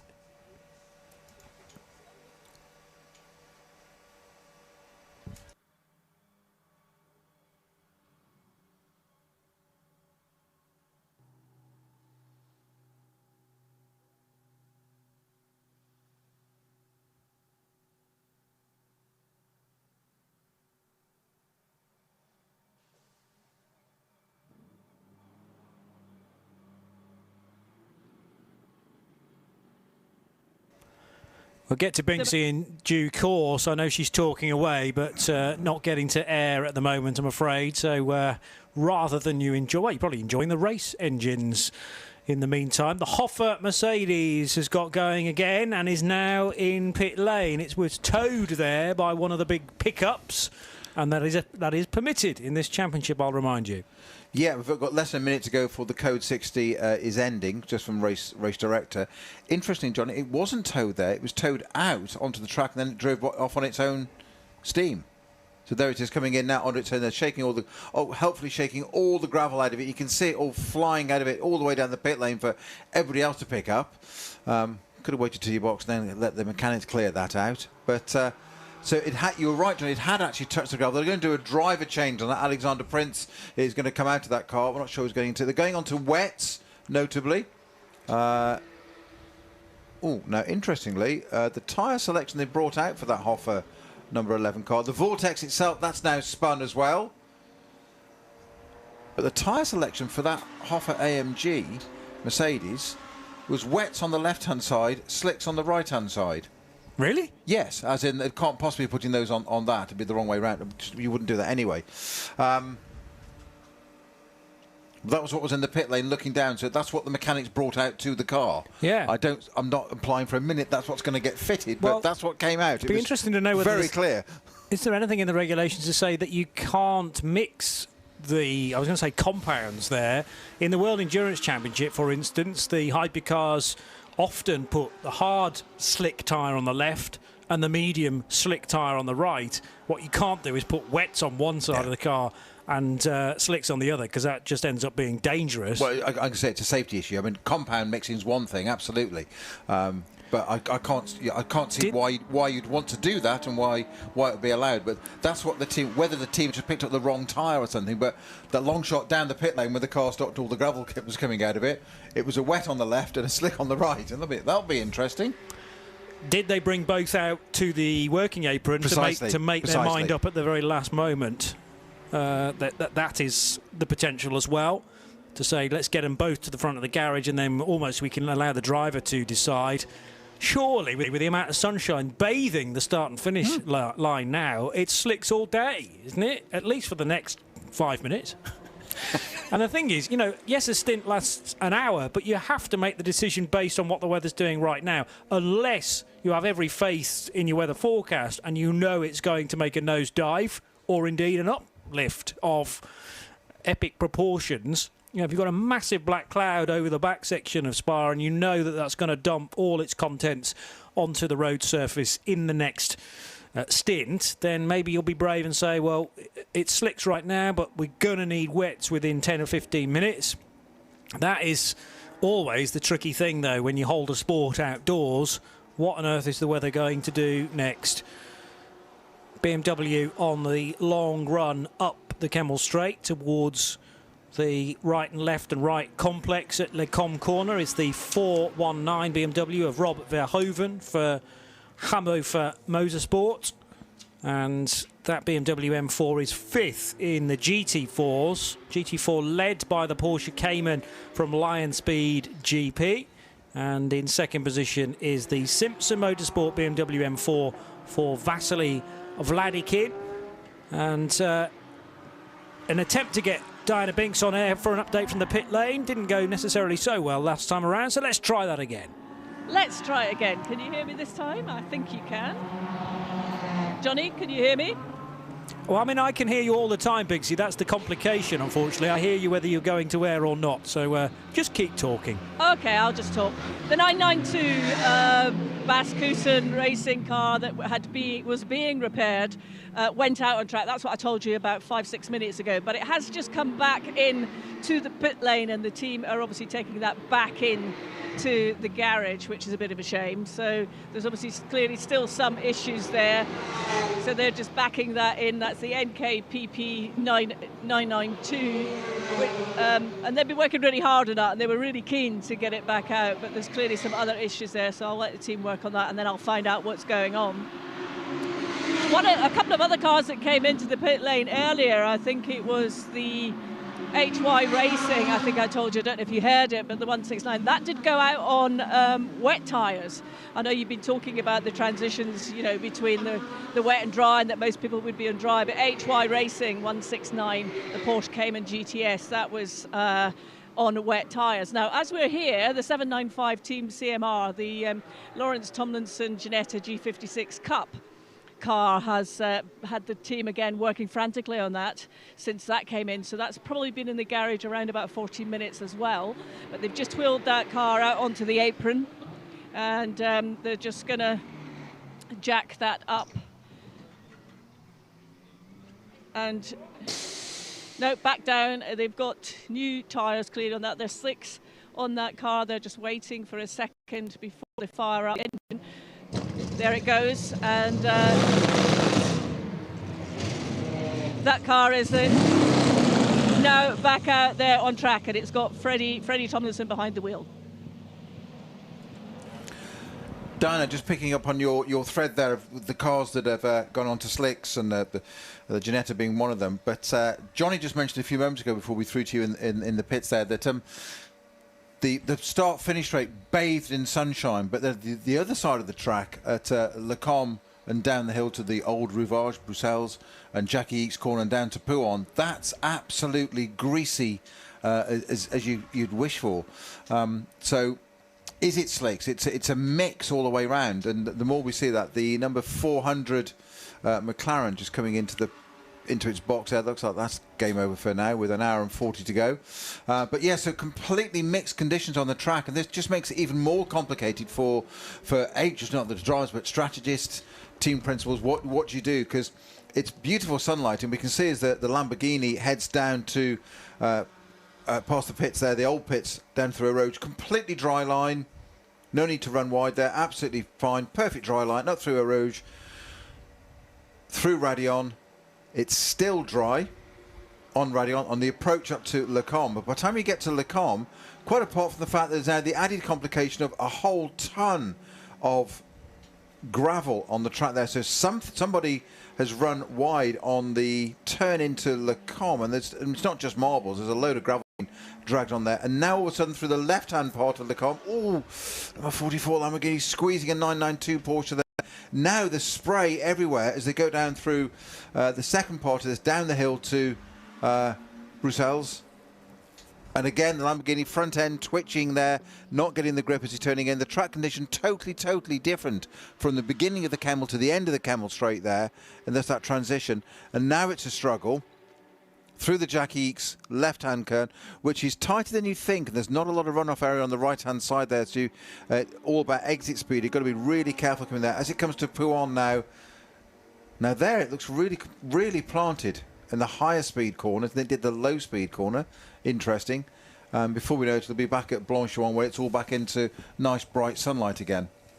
So it's one half the track is dry, one half isn't, and it's very greasy. So it's an added layer of complication as the Lamborghini just goes around the outside at like it's on rails. At Pouhon, the end of Pouhon. Yeah. Yeah. So, Lefania that was, wasn't it? My apologies. The Piff Paff. Yeah. So the left-hand, the second element of Lefan, which is quite slow. It's a slowish speed technical corner, as opposed to Pouhon, where it was very, very stable, that Lamborghini, in the high-speed corners. It'll, of course, now get to Blanchard and just go through over the twitch, won't it, just to prove me wrong. I noticed also that Lamborghini as well, there's a little bit of sill damage on the right-hand side, so there's been some contact with something earlier on. That producer did zoom in on that, so not sure what caused that, and if that's going to be any more of a problem later on. Do you remember that debris that was on the road and we said split rear bumper? My other thought might be that it might be some sill trim. So has it come off the Audi? No, it was curved. It was a splitter. Definitely, even if it was because it was curved. Well, it fitted the shape of the front of the car and had end plates on it, aerodynamic end plate on the right hand side. So the other one had gone. That's what the Marshall wanted to get the other bit of debris was actually the left hand end plate. I didn't see the end plate, so my first guess was actually right. Note that down. Johnny Palmer gets two things right in a day. Don't make a habit of it, Palmer. I certainly won't, whether I like it or not. That Lamborghini's pushing like crazy, so this has got to be on slicks. And the Audi that it went around, as if the Lambo was on rails, must have, I think, was Lars Viljoen, who has been pushing like crazy, but now must be on heavily worn wet weather tyres, because he's in the 2-minute 50s now, whereas the Lamborghini number 44, what are the lap times of the ARC Bratislava car currently? Must be one of the fastest cars on the circuit. It's like they're in two different classes when they're really not. I mean, there's a GT3 car, 44's well down, isn't it? It's not in the top 10. There it is, 27th. 27th. It's done 2:37 was its last lap. Its best lap of the race was a 2. So its last lap was a 2:38. Its best lap was a 2:37. My apologies, got them the wrong way round. But look at the leader, 2:41, and Viljoen, who's been catching Hart at a very high rate of knots. He's almost doing lap times of 3 minutes. So I think Lars Viljoen must be on the wet. Shane Lewis has got to be on wet weather tyres. And the risk from ARC Bratislava, at times it's seeming a bit dubious for Zdeno Mikuláško. But Mikuláško on the drier sections of the track, very comfortable indeed and really quite quick. The RD Science Lamborghini making good progress down the Kemmel Straight as well, heading towards Le Com corner. But interesting to note that in that Lamborghini, when he comes through Radion, he's jinking over to the right-hand side, because that's not the line. You exit Radion and naturally sort of go left to centre to the left of the track. Then it's optional. With no traffic around, he's moving over to the right-hand side of the track to get the water and cool the tyre. So as you say, he's taking a lot out of them on the drier part of the circuit, which would suggest to me that you said he might be on wet still. No, I thought the Bratislava car 44 must be on slicks, and everybody else is on wets, but wets that are burning up.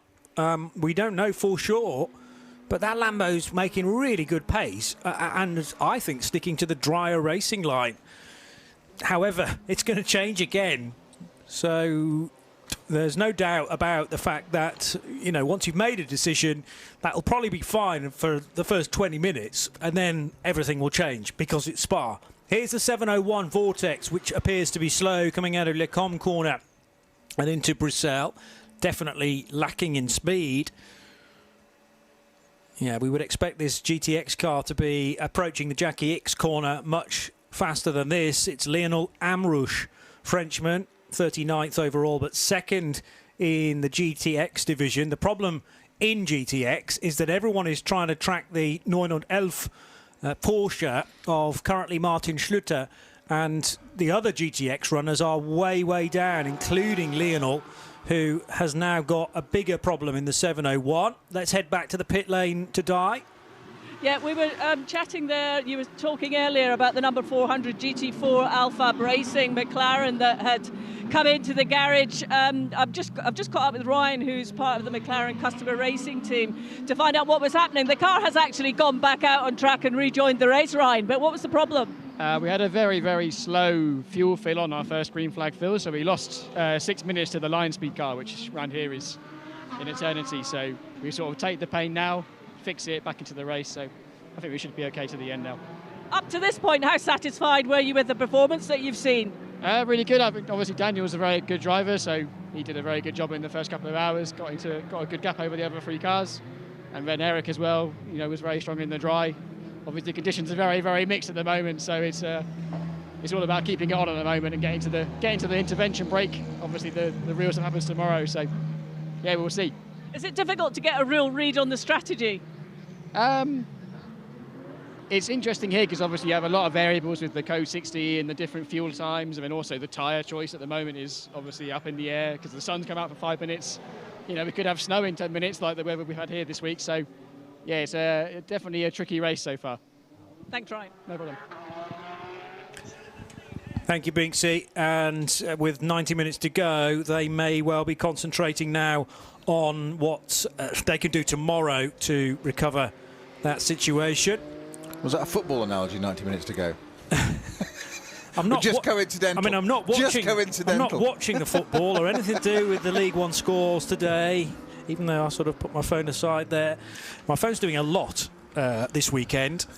Might have left my laptop at home, possibly, which is posing one or two hurdles, but thankfully you've brought one today, so I'm peering over your shoulder quite a lot. It's a team effort, Johnny. It doesn't matter. Always.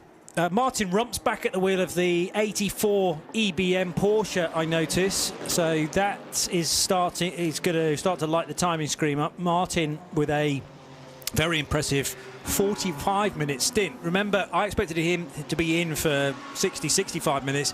There was then a reasonably early Code 60, and that, I won't say forced EBM's hand. They thought, well, we'll take fuel at this point, and we might as well burn some AM time whilst we're at it as well. So they got the semi-pro out, and then cycled through their AM Plus and their AM drivers.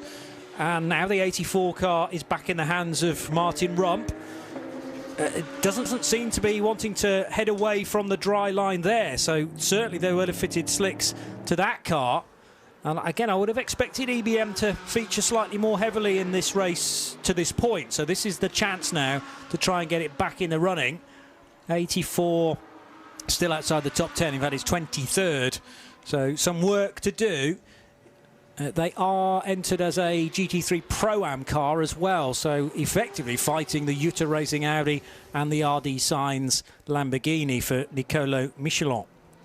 It's that wooded bit, isn't it, through Blanchemont? That's where there isn't a dry line. It just peters out, no pun intended. It's just suddenly gone. Oh, 917 facing the wrong way again and just rejoined. Not the wiper switch as well.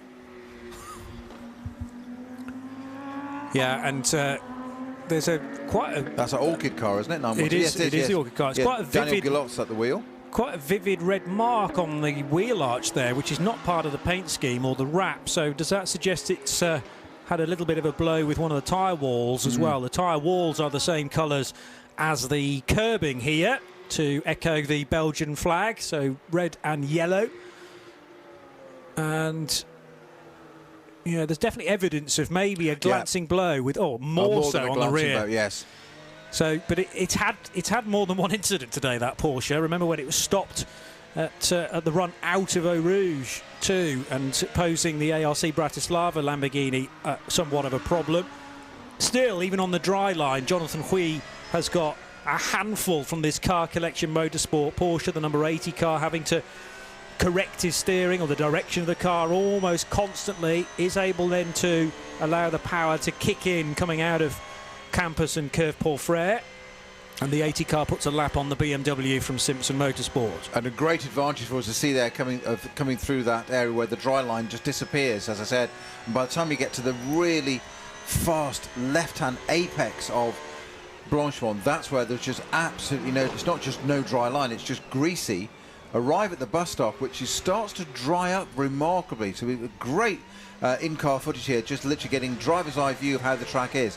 Coming out of the bus stop, twitching again, and it's that you said about the pit straight being bathed in sunshine. Well, it isn't now, Johnny. No. There's absolutely no dry line there appearing from this angle. It might be slightly higher up, but there isn't for this. Makes it difficult breaking into La Source. You don't just slither on. There isn't that much of a runoff area there without planting yourself in the gravel. Then out to La Source, there's a dry line all the way down to the pit wall, hugging the right-hand side into Eau Rouge. Still a perfect dry on the left. You hug the curb on the left-hand side. The right-hand part still nice and dry. And then you get to Radion. And again, it's still dry line there. At the top of Eau Rouge. Now we go to Radion.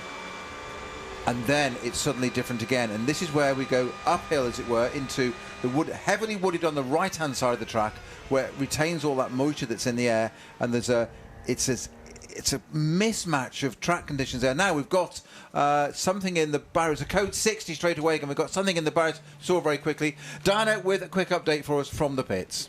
Yeah, I'm with Kessel Racing, the number 5, and Uko is the team manager. Now, the Ferrari's been in the garage actually for quite some time, but I didn't see myself personally what happened. But what's happened to make you have to retire the car? Yeah, actually we had no choice but retire the car because the rear is too damaged, so we cannot do any repair on the car. So after the incident at Eau Rouge, we were forced to retire the car, unfortunately. Yeah. What was the incident?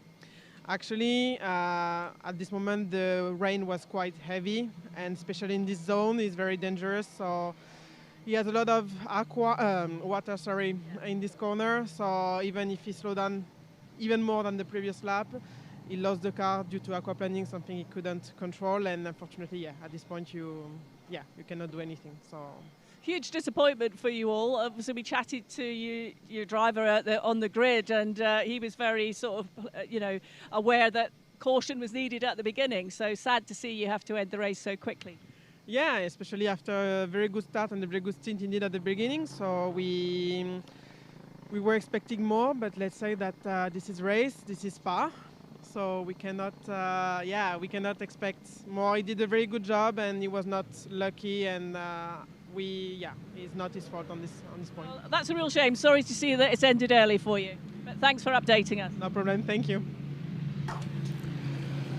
Diana Binks with the latest news from pit road, and now the 985 Porsche, as I think it is, being pulled away from the barrier at turn 10, which is the first bit of poo-on, but on some track maps, including I think the one I talked you through earlier on today, Jackie Ick's corner, which is typically turn 9, was turn 11. So I don't quite get the turn numbers this weekend. They do appear to be altered very slightly, but I would associate corner number 10 to be the first bit of poo-on, and it's normally listed as 2 separate corners. The double left. Markus Neuhofer, though, in the 985, of course, is our 8th code 60 of just this segment of the race, and we've still got an hour and 26 minutes of it to go. It is Spa, and as soon as the weather forecast was revealed yesterday and fleshed out early this morning, I suppose there was always the likelihood for a lot of caution, a lot of code 60, and teams will have potentially worked that into their pre-race strategy to say, listen, we're going to be taking on fuel probably more than we expect to should it stay green, and that's actually going to help a lot of competitors to stay close to their class leader. Remember the reset that happens overnight to keep cars potentially on the lead lap, but you have to make sure that your class leader doesn't get by you to lap you before the 5th hour is completed tonight. Just have a look at the bit of footage there, Johnny, of the Neuhofer Rennsport 992 Porsche being recovered there, or pulled back out of the gravel. I don't think it's connected with the barriers, and I've got a feeling it's potentially coming down the run from Jackie Ick's to Pouon. It's just gone. It's maybe just locked up a little bit under braking and gone, and he's tried to catch it, and one thing's become another. We've seen it earlier on with some of the Caymans, and what starts as a very simple thing, we often call it a tank slapper, but that little lock up, and that's what it's done. It's gone straight on. It has, being a 992 generation car, got a very thin little rubber plastic splitter, as it were, which has come off through the gravel. Unsurprising, they've recovered that, and it is now being towed out of the way. So I suspect there's no. What I'm saying is there's no barrier damage, so we shouldn't be too long before we get this code 60 cleared. The other concern about a Porsche so often is that how close the radiators sit to the nose of the car, and if you have frontal impact, we used to say this a lot about old school Porsche Cup cars, so easy to pierce a radiator, and I think latest generations of Porsches, probably the last 2 or 3, brought those radiators a bit further back from the front bumper. They're not quite so vulnerable, but you still don't want to be tapping them anyway. It is a non-contact sport, but you're absolutely right. The previous generations of them, it was you'd only got to touch something, and you say you could run a little bit wide, almost get away and just catch the barrier or something, and that was it. Radiator was out. Not good for it. So everybody, well, not everybody, a lot of teams taking advantage of the code 60. CP Racing, as ever, basically there's a code 60 CP Racing around the pits. You can almost guarantee it, set your clock by it almost. But Jutta Racing coming in as the race leaders, and Lars Viljoen has had to, I think, look after some pretty beaten up wet weather tyres on that car. He should now be given slicks, you would have to imagine, because I did see that other cars were getting slicks, certainly, right. Johnny. Okay. The bubbles, by the way, in the windscreen are tear-offs that can be removed at various points, but they're obviously limited. So that's the reason why they'll physically clean the screen if it's not too bad. And then once it gets really oily and full of grime, probably quicker to literally tear off the full shape of the windscreen, a bit like they do on a helmet visor, and reveal what should be a clean surface beneath, but they're not going to do that on this pit stop. Yeah, the bubble's just been little air pockets where the layers have gone and haven't quite. It's like putting your glass protector on your phone, isn't it? You can never get that last bit of bubble out, and you're sitting there constantly trying to move it, and always taking it off, putting it back on again. There's that one speck of dust there, isn't there? Yeah, well, imagine trying to do that on a windshield exactly several times over.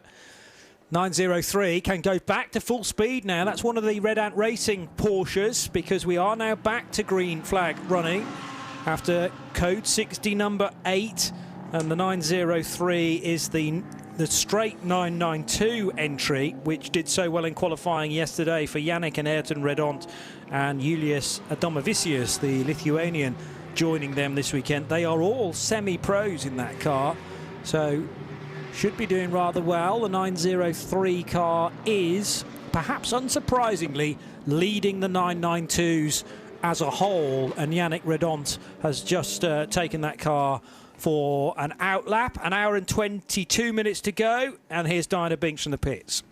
Yeah, the 71 just pitted the Jutta car, and Lars has just jumped out. How satisfied are you with your performance so far? Yeah, pretty satisfied when I jumped out the car and saw we're P1. So yeah, pretty good. It's great calls by the team with fuel. I think that's what's kind of got us ahead there, and obviously good timing with the slicks. It was really trying to manage the last kind of the last 45 minutes in the wet there. It was pretty tough. Obviously, you know, the grip just goes once it rains. So we had a good time on the slicks when it was dried. I think we made our way through the field. Didn't want to take too many risks, but it was a good feeling out there. It was a little bit scary at the end, but kind of glad I brought the car home in one piece. I guess that's where the experience comes from, isn't it? Knowing how to manage the tyres and just slow it down slightly just to keep making sure that you're on track. Exactly. Look, conditions change here very quickly. A dry line actually appears very quickly, so you know every lap's different. And I caught myself out a little bit at the chicane when the rain came. You know, it was dry then completely wet in one lap. So you've really got to be on your toes, think about everything. And obviously with traffic, it's a lot of cars around here. Someone's slick, someone wet, so you just don't know who's doing what. So yeah, it's tricky. You've got to really be on your wits. Obviously, you had an incident in practice. Was it free practice where there was some fair amount of damage to the car, and you were all a bit concerned about it. But obviously, you've got a balance that you're happy with. Yeah, look, we unfortunately wrote off a car in practice. And yeah, it was tricky conditions. It's been tricky conditions all weekend. Luckily, the team had their Nürburgring car in the truck. They're at the Nürburgring last weekend, so we managed to take that out, change it within I don't know, a couple of hours just to get us through qualifying. We didn't have a proper setup. We had a Nürburgring setup, it's just surviving. And then we managed to. The team did wonders, last night, setting the car up for Spa in the wet. And honestly, it's night and day. We've got good pace. So just fingers crossed we keep it to the end. You've clearly got a great team of guys here. I can see how motivated they are to they're on it as soon as the car comes in. So a long way to go in the race, but thanks for chatting. Thank you. Cheers. Thank you. Thank you. Lars chatting to Diana Binks. I almost got to ask him how you correctly pronounce his surname. I've been saying Viljoen. It could be Viljoen. I don't know from what country and what heritage that surname is from, but that's a question for Lars later on. A spin for the number 18 Audi, which is one of the GT3 runners, and that will get going. It's the Santalot car that Pierre Caffer has been driving so well to this point. Is Pierre now out of that? No, he's still in it. That's Are the you kidding? I said it would get to the top 15. It got to 14th. Obviously, Herbin went, I better spin this and drop down again, you see. They do listen to us, Johnny. Yeah, well, no, I think he's got us on in the radio in the car. Was there a bit of contact there between the Porsche and the Mercedes? It's the GT4 Bugera Mercedes. And then coming out of the corner, there was definitely a touch there out of Bruxelles. So the merest of scrapes, perhaps, as they left Le Com, and then a bit of a shoulder barge down the hill out of the old virage and towards the Jackie X left-hander. Now, I'm not suggesting drivers would ever do this, or that these two did do that, but that did have an air of tit-for-tat about it, didn't it? Yeah, well, if there'd been initial contact, Which I think there was. He was probably getting him back. It's just no, you don't. And yeah. Well, yeah. I mean, it's that sort of playground thing, isn't it? Like, but sir, he started it. If neither car ends in the barrier, I don't mind a bit of that, as long as it doesn't carry on. Team owners may disagree. I'm sure they will, because they've got to pay for the damage, or at least got to arrange for that damage to be sorted out at a later date. In splendid isolation now is Ralph Bone in the 91 Porsche. Behind him, he had no cars whatsoever on the Kemmel Straight, and then all of a sudden somebody came into vision. I assure you, there are other cars in this motor race, but that rare treat of having nothing in front, nothing behind, and being the race leader as well. This is lap 68 for the many times winners in this championship, also previous champions on a couple of occasions. And Herbert Motorsport taking some stopping at this stage. They have a 55, very nearly second lead over Charles Espenlaub for CP Racing, with Car Collections' Jonathan Hui in third position. But it's the old two protagonists, Herbert and CP. Who'd have known that they had so much experience in this championship over the years? They're running first and second.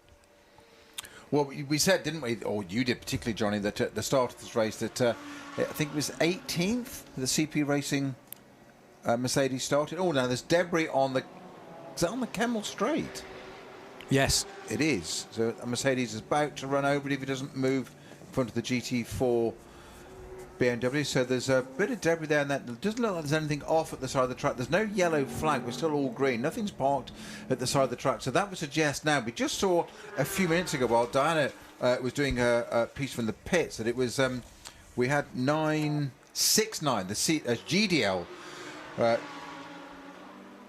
992 Porsche with, I think it was Matt Cahoe at the wheel of that at the time, had a rotation onto the grass. It had a yellow flag for a matter of seconds as he missed everything and got it going again. But again, it depends what damage it might have done. So I just wonder if that's bits that have come off that car, a few corners later around the lap. They're on the Kemmel Straight now. Now, does that mean that the race director is going to require those bits of debris to be removed from the Kemmel Straight, or not? It's very brave Morris is going to go out there. They wouldn't do it without code 16, of course. So we'll just keep an eye on that. So a little bit of jeopardy there up ahead, potentially. Yeah, but of course the teams will be well tuned to. We joke about us, but they will be keeping an eye on the race pictures, certainly, and aware that there's a bit of debris strewn across the Kemmel Straight, so that we might be just around the corner from a code 60. The race director will want to keep that stay green for at least a period of time, and if everybody knows that debris is there and it's not on the racing line, then they can look to avoid that naturally. It's getting a bit tight between the two Audis. Again, not for road position because the number 1 car is not on the same lap as the 34 Lant Motorsport version. The Lant car of Tim Vogler looking to put another lap on Gregory Servet, who is the AM driver in the Haas RT crew. In fact, Haas have 3 AM drivers to their name of differing speeds. I think, generally speaking, Tim Müller, even though he's also an AM, can be the quickest of those 3. The team may actually beg to differ on that. I'd like to see the statistics, but interestingly, Tim was put into the car to start things off because of his because more of experience compared to Javet Nauf and Gregory Servet. Though maybe not at this track, because I noticed they are both Belgian. So I'm sure they will have done a fair few laps, particularly around Spa, which just feels like a completely different day now. And that's not the first time I've said that at Spa-Francorchamps with the weather. We started with heavy cloud above and relentless rain, snow this morning. And now at Curve Paul Frere, there's more than a racing line. It's probably 2 or 3 car widths of dry asphalt. Gets a little narrower than that on the run through Blanchimont because everybody is keeping to exactly the same line. Jonathan Hui to the inside of the number 992 numbered car. And that's 2 Porsches getting together, not literally, thankfully, but the GT3 car putting a lap on one of the many Porsche Cup cars in this competition. The 992 being the entry from, it's a 992 AM car, and the entry from NKPP Racing by Baz Kooten, so for Gijs and Harry Hilders. 68 laps completed. Herbert Motorsport. Question is, when do they next need to pit? And how late are they going to leave it? Will they even take an extra pit stop just before the checkered flag to make sure that they stay on the lead lap and buy back all of that time? The Lamborghini from RD Signs almost ran over that debris. That's carbon fibre. That's going to cut straight through a tyre. And thankfully, the pilot of Lamborghini number 69, Nicolas Michelot, thought differently then. Virtually as he arrived on the scene, he thought, I can't use this bit of racetrack, and steered left. Well, interesting that the Audi directly behind on track with a position on it did exactly the same thing. I'm slightly perplexed at this line of coming out of Raidillon, staying on the left-hand side, moving over to the right where there's debris, and then jinking around the debris, regoing to the right, and then pulling back over to the left, which is the natural line for Lecombe. It's not like they're on slicks that need to go into the wet part of the track to cool them. So no. I'm just a little bit confused or perplexed as to why they're taking that odd line. So you don't need to be on the right-hand side of the track. Absolutely, obviously, avoid the debris. Why wouldn't you? But why are you there in the first place? So there's something I'm obviously missing. So answers on a postcard. I can't believe that any cars in this race now are on wet weather tyres. I mean, that would answer the question, but the RD Science car has surely been in, and if it hasn't been in, it would have been called in by the team to switch over, because wet tyres are just not going to do the job now. But it's weird, because that's not, as you say, the racing line, and there's no need to change direction twice when you could just come through the kink that leads onto the Kemmel Straight and stay well over to the left. And it's not just one car doing it, it's the 2 cars that did. Yeah. Whereas the NKPP car does stay over to the left, as does the Hoffa Mercedes.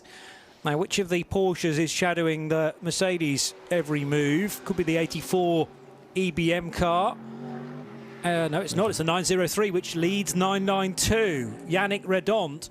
So Redont, having worked his way to 4th overall, now pressurising the number 11. They're not on the same lap either, though, bear in mind. And Kenneth Hire hunting around for different parts of the racetrack. He went right and then back left again between Lecombe and Bruxelles, which is a much shorter straight, comparing it to the Kemmel. Still, I mean, is it just an exploratory thing to kind of go, I wonder how much grip's out here? Should I end up out here the next lap around? But it begs the question as to why precisely you would do that, unless he wants to offer a bit of advice to the AM element of their driving lineup in the number 11 car to say, grips at a premium here, but you can push it a bit harder there. Kenneth hires the AM Plus, and he shares with 4 other AM drivers: Michael Kroll, Chantal Prins and Alex Prins, and Maximilian Partel. Car in the pit lane, the Simpson Motorsport BMW. And that car seemed to be doing a pretty standard stop. Vasily Vladikin has just brought it in.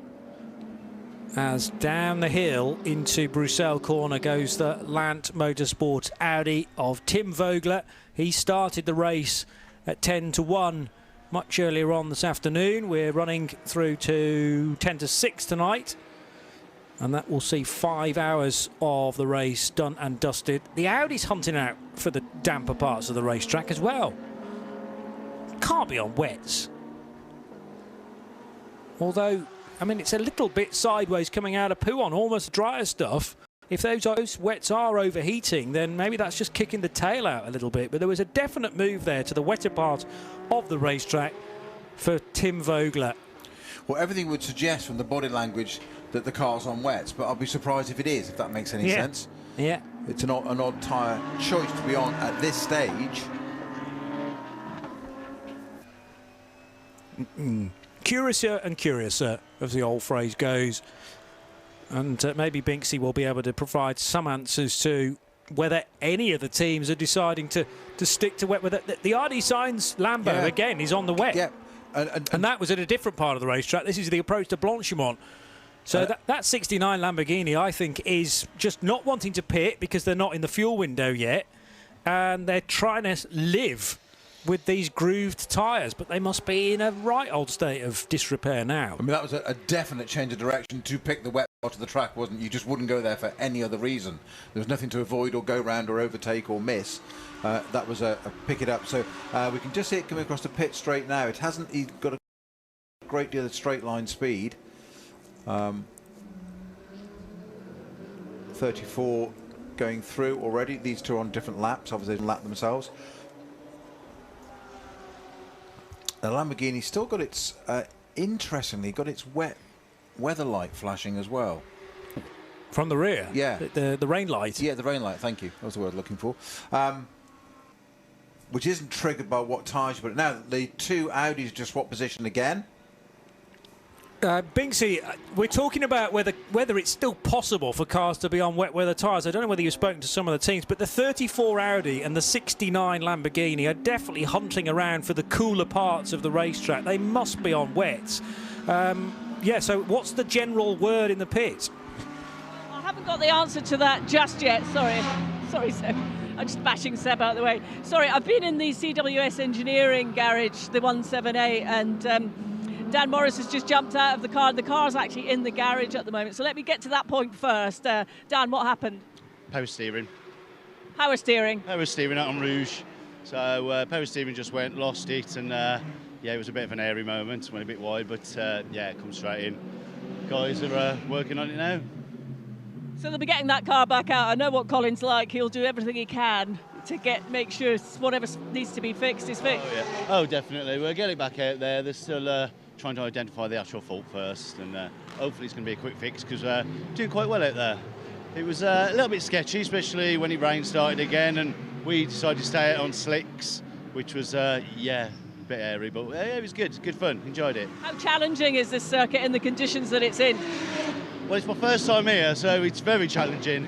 So yeah, it's a baptism of fire a little bit to, you know, to be at Spa in this weather, but yeah. What's the biggest thing that surprised you? Well, in the rain, it's the mist, you know, going up the Camel Straight and not being able to see anything. That's the biggest thing that's got to me. But yeah, I'm getting there. It's going well. All right, Dan, thanks ever so much. We'll look forward to seeing the car back out there on track, no doubt. If Colin's got his way, it will be. I will see what I can find out now from some of the other teams, because they have actually all left the pit lane at the moment. So I'll... As you're talking, we've got a little bit of sunshine again and grey. So, you know, it's just, as we keep saying, constantly changing. A couple of splits of rain here in the pit lane at this point. I think we've got, what is it, an hour and 15, something like that to go? Slightly less than that, an hour and 5 minutes now. But yeah, 2 for your notebook. I know you've got a brand new Binksy notebook for this weekend. If you can get to the 69 crew for RD Signs, that's that red Lamborghini, and then the white and blue Audi for with the Kirchhoff sponsorship, which is the Lance Motorsport Audi number 34, because Snowy and I reckon that they are still on wet weather tyres, despite most of the track having a dry racing line now. And the last thing you want to be doing is pushing these Hankook grooved tyres beyond the envelope. We've already had one puncture for the NKPP car, and there is the risk of others as well if these wet weather tyres are strained too much. The thing is, if you're trying to get to an hour to go, then you might have little choice but to just to hope the tyres hang out so that you get within that, I keep calling it the fueling window, but remember, fuel allocation at a green flag pit stop is different from how much the tank will hold in total, and you've got to make sure you get there to make the race finish.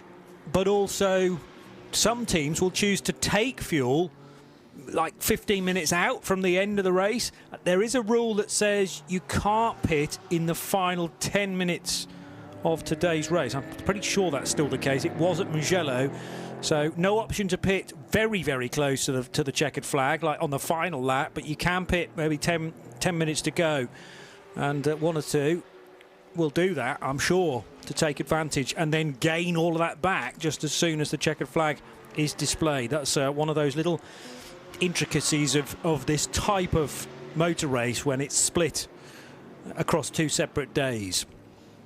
And it's very important that you know the ins and outs of that to take advantage of them.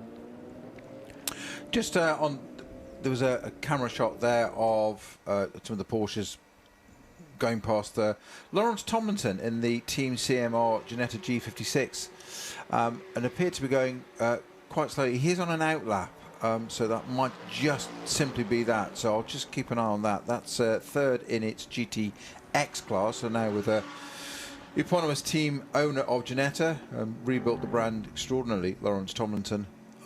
Now, interestingly, Johnny, wipers on the Kemmel Straight for a few of the cars. Number one, first one in my sight, the number 71 Audi.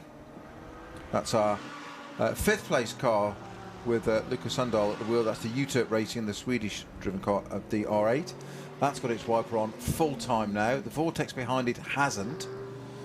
There's not sufficient spray coming up, so drivers tend not to put the wiper on unless you have to, because first bits and spots, it's tempting to all put your wiper on. Actually, all it does is smear. What you need to have, I know it sounds ridiculous, you need to have rain, actually lots of water on the screen before you need to clear it.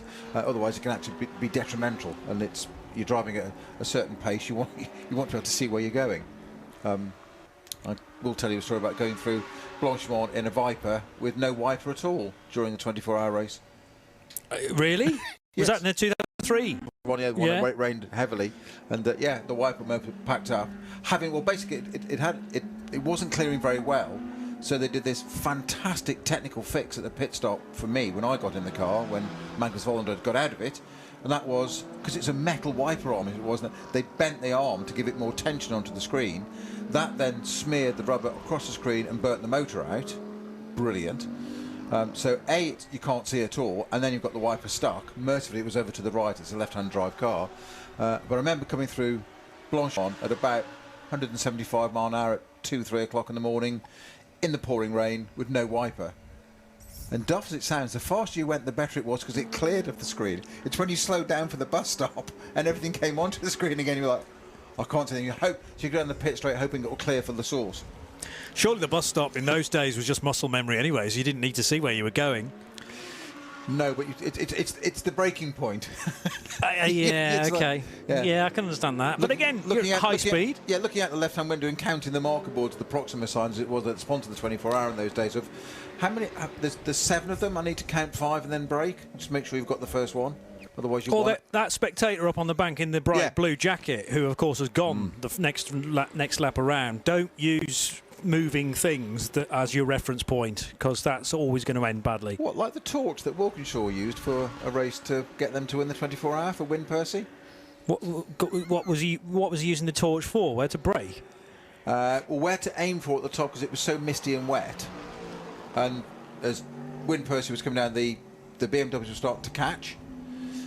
So they basically said to Win on the radio, right, we'll put a mechanic at the top, or team member, and they'll flash the torch to say aim for here, basically, and that's Radion and over. And then they realised that the BMW was catching up, so they said, right, they're going to move him one way or the other, so do not to go to the left or the right, whichever it was, the instruction was, go to the left of it, let's say, because that's not where it's going to be, to make sure the BMW went off, which it did, and they went on to win the race. Easy. These little techniques, that can win and lose you a race. Yeah, a torch. Technically not outside assistance.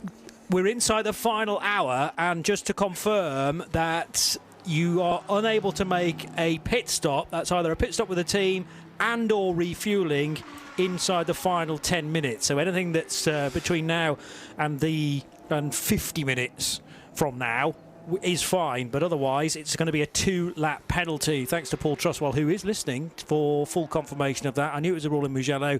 I just wanted to make sure that it was still the rule here at Spa as well, even though the split is slightly different. 73 laps completed with 58 minutes to go, and Ralph Bone, who started the race for Herbert Motorsport, continues to lead. We have had stints from Scott Noble and Jason Hart since then as well, and the Germans now back on board. 85 CP Racing, another GT3 AM car. That's the Mercedes for currently Charles Espenlaub. So again, they've gone back to their starting driver.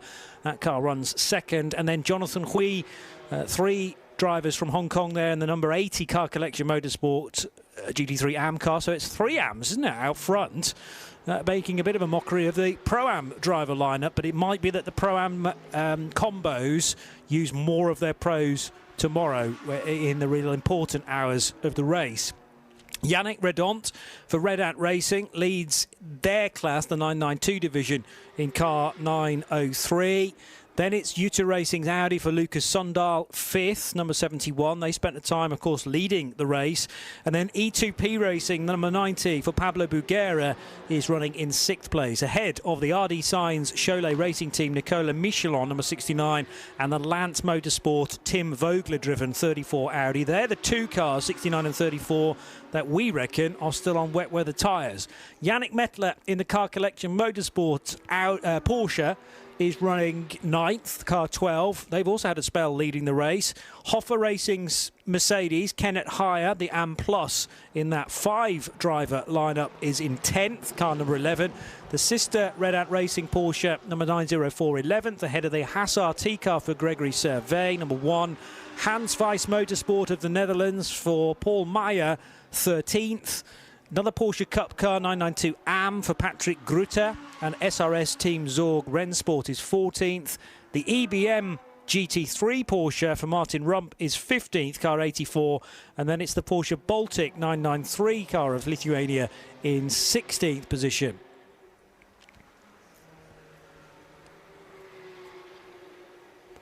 '17th for the 988 numbered MRS GT Racing Porsche Cup car, Rolando Sacca at the wheel of that. ARC Bratislava's Lamborghini, Zdeno Mikuláško, that was going really well in the drying conditions. That's 18th. Obviously, it's lost a lot of ground after it started on the front row much earlier on in the afternoon.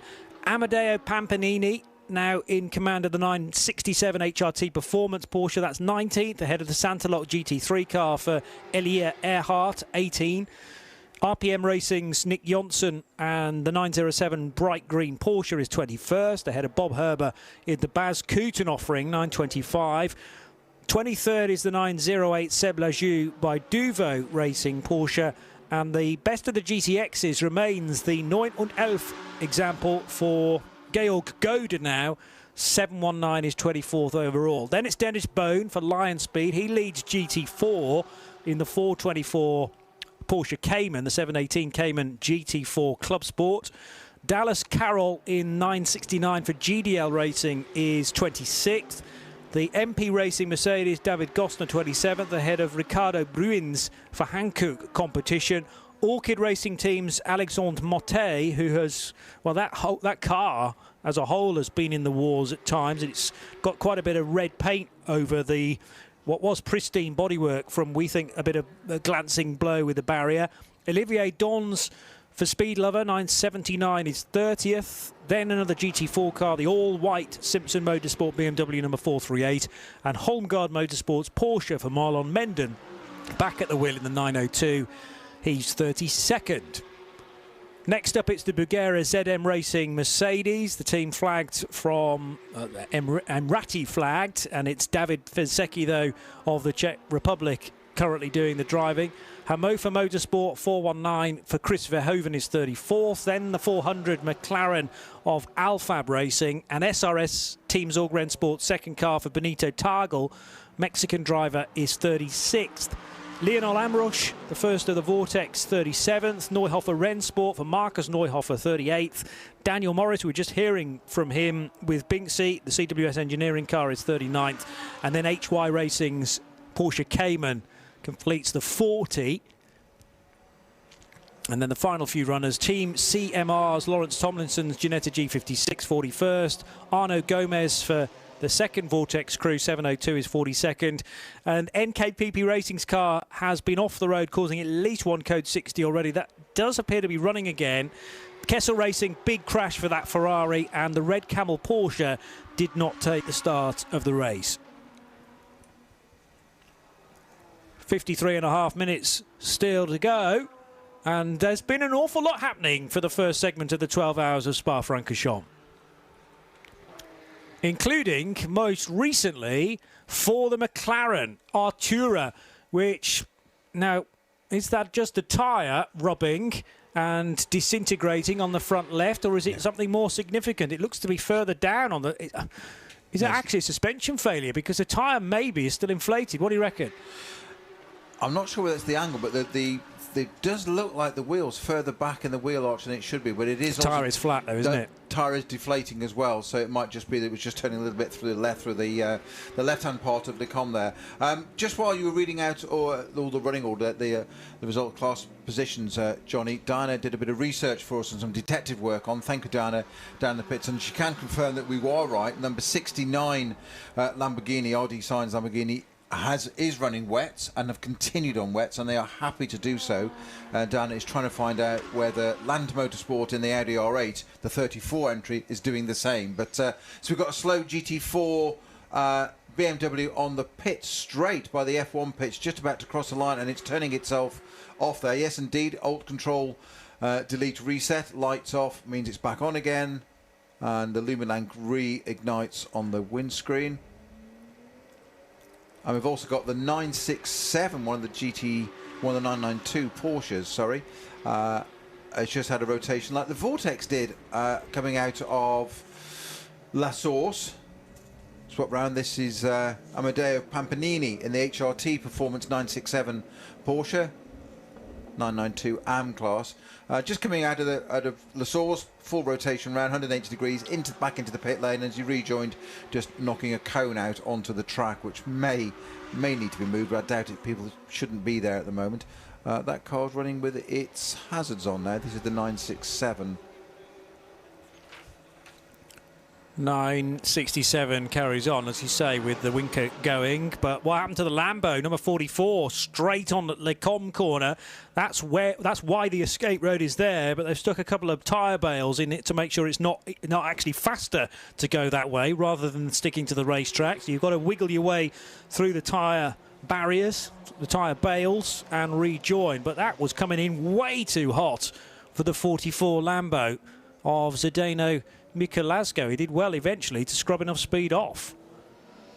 Now, things you notice in the background there, we've got a long shot from La Source back down the F1 start-finish line, as it were, to the pit entrance, and Marshall's just popping umbrellas up there at that point. It's a bit of a clue as to what the weather conditions are as it goes. We've got 50 minutes of this first part of our 12-hour race. This is 5 hours today, so just 50 minutes of this left to go. And Diana's update for people like RD Signs Lamborghini team, that they're happy on wets, is the quote, and it looks like they've done the right thing to stay on those, because I think we're going to get a bit of rain before the end of this race, Johnny, because it was predicted for 6 o'clock, I did say earlier, and we are at What are we now? We're coming up to 5 o'clock, aren't we? Yes. Yeah. You can tell the time. That's impressive. And in different time zones as well. True. Extraordinary. True. But we're just dealing with Central European summertime, although you could be confused for thinking this is winter right now, or certainly a totally different season. I know it's not technically summer, but we have adjusted the clocks in Belgium to push them an hour forward. 50 minutes to go, and that run into Louvagne corner just starting to, well, I was going to say improve. Maybe it's changing again. I don't really want to use those words and sort of set them in concrete, because as soon as you've uttered them, it's going to change again. Heading out now through Curve Paul Frere, the number 90 Porsche for E2P Racing. Nasty looking crash for this team at Mugello, where possibly something failed on the car, and actually might have been a tyre that went down, and it meant that the car speared off at high speed into turn 1, causing a reasonably long code 60. And also Tracy Crone just keeping an eye on the RPM racing car creeping through shot there. Tracy Crone with a horrible incident even earlier than that on the main straight as well. Those were the two big headlines from the Mugello 12 hours, but thankfully both drivers were eventually okay.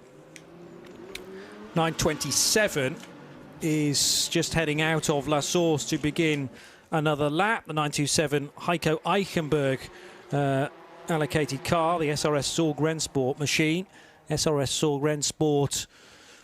Eichenberg's certainly been at the wheel, just trying to work out whether that still remains. No, it's his teammate, 927, being driven by Bernhard Wagner of Austria, for the German team that know the Nürburgring so well, but have travelled that relatively short distance to now enjoy the contours of the Spa-Francorchamps circuit. They've left the debris on the racetrack, on the Kemmel Straight, I noticed, because, you know, yes, it can be sorted during another code 60 if they have to retrieve a car, let's say, in the next 47 minutes or so, but because everybody knows it's there and it's not the racing line, it seems sensible to me to stay green for as long as possible. The rain is definitely coming down again, though, now into Bruxelles corner, and Bernhard Wagner putting the windscreen up onto a higher setting, windscreen wiper onto a higher setting, because visibility will be severely compromised. Blue flags being waved again to cars that will be right in front of the race leader, Ralph Bone, car number 91. Charles Espenlaub in the fueling area, interestingly. So as the Porsche Baltic car comes into pit lane, but they are obviously wanting to take a bit of fuel on board in the 85 before the overnight stop. I was going to say they could have left it a little bit later than that, but maybe not. Maybe they were just down to the dregs and need to take fuel. What will be fascinating to me is how many cars dive into the pit lane between 15 minutes to go and 10 minutes to go, because we will probably be able to guesstimate that is in an attempt to set the car up for tomorrow then. Whether they need fuel or not, you might as well take it as long as you're close enough to the race leader, because you'll gain that time back again. Yeah, you made a very good point there, Johnny, because I was just thinking exactly the same thing of the CP Racing Mercedes, that why it's a bit early. You've mentioned already that you can't refuel in the last 10 minutes of the race, so we've got 50 minutes to go, or 46 minutes to go. At that point it was 50, so you've got 40 minutes of track time before you've got to refuel, knock a bit back to get into the pit, so you've got sort of 35 minutes. You need to make a decision by then. But of course it's no good saying they've got 35 minutes if they haven't got 35 minutes worth of fuel in the tank. No, because it's not going to get there. So I was forgetting that slightly fundamental feature of, I was thinking, I was doing Paul Truswell days, so we're trying to emulate the great Paul Truswell, newly elected BRDC member, I might add, by the way, for his services to motorsport over the years. That strategy only. I was looking at a spreadsheet, forgetting the very practical and pragmatic point of, if there's no fuel in the tank, it will stop. Yes. No matter what the strategy says, it will stop. It will cease forward motion, I believe, is another phrase. It is a dead parrot. Yes. No, that's a different sketch entirely. Yes.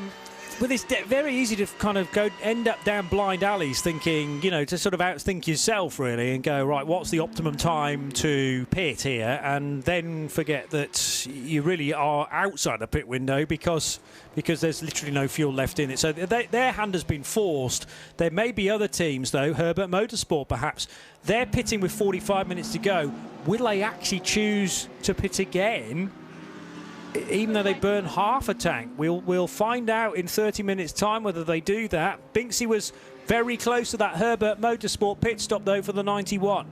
Yeah, very slick, quick pit stop by the guys of the. They took the slicks off and put wet tyres on, as you'd expect at this point, and back out. No delays there at all. They were very quick, and he's back out on track.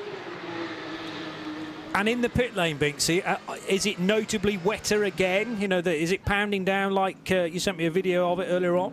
No, not as bad as that, but it started spitting and now it's stopped spitting. So, but it's still wet and a bit colder actually, and grey. So who knows? It could come back any minute now. But so we're expecting it, to be fair. Time to grab another hot chocolate, I would say. I don't know who's serving the best up and down pit road, but I'm sure you've made the usual inquiries to make sure that refreshments are on. Oh, she just said she doesn't like hot chocolate. What? No, I don't like hot chocolate. Oh, do we even know you? No. What's wrong with it? I don't like it. It's horrible. Too sweet. Yeah, too Diana's chocolatey. sweet enough already. That's the problem. Doesn't need hot chocolate. She can be quite bitter, in my experience. Oh, did I actually say that out loud? From the safety of the booth, yes, while she's in the pit lane. Oh, timing is everything. Yes, you've said that. Yeah. Anyway, enough of Johnny's personality. Yes. 43 minutes to go, folks. And as the commentary team capitulates, falls out with one another live on air, the two cars that are very close to one another, one on the lead lap, the other not. I think I'm right in saying the 80 Porsche, Kevin Say, started right at the front, well, on the second row, once the grid was amended.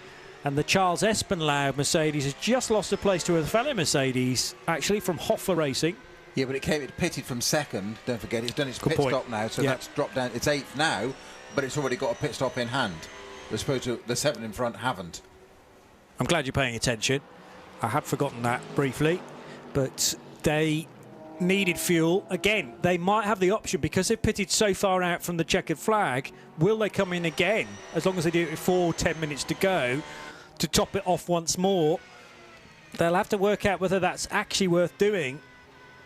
But it's the chasing car, and the other thing is, will they lose out on the lead lap, which will be an awful situation to be in. So the difficulty for the Mercedes, we've got to try and work out now whether they are close enough to the Porsche or not. Ralph Bone, having just made the stop, is being still shown on the timing screen as nearly 2 minutes with an advantage over the Jutta Racing Audi. That's not a true gap, I'd say, and we need to allow Ralph Bone to go through the next few splits for it to stabilise.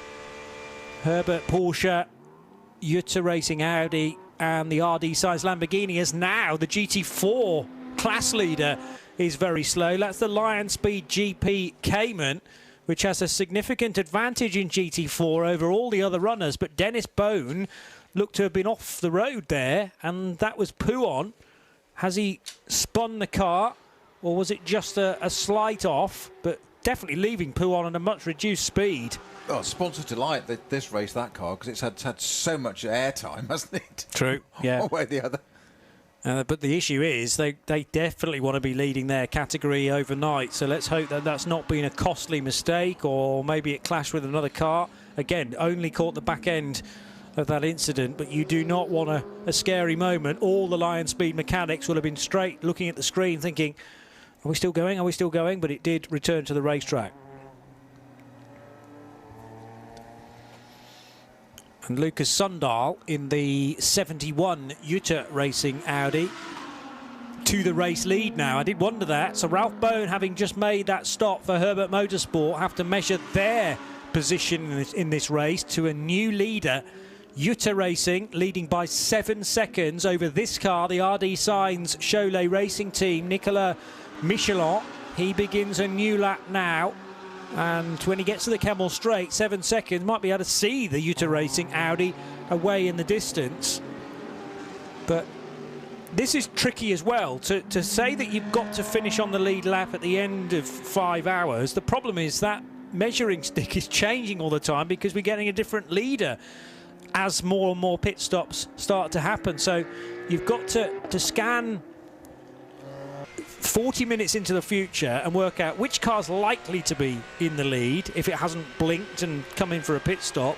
And we need to be as close to that. Well, we need to be within 2 minutes and 44 seconds there or thereabouts of that car once the checkered flag is waved. But the goalposts are set to move a few more times, especially because I think that was the NKPP racing car is off the road. Yeah, piff-paff. Yeah. Got the first bit of piff-paff, or Lafagna if you prefer, that right and left-hander. Yeah, code 60 again. Well, they recover that Porsche. Just at that point, we were just getting some great footage on board there of Charles Espinal, largely because it's the car in front is on board footage. So I'm just trying to work out which it is on track. That's not on my time screen in the correct order. But great for now. Number 90 is slowing as well. That's our 5th place car. That's Pablo Buguera in the E2P Racing. He's come to a halt in the code 60 now. The incident vehicle just gone past that, but he's stranded almost in the middle of the track there. I'm trying to see where he's actually parked at the moment. Oh, it's got going again. So just stopped for some bizarre reason there. I think that was Lecombe corner. The left-hand bit of it at the complex. I'm just trying to look on our tracker, and it's not at Lecombe. Okay. So it's the E2P racing car, which is... it might have been, actually. I think it's just moved on down now, so it might well have been. Well, it's somewhere in that long middle sector, which actually starts pretty much at the breaking point for Lecombe at the end of the Camel Straight. I think you're right, John. I think it's just in the tracker, it's all dancing ants. It's all overlapping one another. Couldn't see, but strange that it's almost as if it just hit the kill switch and turned itself off and back on again. Very strange place to stop, and why you do it there, I'm not sure. Unless it's a complication with hitting that speed limiter, but the code 60 had been in place for a bit before that. So, I mean, sometimes you find drivers are kind of go for a button in the cockpit and catch the wrong thing or hit a kill switch by accident. Certainly can very easily hit a limiter.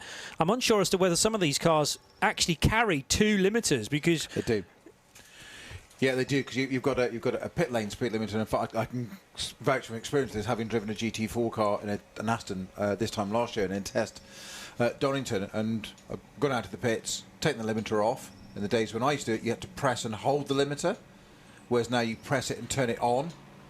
So if you then go over the line and accelerate, it won't go beyond the limiter for safety. You have to turn it off again. So it's a physical, it's not on a detent, you can release it. And I set off from the pits and couldn't get the car to do more than 80k, and it didn't matter what I did with the gears and reset, came down all that, and basically radioed in.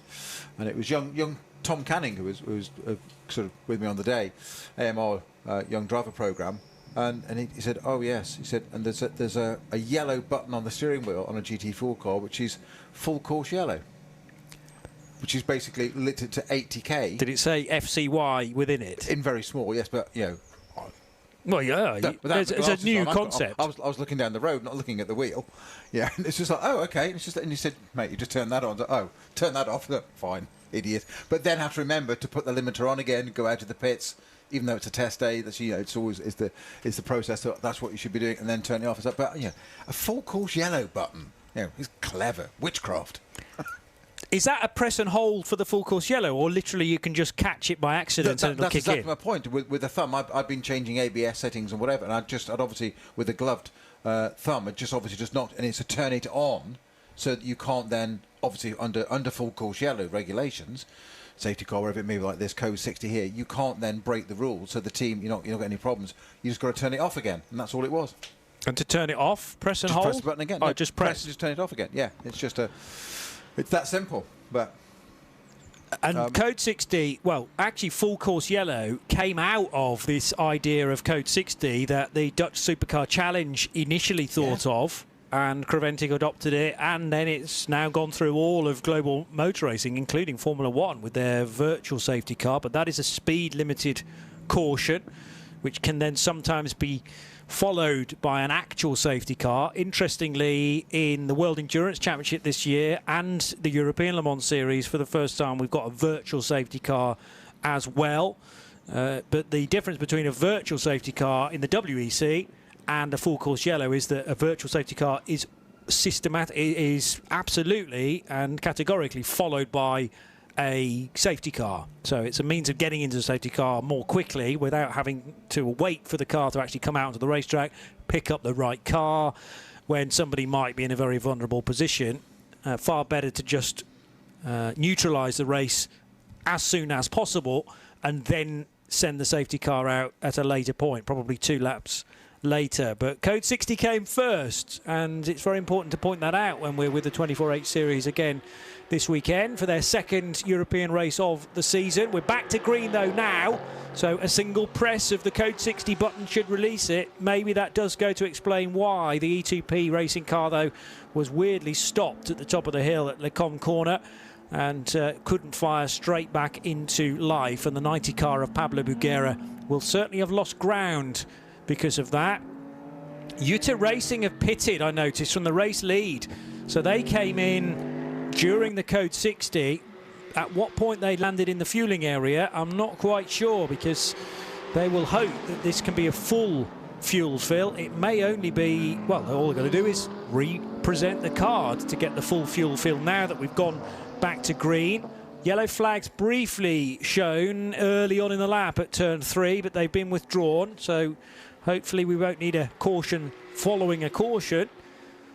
And let's hope that we stay green all the way to the checkered flag at the 5-hour point now. Little way to go yet, 33 minutes. And if you want to make a pit stop late in the piece, you've only got 23 minutes to be in the pit lane legally.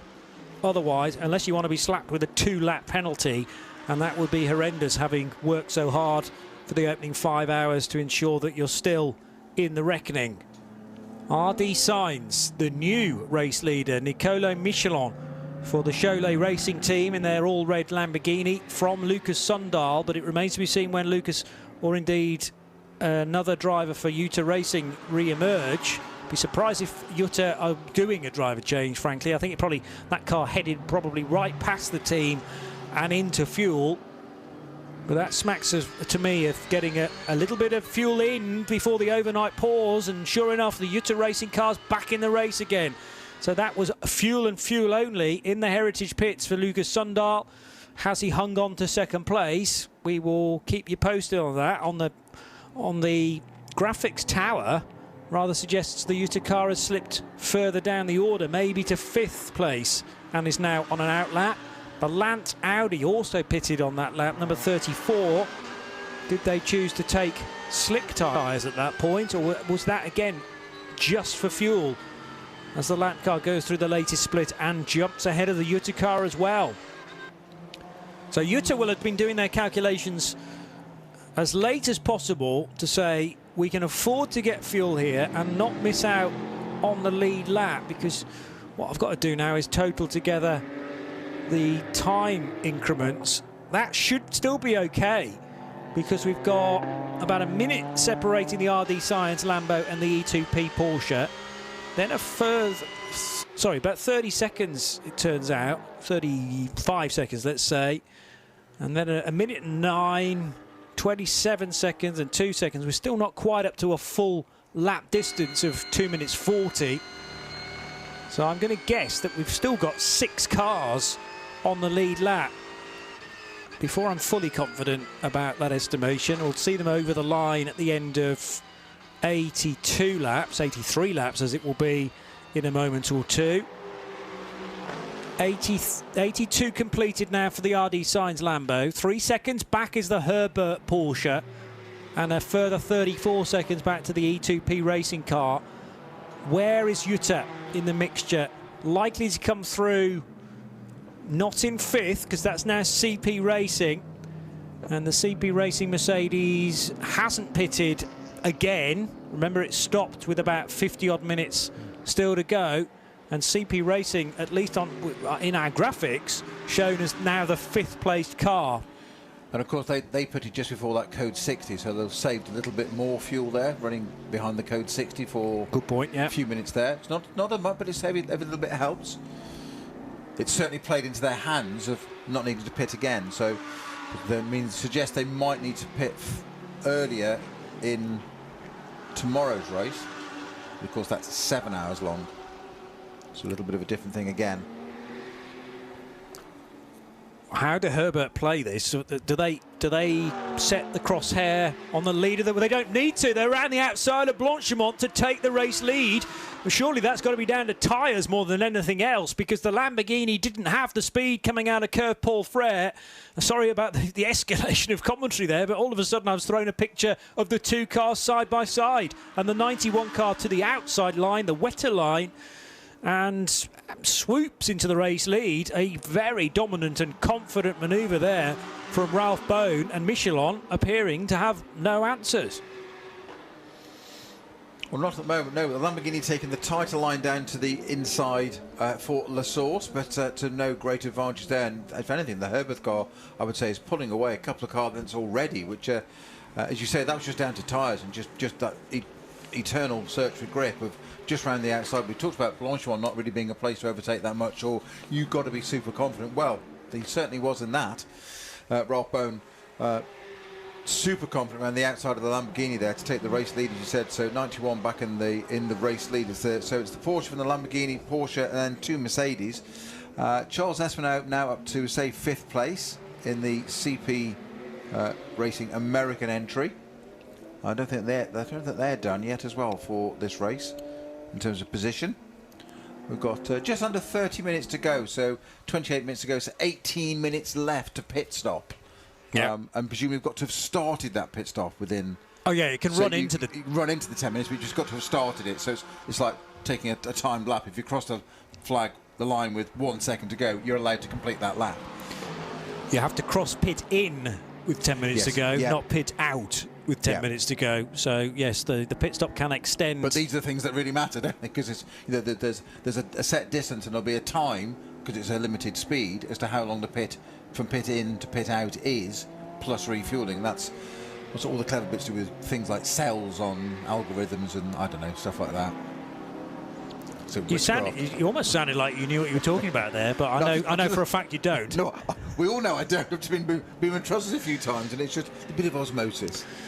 Kenneth Hyers on the lead lap, and I'm trying to work out how many other cars might be. Charles Espenlaub and the CP Racing cars are about to cross the line. Now, can he do so before Herbert Motorsport? Yes, easily. Max Edelhoff's going to do the same as well.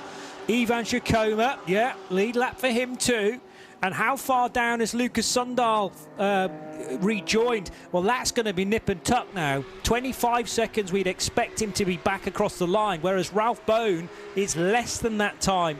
So the trick now is whether Lucas Sundal can muscle that Jutta Racing Audi back ahead of Ralph Bone's Herbert Motorsport car.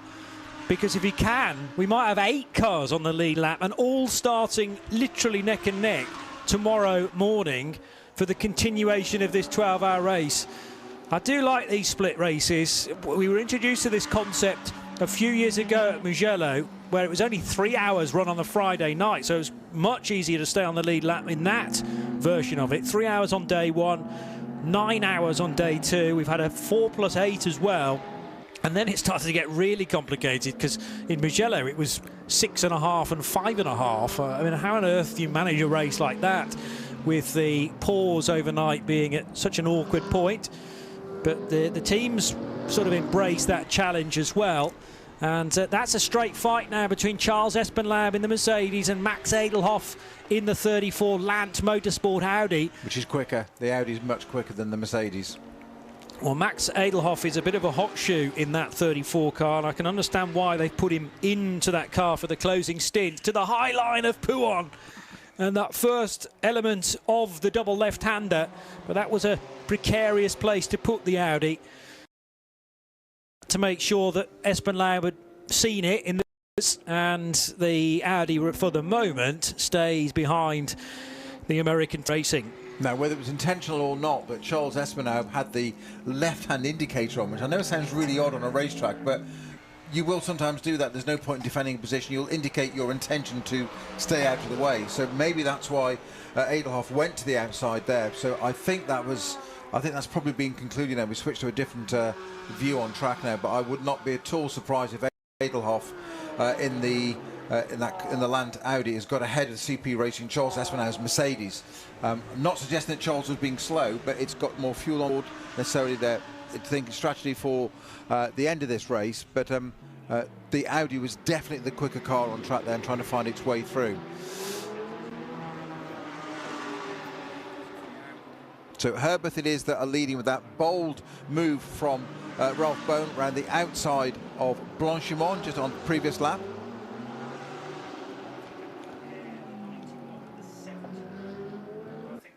RD Sainz Lamborghini Huracan in second place. Pablo Beguera in the E2P Racing Porsche in third place at the moment.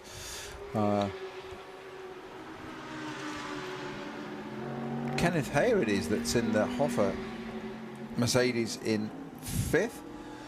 Sixth is Charles Espinaub, just mentioned, in the CP Racing Mercedes. Seventh is Ivan Yakoma in the Car Collection Motorsport Porsche. Eighth, Lucas Sundahl in the Utah Racing Audi. Ninth, Kevin C in the Car Collection Porsche. And rounding out the top 10 is Gregory Sauvé in the Haas RT Audi. Just caught sight of the 71 Lucas Sundahl driven Audi. Now the task for Lucas is plain and simple. You've got to catch Ralph Bone and overtake him to make sure that Audi starts tomorrow on the lead lap. It's very nip and tuck again for a struggling Lamborghini of Nicolo Michelin. Well, no, actually, to be fair, it's not struggling, Johnny. He correctly went to the right-hand side of a Cayman at the top of Eau Rouge into Raidillon, went out the long way to the right-hand side, almost to the pit exit, and the Porsche quite cheekily nipped up the inside, and if you're getting a replay of it now, Johnny, you'll see there's the Lamborghini goes to the correct side. The Porsche nips across and never mind track limits there and gets past the Cayman and the Lamborghini in one go. Yeah, sure should have done that. I maintain my point about the Lambo. It's now 6 seconds away from a car that has just overtaken it. So Michelin's hanging on here because he's not on the right tyres, but you can't pit because it'll take him off the lead lap. So he's just got to live with the setup of that car. But I accept that the point at the top of Eau Rouge Raidillon was not to do with the car misbehaving. It was just catching traffic in the wrong places and loads of curb being taken by the 84 EBM Porsche, driven by Martin Rump, very talented driver. So there's the 91 Porsche that leads the race. I did catch a glimpse of what we need to know is how far back the Audi is, number 71, from this car, but I think it's about the length of the Kemmel Straight. And the difficulty for Sundahl is he's got to catch this Porsche and he's got to unlap himself to ensure we've got 8 cars in the reckoning for tomorrow morning's restart. With 21 minutes to go, the lap times just aren't enough in the favour of the Swede. Last time I only did a 2:53. So what on earth happened to the Jutta Audi that time compared to Ralph Bone's 2:38? Again, what tyres is that particular Audi on? He's actually losing time compared to the race leader. There is the Audi now going through Blanchimont. So remember, he's that distance away from the race leader plus a lap. So, yeah, that's not going to happen in this if all things remain equal. But nevertheless, I would have taken 7 cars on the lead lap heading into hour 6 tomorrow morning, and it does look like it's going to be comfortably 7 cars because the pace of Ivan Jakoma, 2 minutes 40s, that's very similar to what Ralph Bone is able to do. The ARC Bratislava Lamborghini's been off the road, Peter Snowden.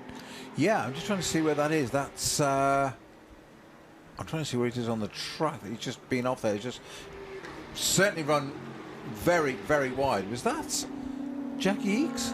It's coming down to Puon. It is.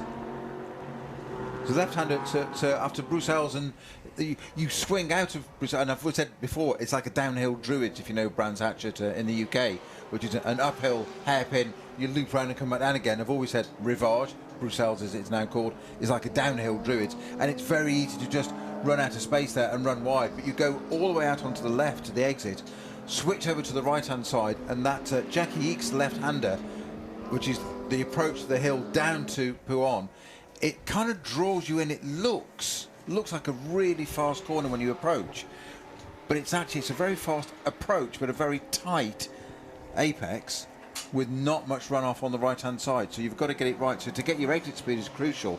You can go into it too quickly, slow up, and lose an absolute ton of time in the middle, because you're almost dropping a gear, metaphorically, to come out again, and all of a sudden traffic's with you. They get a better run, and they're done and set up for Puon. But that's what the Lamborghini have done there. It's sort of, you can't afford to run wide there because there's not a lot of space, and there's also very quickly a gravel trap. Yes, even more so. One doesn't get you, the other will.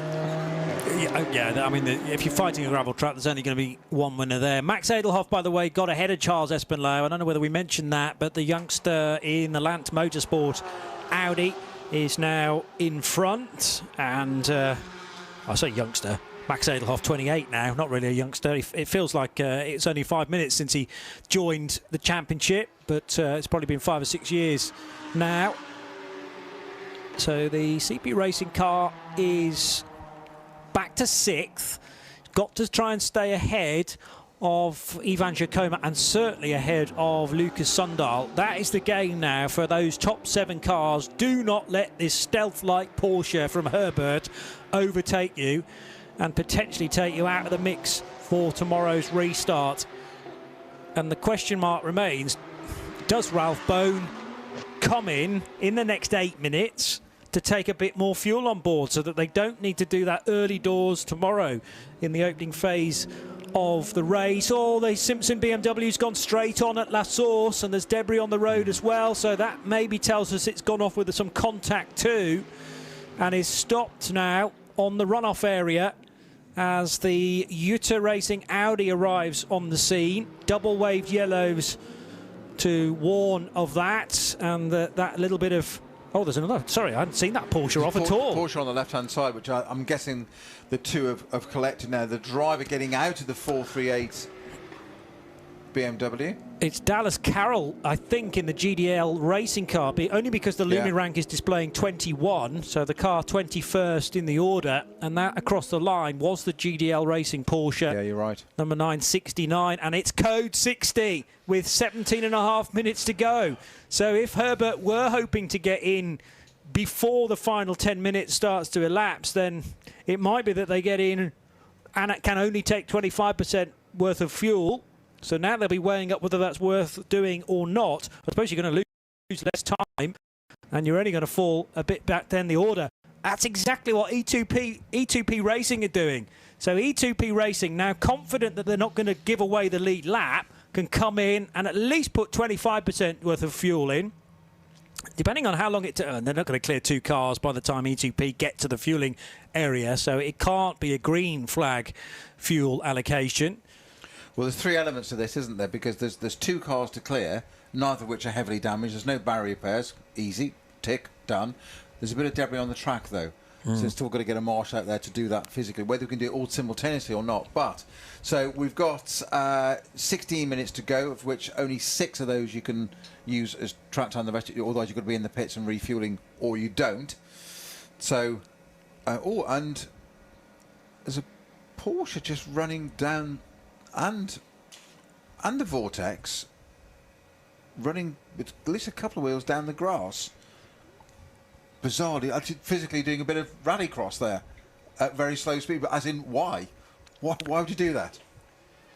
They're not avoiding anything on track that I can see, unless there's something else we can't see further round. My only thought is the grass is very cold and very wet. Are they on wet tyres that are starting to churn themselves to bits and they just desperately want to cool them down? It's very fascinating to me that 2 cars are doing it. Possibly the one behind the other is thinking, oh, that's a good idea. I've not even considered that. Are we going to get cars driving fully down the grass? at points during this Code 60, just to give those tyres just that little bit of breathing space or breathing time to cool themselves down and make sure they get to the finish. And of course they've got to start, potentially got to start tomorrow morning's race as well. You're not allowed to change tyres overnight, so you want them in the best possible state, and they will have been by that point through several different heat cycles by the time we restart. And we've got a long shot of from the sort of the recovery vehicle, Unimog, wherever it is, it's pulling the BMW out of the way, but further down, looks the camera shots down the pit straight, the F1 pit straight, so we can see the pit entrance. Lots of cars going into the pits then, but not the CP Mercedes, because they've had a pit stop not that long ago, so they're in prime position. That's going to put them slightly up the order. How they've got 4 minutes to go before you can stop, before you're no longer down to refuel. I'm trying to think, how long is a lap around here behind a Code 60? It's got to be 5 minutes. It's 7 kilometres at 60 kilometres per hour. So you can do the mathematics, can't you? So there is...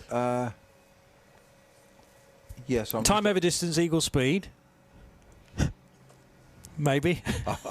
I can't do it. I thought you might be able to. No? I was off that day. Oh, fair enough.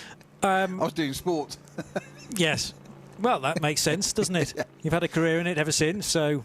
I think career's an oversell, but it's very kind. Very benevolent of you. I used that word at the top of the broadcast, and I thought, what on earth am I saying? Exactly. Being slightly generous. The Audi from Haas RT doing exactly the same, driving over the grass. Can only be to cool the tyres. Bearing in mind, they've got to do half a stint tomorrow morning. I'm not sure how long the Haas RT car has been in this stint. We're back to green. 3.5 minutes to go if you want to make a pit stop. And Kenneth Heyer came in for Hoffer Racing as well. Elia Earhart's in the fueling area. Taut Vidas Ridokas for Porsche Baltic. I noticed the Porsche Baltic car was in and taking tyres, more grooved Hankook tyres. And where is Ralph Bone on the lap currently? He is in the first sector. So if Ralph's going to come in to top up the fuel, which they might choose to do without the risk of losing the lead lap, they're going to have to do it next time around, aren't they? They've got one shot at this, and it might be that Herbert are perfectly happy to stay on the racetrack, lead overnight. They'll get a nice press release written by the 24H series to say we've got a leader after 5 hours, and that is Herbert Motorsport. Maybe they just would be crazy to give that up. On the other hand, might be there's some calculations are being done, and maybe they will come in to just get half a tank's worth of fuel. Binksy, I know you can hear us. Any sign that Herbert Motorsport are ready to welcome the number 91 car in for a late pit stop? The pit lane is only open for another 2 minutes to make a legal one, and if you choose to make a pit stop and or a refueling stop beyond the 10 minutes to go marker, then it's immediately a 2-lap penalty, which you obviously want to avoid. No sign I'm hearing from Binksy that Herbert are heading into the pit lane, so they are going to live with what they've got and be happy that they'll have to make a pit stop maybe in the opening 20 minutes when we restart this race tomorrow.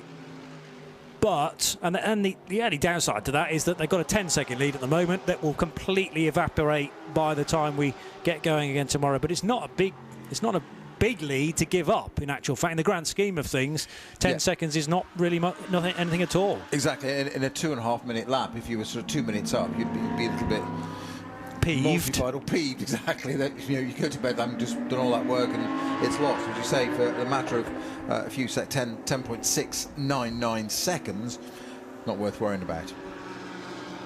Espinau's CP Racing Mercedes now back up to 5th position. And not quite on the lead lap. 89 laps completed by our race leader, Herbert Motorsport Porsche. Ralph Bone at the wheel of that at the moment.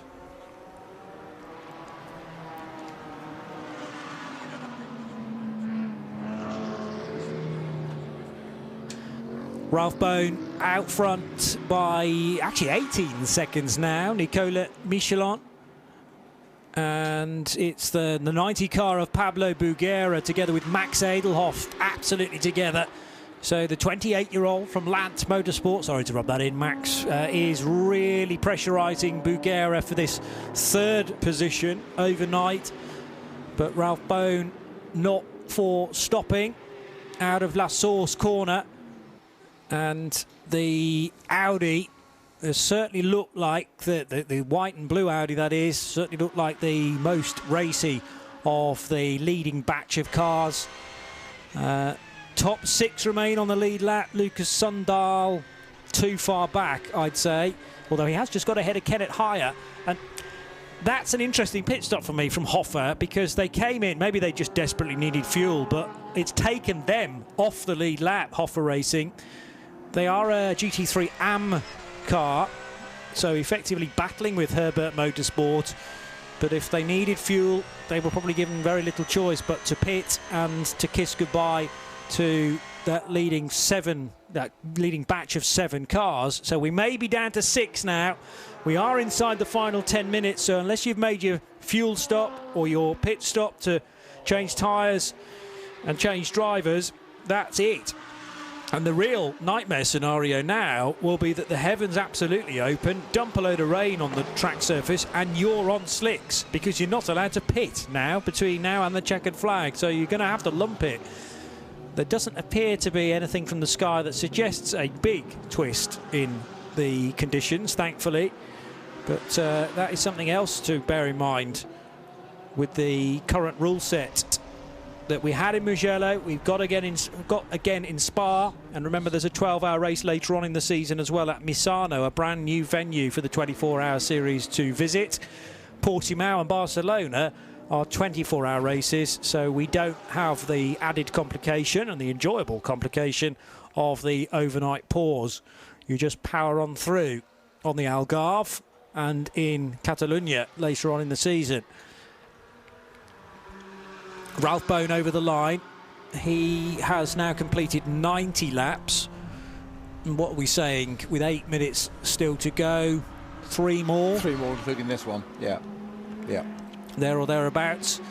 Nicolas Michelin, is he in any danger of waving goodbye to second position? Probably not, because Max Edelhoff's a good 90 seconds further back. And even though Max is pushing on, he's done very well to get the Lant Motorsport car into the top 3 for the overnight top 3. It remains to be seen again how they're doing for fuel.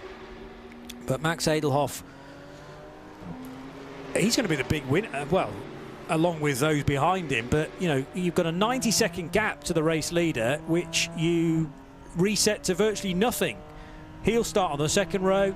The Porsche that leads the motor race will start on the front row, and 90 seconds all of a sudden disappears. So a big win for Lant Motorsport.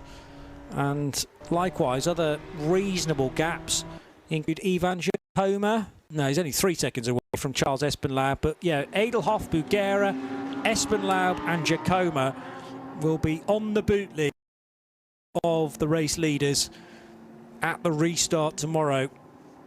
In 33rd position, the BMW number 479. It's the Homofa Motorsport entry in GT4.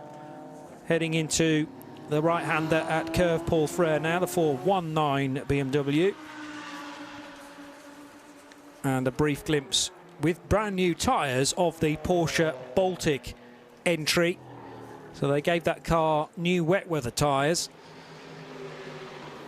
If there's a huge change of weather conditions overnight, it remains to be seen whether maybe a switch of tyres is all of a sudden possible. But that tends to be if we end the race in dry conditions and restart it in wet, then you have been in the past allowed to change to groove tyres. If it's the other way around, as in the race ends wet and starts again tomorrow in dry conditions, it's not really a safety problem, it's just a massive inconvenience to restart the race on treaded tyres. Exactly the point. It's a safety thing, isn't it? That's what you've got to focus on. It would be nuts to start finish the race on slicks, start park firmly overnight, and go you've got it. It's tipping down with rain. Oh, that's right. Go and do a lap and make your way into the pits. Great from a listening point of view, potentially, to see who actually makes it round. But perhaps not the safest of approaches, and it could get quite expensive as well. But wet weather tyres on a completely dry track surface, that doesn't pose a safety problem, does it? No, not in terms of, because everybody would then logically just do a lap and get them round. No, that's fine. I mean, and you can always back off the pace. I mean, that's what a race director will say. Well, you don't have to drive that fast, and then that would solve the problem, wouldn't it? And it's always like, you know, you hear people saying that, you know, there's nothing but rubbish on TV. Well, we'll turn it off then. There's an off switch. Yeah. You know, drive according to the conditions. It's what we're taught on the road, and whilst it's racing, it's still the same thing. Drive according to the conditions, and that's where the top drivers will do that. Now, of course, it also depends, if you were in that situation, what the weather forecast is. Yes. Yeah. Might keep them on for 3 laps. And if you're expecting rain, exactly. If you're expecting rain, then it may well go in your favour very quickly indeed. 4.5 minutes to go. The race leader putting a lap on the Hankook Motorsports BMW. And the 91 Ralph Bone driven Porsche then is nearly half a minute clear now of Nicola Michelin. So Michelin's pace has just dropped away considerably. And having said that Max Edelhoff won't be a problem for the Italian driver, maybe I want to change my tune there, because it's about a minute between the two of them. I think a minute's massive, but bear in mind that Lamborghini's lost about 20 seconds on a single lap to the Herbert Motorsport Porsche. 4 minutes to go. Ralph Bone committed to lead overnight, assuming he doesn't tangle with any of those slower runners. Ivan Giacomo might be playing a slightly dangerous game here with... he's actually got ahead of Pablo Buguera. So what's happening to the E2P racing car? That's also lost quite a bit of ground, I notice. So Buguera, having been overtaken by Max Edelhoff, now slips back to 6th. And the gap from the leader to the 6th place car timed at 2 minutes and 15 seconds. We're currently lapping at 2 minutes 35, so that still keeps the top 6 on the lead lap. However, at a further minute back, Lucas Sundal will miss out.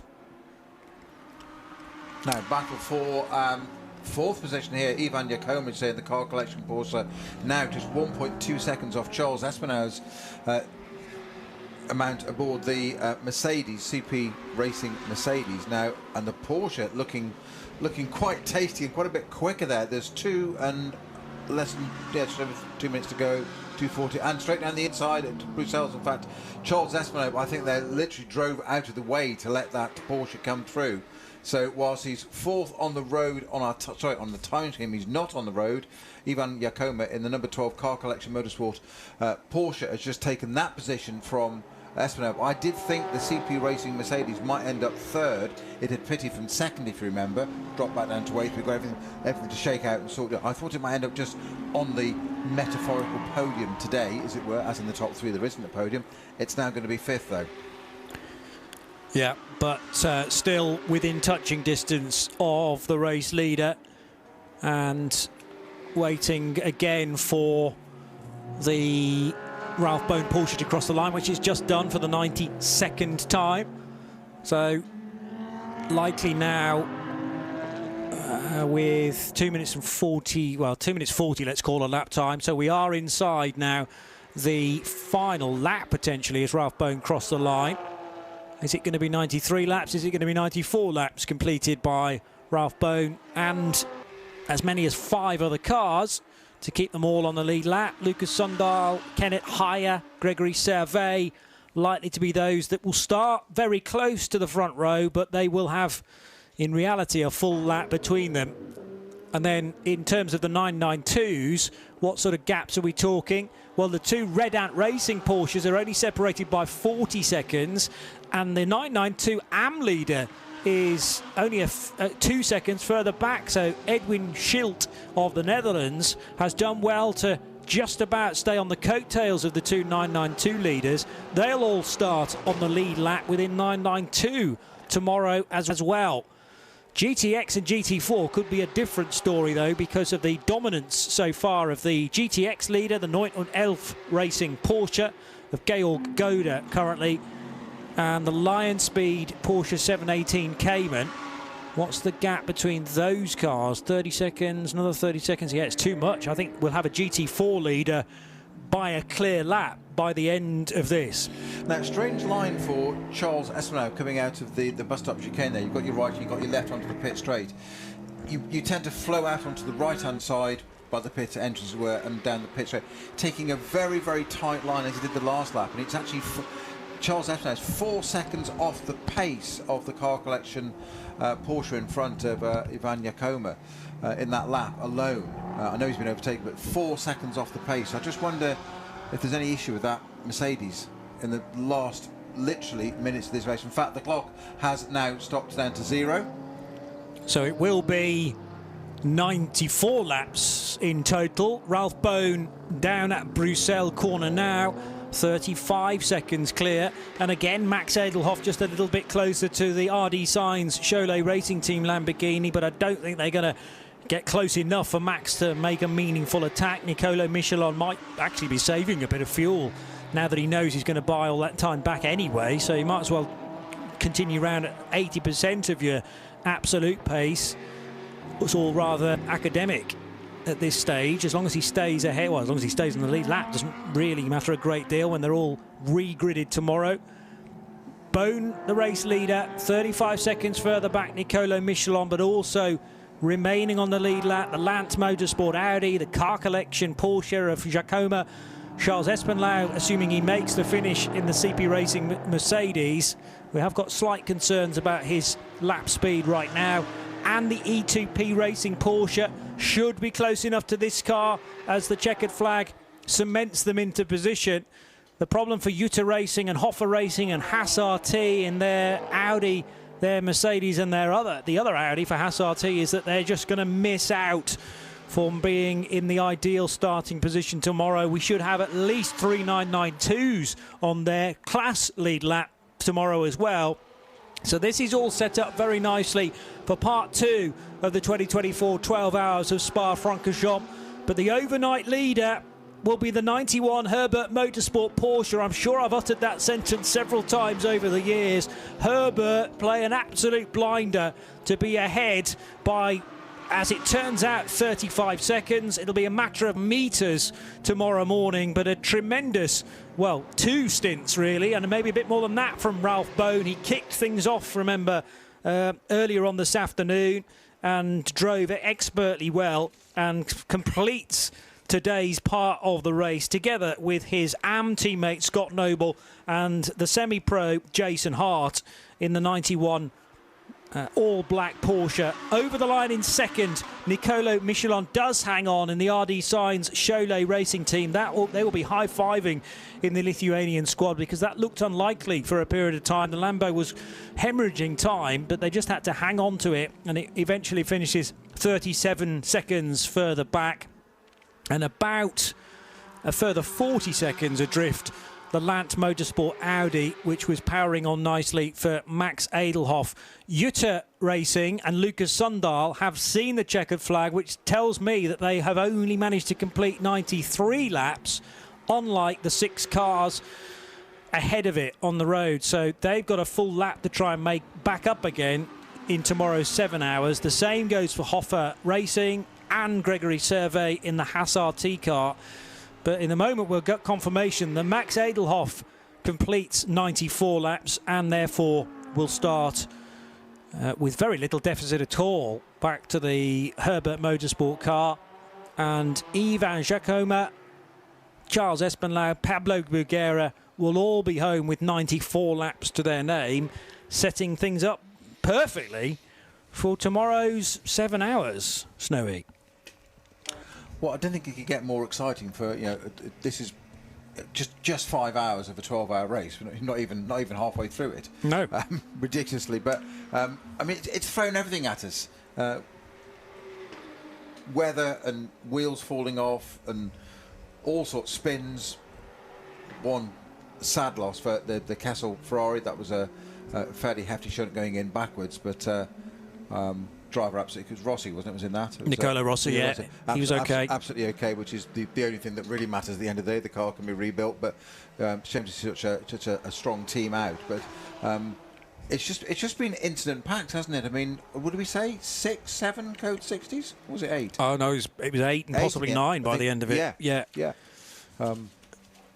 I can confirm that in a moment or two, but the crucial thing is, after 5 hours of running, that the top 6 cars, so the front 3 rows tomorrow, will all start as they did earlier on today. And it's almost as if the 5 hours haven't been run in that respect, because everybody will be condensed. It's 10 code 60s in total, and that's just for 5 hours. So we might reach the mid-teens tomorrow if you use the same ratio. On the other hand, if the weather improves, we might be able to get through it without so many problems. But yeah, the final code 60 in that 5 hours were the 2 cars, the 438 Simpson BMW and the 969 GDL Porsche, stranded at turn 1.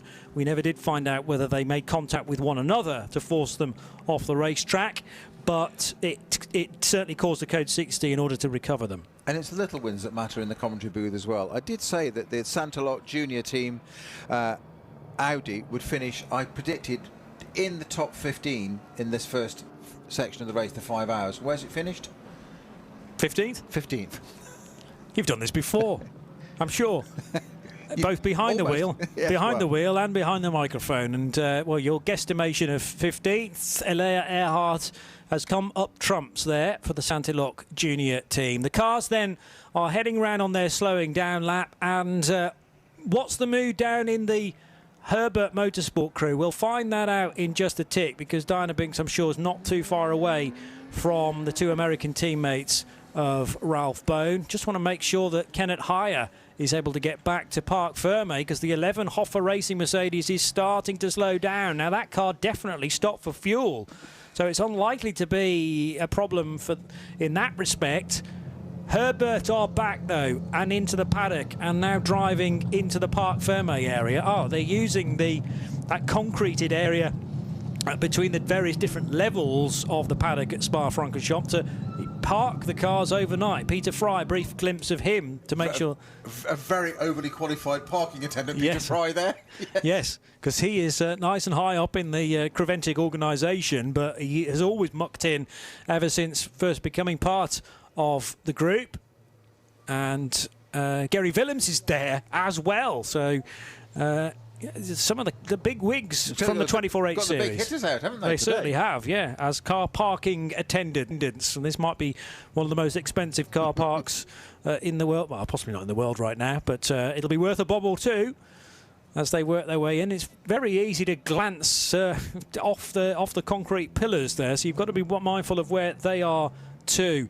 Binksy, you're very close by indeed as this overnight Parc Ferme area starts to assemble.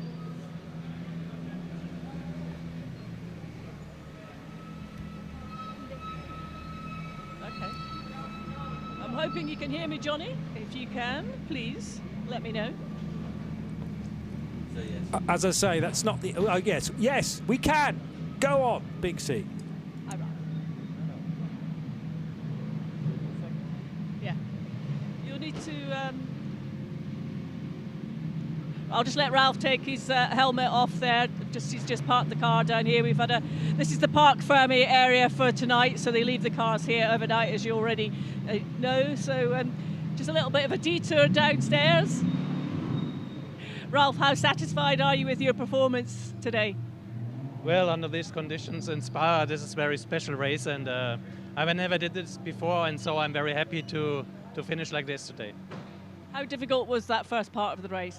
Well, the first part was even easier, as we always had the rain, so no change to dry and wet conditions. And in the end, we very much looked at the weather conditions and so decided slicks or rain tires, like it is always under these deals. Yeah. What have you got? Have you got slicks on there?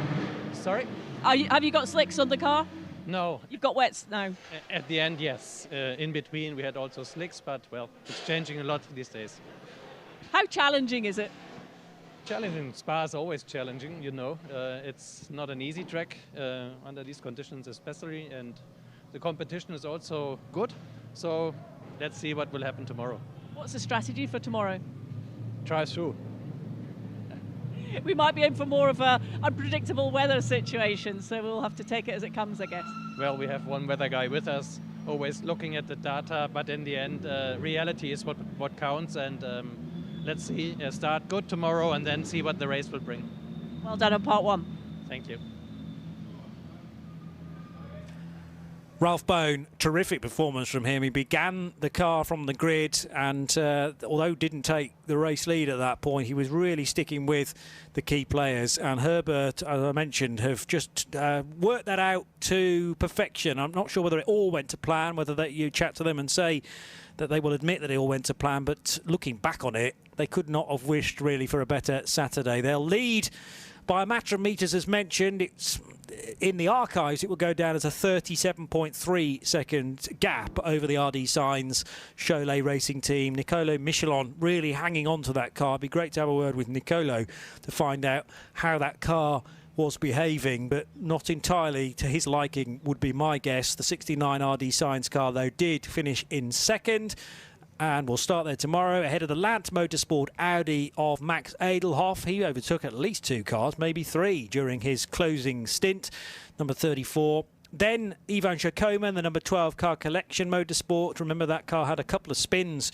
during the course of the 5 hours. CP Racing's number 85 Charles Espenlaub in 5th, ahead of Pablo Buguera for E2P Racing number 90. That's where the split will be. So the top 6 cars will all start on the lead lap tomorrow, but a lap back, Jutta Racing's Audi, Lucas Sundal, number 71. Remember, they led for quite some time today and might be a tad frustrated to have fallen so far back behind the eventual overnight leader. Hoffa Racing's Mercedes, also that will start a lap down if it indeed got back to Parc Ferme, because Kenneth Heyer was nursing the 11 car back. Whether that was an electronic problem or a fueling issue, very difficult to say from where we sit, but that will be something to follow up tomorrow as well. Gregory Servet for Haas RT Audi, they're 9th, ahead of Kevin Say in the Car Collection Motorsport number 80, 10th. Then the 2992 leaders, they will start on the lead lap tomorrow. Yannick Redont for 903 on the lead lap within 992. To emphasise the point, 903 ahead of 904. So Redant Racing, very similar to how they did in Mugello, in a great position in the overnight phase. Hans Weiss Motorsport, though, are not that far away, just 7.2 seconds back, and they'll gain that time compared to the 992 lineup. The 992 AMs right with their Redant Racing rivals. EBM, the 84 crew for Martin Rump, closing things out. He began the race for that 45-minute stint, if you remember, too. They're 14th overnight, ahead of the Santa Lock Junior team, and Elia Earhart making the top 15, much to Peter Snowden's delight. ARC Bratislava's 44 Lamborghini in 16th place. And beyond that, of course, we'll be looking at the various class leaders. Get to those in a moment, because RPM Racing next on the list, and Nick Johnson, 907, finished 17th, ahead of Amadeo Pampanini's HRT Performance Porsche 967. SRS Team Zorg Rennsport and Seb Lejeune Racing, 2 more Porsche Cup cars from the AM category, as is the MRS GT Racing example, number 988, 21st. Porsche Baltic, another 992 AM entrant. 993 is the race number. They're 22nd, ahead of MP Racing's GT3 Mercedes. And 24th overnight, Bob Herber and Marcel von Berlo in the Baz Kooten Racing 925 Cup car. Speed Lover, Olivier Dons, last to drive that with Wim Mulders and Rick Renmans. They're 25th. Lion Speed GP will be the overnight GT4 leaders. And what I hadn't noticed is that the GT4 class leader had got ahead of the GTX class leader. That must have happened pretty late on as well. Maybe 9 und 11 for a massive fuel-saving mode to mean that tomorrow they don't have to dive straight into the pits. Maybe they will have to dive straight into the pits. Let's hope that the car restarts okay, and that's not a more significant problem for the 719 car. Orchid Racing Team next for 28th place. Alexandre Motte and his co-drivers. Marlon Menden brought the Holmgard Motorsport 902 Porsche in 29th. Hankook competition in the next, 911 30th, ahead of Bugera ZM Racing's Mercedes in the GT4 division, and Hankook Motorsport with their GT4 BMW rounding out the top 32. GDL Racing's Dallas Carroll had that incident at the first corner with the BMW from Simpson Motorsport, bringing out our final code 60 of the day, 969 33rd, ahead of SRS Team Zorg Sport's second car, the number 127 34th. Simpson Motorsport's BMW, we believe, did make the finish. Yes, it's got to the pit lane. So despite a little bit of damage for 438, that should live to fight another day. CWS Engineering's Ginetta 36th, ahead of the first of the Vortex, number 701. HY Racing's Porsche Cayman, that was off the road briefly at the Jackie X corner, turn 11. Neuhofer Rennsport, number 985, started like a train, but they sadly have lost a lot of ground, 39th. And the Team CMR GTX runner, the top 40. And the final few runners, including, unfortunately, some stragglers. The Vortex V8, the second car, number 702, 42nd, ahead of the NKPP Racing by Bas Kooten car of Gijs Bessem and Harry Hilders. The 400 McLaren lost quite a few places late in the piece, so that might be a story to follow in time for tomorrow's restart. Big crash for the Kessel Racing Ferrari will take no further part, I'm sure. And the Red Camel Jordans.NL car with a throttle problem. Might be that that car can do some running tomorrow. We will just have to wait and see, but it did not start today.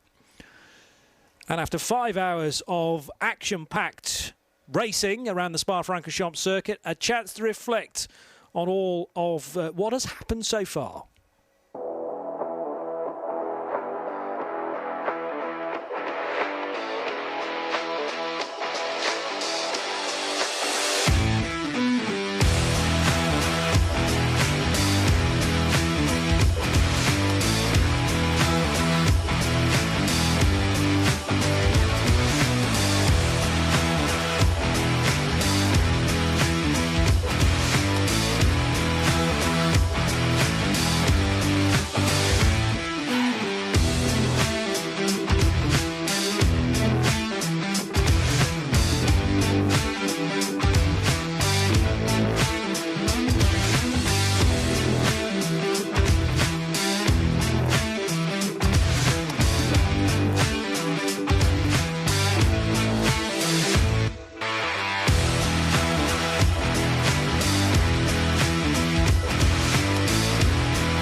Spa. And now we can look forward to yet more action from the Ardennes with 7 hours planned for tomorrow.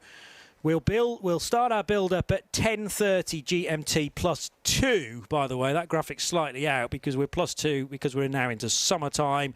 So 10:30 in Spa, 9:30 in the UK, and you can do the relevant calculations wherever you are around the world. We will start after 20 minutes of build-up, mainly Binksy on the grid, chatting to as many drivers as possible. The race restarts at 10:50, and we'll be going for a further 7 hours. So we're not even halfway through yet. Loads more to come from Spa-Francorchamps. I'm delighted to say it'll be the same team as today. So Diana Binks from the pit lane, Peter Snowden alongside me, Johnny Palmer, from the Global Broadcast Centre. Make sure you get some sleep tonight. You'll need it tomorrow with well over half the race still to go. It's the second round of the season of the European part of the 24H series. And we will look forward to your company tomorrow. Bye for now.